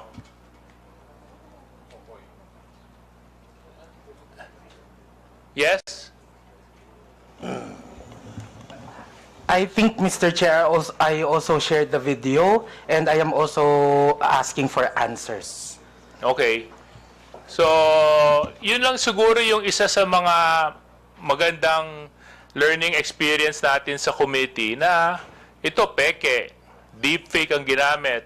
Medyo questionable naman talaga kung titingnan mo at first glance. Maybe we should have used a little, ito peke, deepfake ang ginamit, medyo questionable naman talaga kung titingnan mo at first glance. Maybe we should have used a little bit of caution and a little bit of prudence and practice a little bit of responsibility when sharing this video. Kasi pwede nyo naman po ipa-verify, pwede nyo naman po malaman kung totoo, hindi, bago nyo ipakalat, bago nyo ilagay sa wall ninyo, bago nyo ilagay sa page ninyo. But you were reckless enough to post it regardless of the fact, not knowing and not verifying the truthfulness of the video. Now, some of you may say we were looking for answers. Some of you may say na hindi dapat mangyari ito. Kaso lang, siguro may iba namang pagkakataon para malaman, di ba? I'm sure kung kayo po yung tao na nasa kabilang banda, hindi nyo rin po magugustuhan na gawan kayo ng deepfake video at palabasin na gumagawa kayo ng isang bagay na labag sa ating batas. So, with that being said, Mr. Chair, I just like to wrap up my questions by asking BIR. BIR, nandito po kayo? O nakaalis na sila? Oh, you, ma'am. He went out for a while. I think he had a bathroom break. Or restroom Okay, break. thank you for letting me know. So when he comes back na lang, Mr. Chair, tatanong ko lang yung BIR kung dun sa documents na hinihingi namin ni Kong Romy Acop kung na bigay na nila dito sa committee. Thank you very much, Mr. Chair. Mr. Chair, Yes. I just would like to make a manifestation also and ask the DOJ, sapagkat noong nakaraang linggo, ilan sa ating mga kababayan ang inabala, pinastos, hinaras at ginulo ng isang YouTuber na nagngangalang Vitaly Dorovetsky, isang dayuhan. So, meron po tayong news clip dyan na gusto ko sanang ilabas din dito noong mga nangyari noong isang linggo tungkol sa YouTuber na ito na isang foreigner, ano po, sa atin. Vitaly Zodorovetsky, Mr. Vitaly. Meron po siyang 10.2 million subscribers sa YouTube, 7.6 million followers sa Facebook, 758,000 followers sa Instagram, at 600,000 followers sa .x, dating Twitter. O ibig sabihin, kanyang karaming interesado sa kanyang mga posts. Kaya pwede po ba na ating panoorin ng news clip na ito? Ang pambabastos niya sa mga gwardya at empleyado sa Taguig City. Merong pang CQ na tinangkang agawan ng baril. Nasa frontline ng balitang niya, si Ian Suyo. Aakalain mong isang simpleng vlog lamang yan. Ang lalaking nakaitim na t-shirt, nilapitan ng isang ginang na naglalakad sa labas ng mall sa BGC, Taguig City. I'm gonna rob you if you keep walking away. I want to give you money. No, okay. Pero ang babae, hindi siya pinansin at dire-diretso lang na naglakad. Ang foreigner naman, may pahabol pang panglalait. Okay, because you got a COVID mask, you liberal. Go get your vaccine. Pumasok ang lalaki sa isang mall at bigla niyang inagaw ang sombrero ng security guard saka tumakbo. Bukod pa dyan, isa pang security guard ang kinulit ng dayuhan at nagtangkapang kunin ang baril nito. Isa namang gwardya na nasa tabing kalsada ang binastos ng vlogger. I have a very important question for you. Can I shove this up your booty? Sinakyan pa niya ang motorsiklo ng CQ. Dumaan rin siya sa isang restaurant at kinuha ang isang electric fan saka umalis. Ang lalaking yan nakilalang si Vitaly Dorovetsky, 33 years old, isang Russian-American vlogger. Sunod-sunod ang reklamong natanggap ng Taguig City Police mula sa pamunuan ng BGC dahil sa panggugulo ng lalaki. Parang hindi po normal yung behavior nitong vlogger na to. Kasi doon pa lang po hindi magandang biro iyon eh. Kasi dapat maging aware din po, lalo na sila. Bukod sa police, syempre, yung mga guard natin na yan, syempre, sila din po yung nag-maintain ng peace and order. So, hindi nila alam kung ano yung next na gagawin nitong vlogger na to. Kanina, nagtungo sa tanggapan ng pulisya ang mga empleyado para magreklamo. Ngunit tumanggi silang humarap sa aming kamera. Sa kabuuan, 4 na CQ at isang store manager ang nagsampa ng patong-patong na reklamo laban sa vlogger. Kabilang dyan ang unjust vexation at theft. Nakikipagtulungan na rin daw ang mga pulis sa NBI at Bureau of Immigration. Matapos makapagreklamo ng 4 na security guard at isang store manager, sunod na hakbang na raw ng Taguig PNP ay para alamin ang kinalalagyan ng suspect na vlogger at posible raw itong maharap sa deportation. Nagbabalita mula sa Frontline, Ian Suyu, News 5. Your Honor, Your Honor. Here, Your Honor, from the BIR, Your Honor, I apologize for being out when they called me, Your Honor. I went to the restroom. No problem, no problem. But DSJJ is still on. Oh, dito pala. Okay, you know. Thank you, Your Honor. Honorable Abante, you have now closed. Then next will be DSJJ. Thank you. No, I'd like to just find out from the DOJ kung ano na po ang development ng kasong ito. Itong kay Vitaly, na harmful effect ito ng unregulated social media platforms. Tinalo pa ang mga vloggers natin sa mga followers. Can you imagine 10.8 million followers po ito. So, DOJ, can you tell us the development of this case? Thank you, Mr. Chair. Although I am here in my capacity as a representative of the DOJ, I am actually with the DOJ Office of Cybercrime and I am not involved with the filing of the case. But as to my knowledge, I only know what is in the news, which is the involved government agencies are PNP CIDG and Bureau of Immigration. But I can check if the proper complaints have already been filed with the City Prosecutor's Office, Your Honor. The Philippine National Police, can we ask about the case? Because it was the police that people went to file charges against this crazy and brutal and harmful and malicious Mr. Vitali? Sir, thank you. Sir, actually, I believe the Taguig City Police Station take cognizance of that case, and I think it was the case was already filed by the Taguig City Police Station. And they have coordination with the Bureau of Immigration. Mr. Chair, I think what this guy did should be an eye-opener to all of us, especially our bloggers here, na pag hindi natin po ito ni-regulate, we are not just going to have one foreigner that will come here to give harmful effects on unregulated social media platforms na ginawa nitong taong ito, but we're going to have more, Mr. Chair. So, if left unchecked, masakit mang tanggapin, ngunit magkakaroon tayo ng mas maraming Mr. Vitali sa ating bansa. So, Mr. Chair, I just would like to make a manifestation here exposing this Mr. Vitali. I hope that our law enforcement agencies would really do something about this at atin pong i-check pa ang ilang mga foreigner bloggers natin na gumagawa ho ng malaking kalokohan dito po sa ating bansa. At pinapanood po ito ng 10.2 million subscribers sa YouTube, 7.6 million followers sa Facebook, 758,000 followers sa Instagram, at 600,000 followers sa X, Mr. Chair.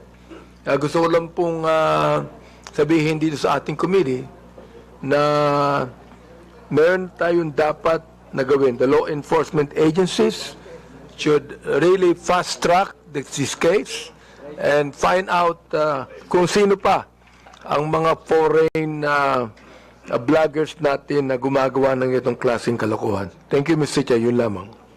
Deputy Speaker J.J. Suarez is recognized. Yes. Mr. Chair, very quickly lang sa BIR. BIR, have you submitted to the committee the documents that we have requested from you last hearing?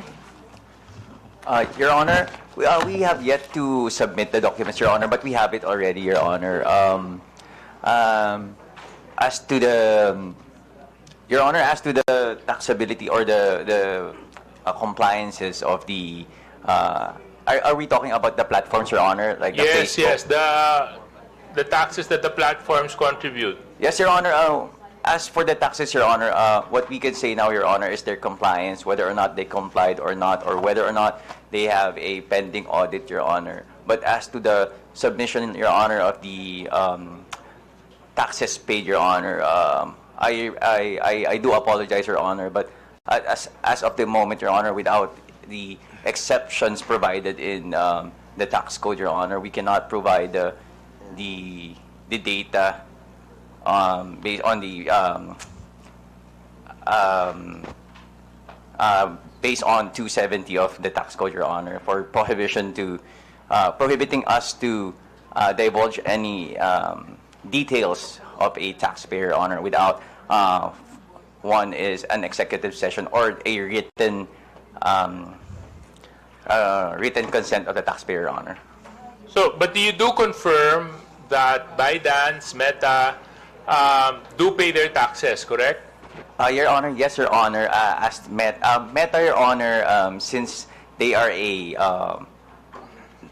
foreign corporation that do not have a physical presence in the Philippines, Your Honor, their taxes, the taxes they incur is withheld by the Anyway, business. Mr. Chair, siguro antayin ko na lang yung mga documents na manggagaling kay Attorney Uy.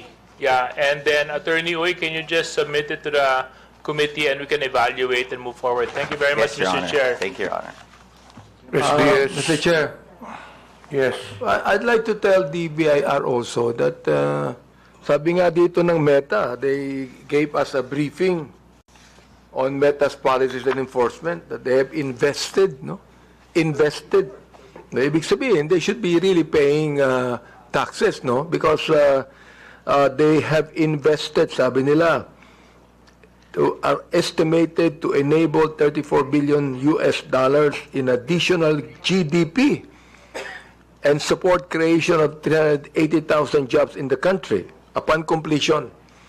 So they have the Pacific Light Cable Network, Jupiter Cable System, Apricot Cable System, Bill Frost Cable System. Are these four companies in the listings of the BIR?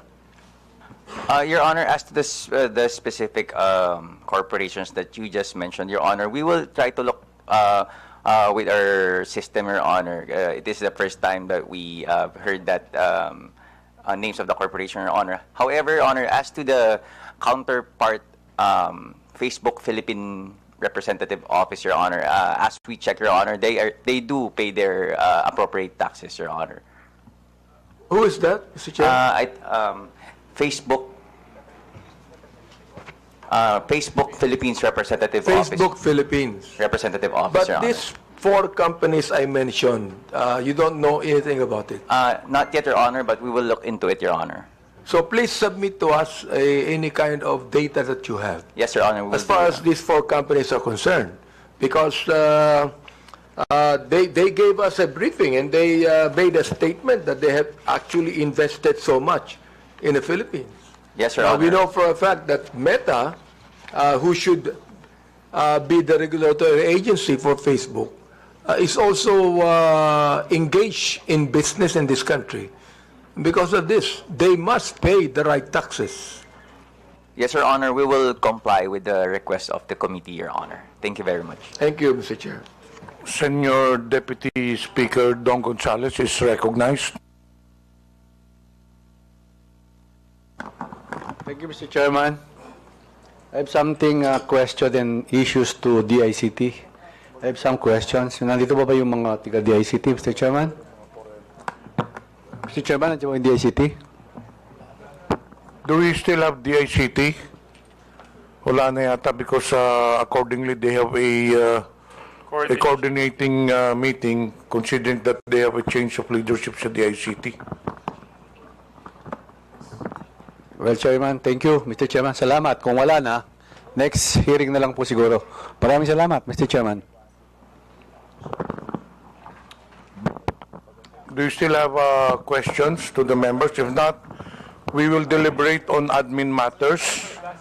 During the last hearing, we invited 11, or rather, we issued subpoenas to 11 social media personalities. Only 8 appeared. So the subpoena was still in effect, as I've announced during the last hearing. And today, again, there are 3 personalities who did not appear while the subpoena is still in effect.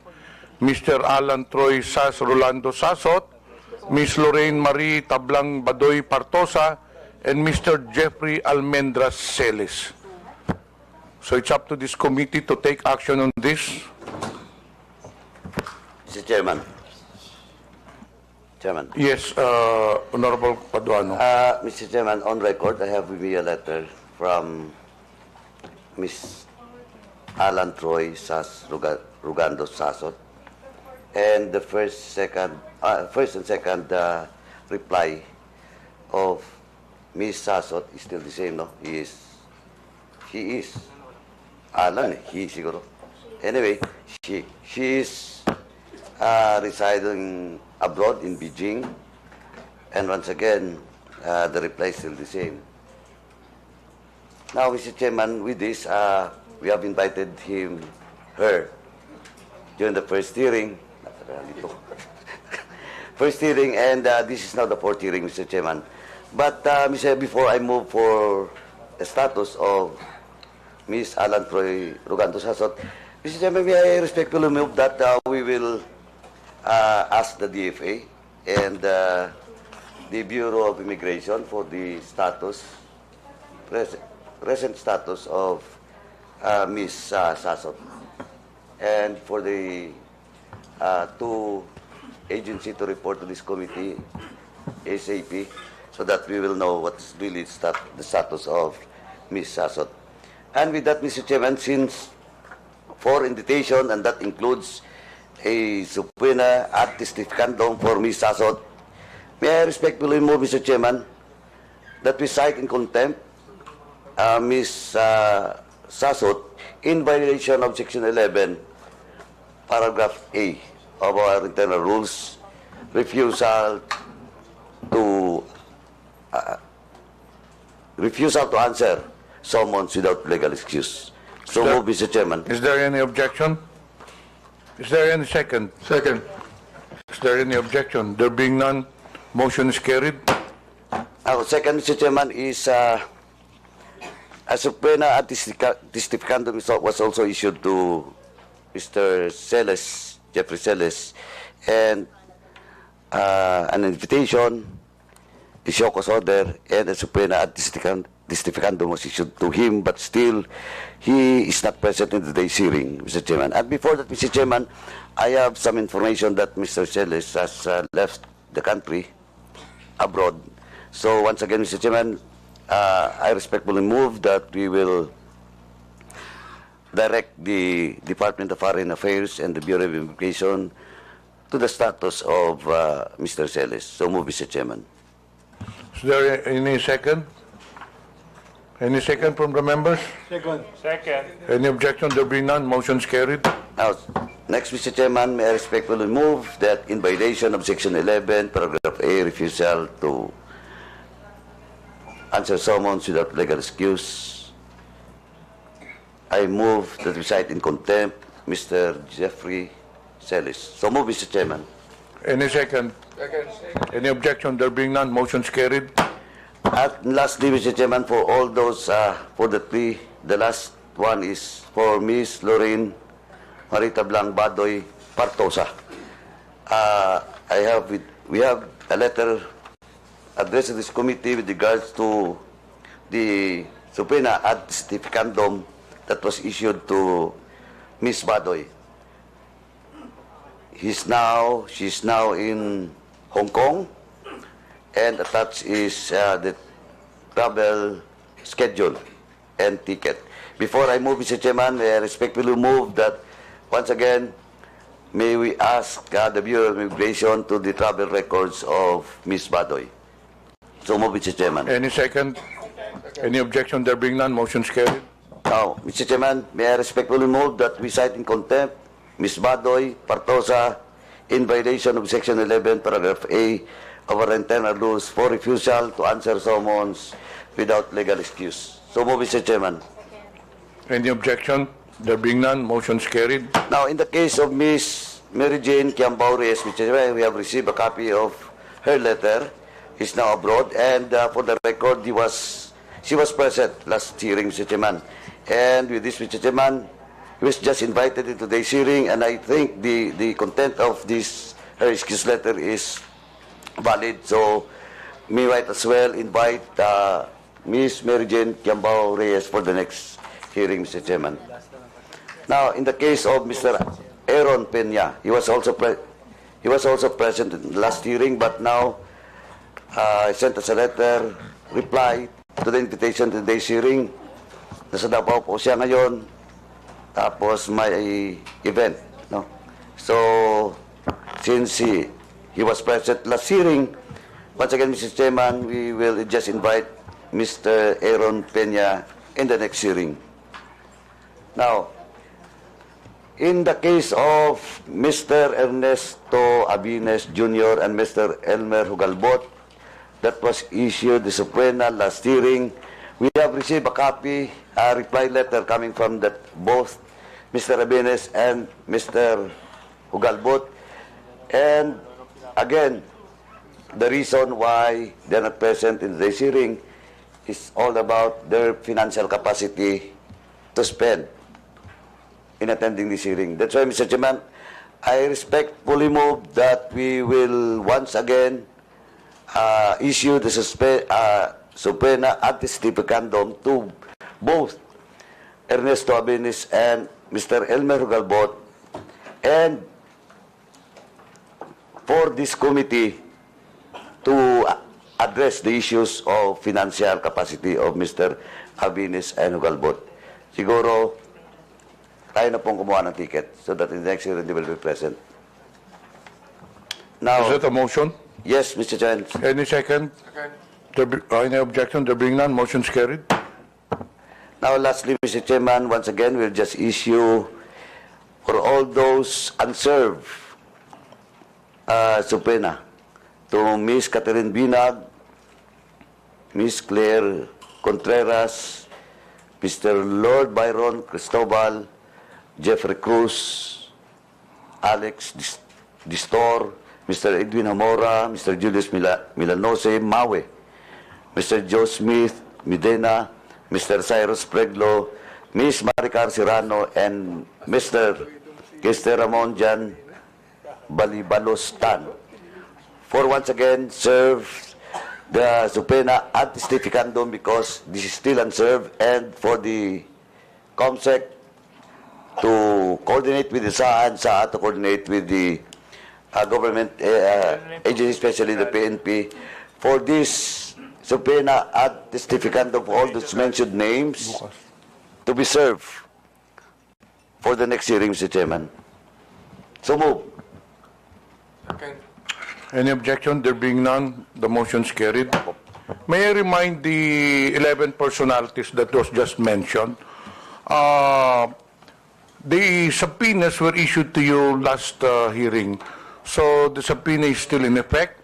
So I just would like to issue a warning that if you do not attend to the next hearing, then the next step for the committee to do is to cite you in contempt.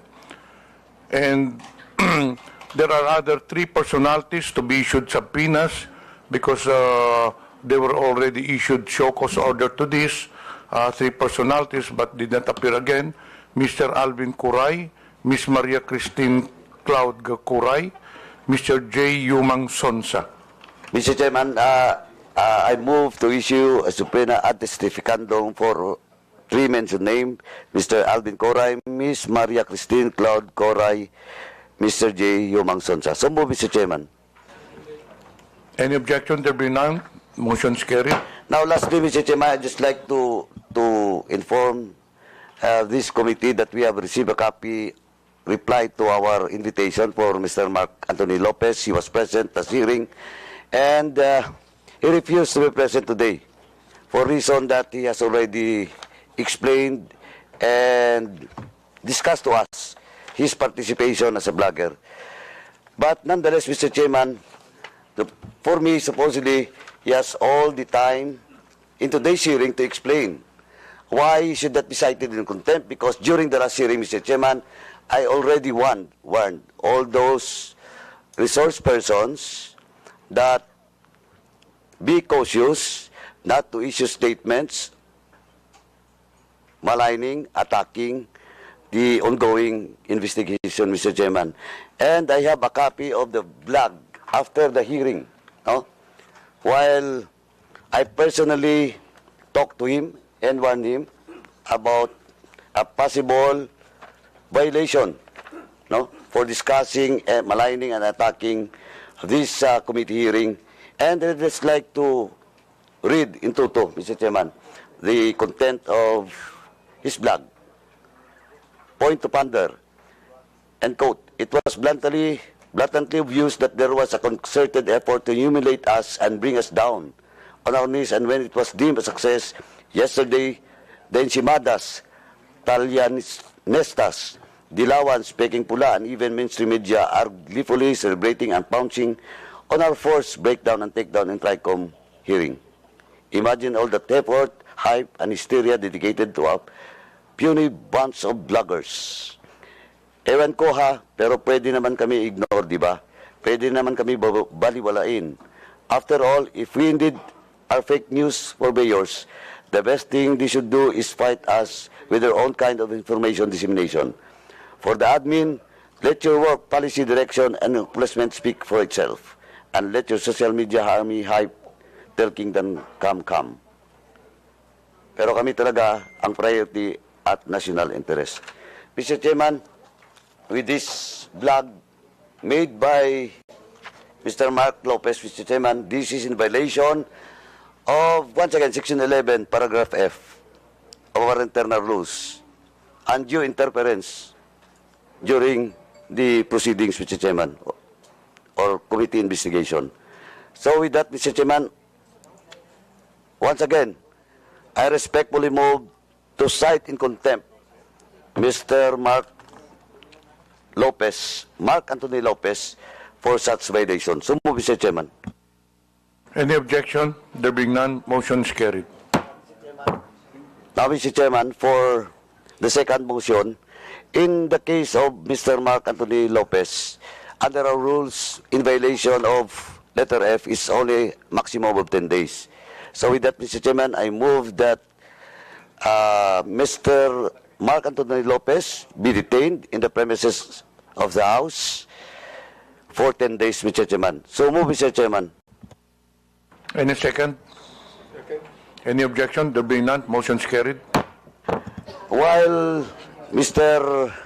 Jeffrey Celis, Ms. Badoy, and Ms. Sasot violates Section 11, Paragraph A, may I respectfully move that the three mentioned name be detained until the committee hearing will be terminated and be detained in the premises of the House. So move, Mr. Chairman.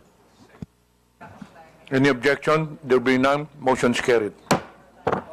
Any other matters from the members? There being none, any motion to adjourn? Move to adjourn. We would like to thank everyone for attending this hearing. Maraming salamat po sa inyong lahat. Hearing is suspended. Benny, bukas na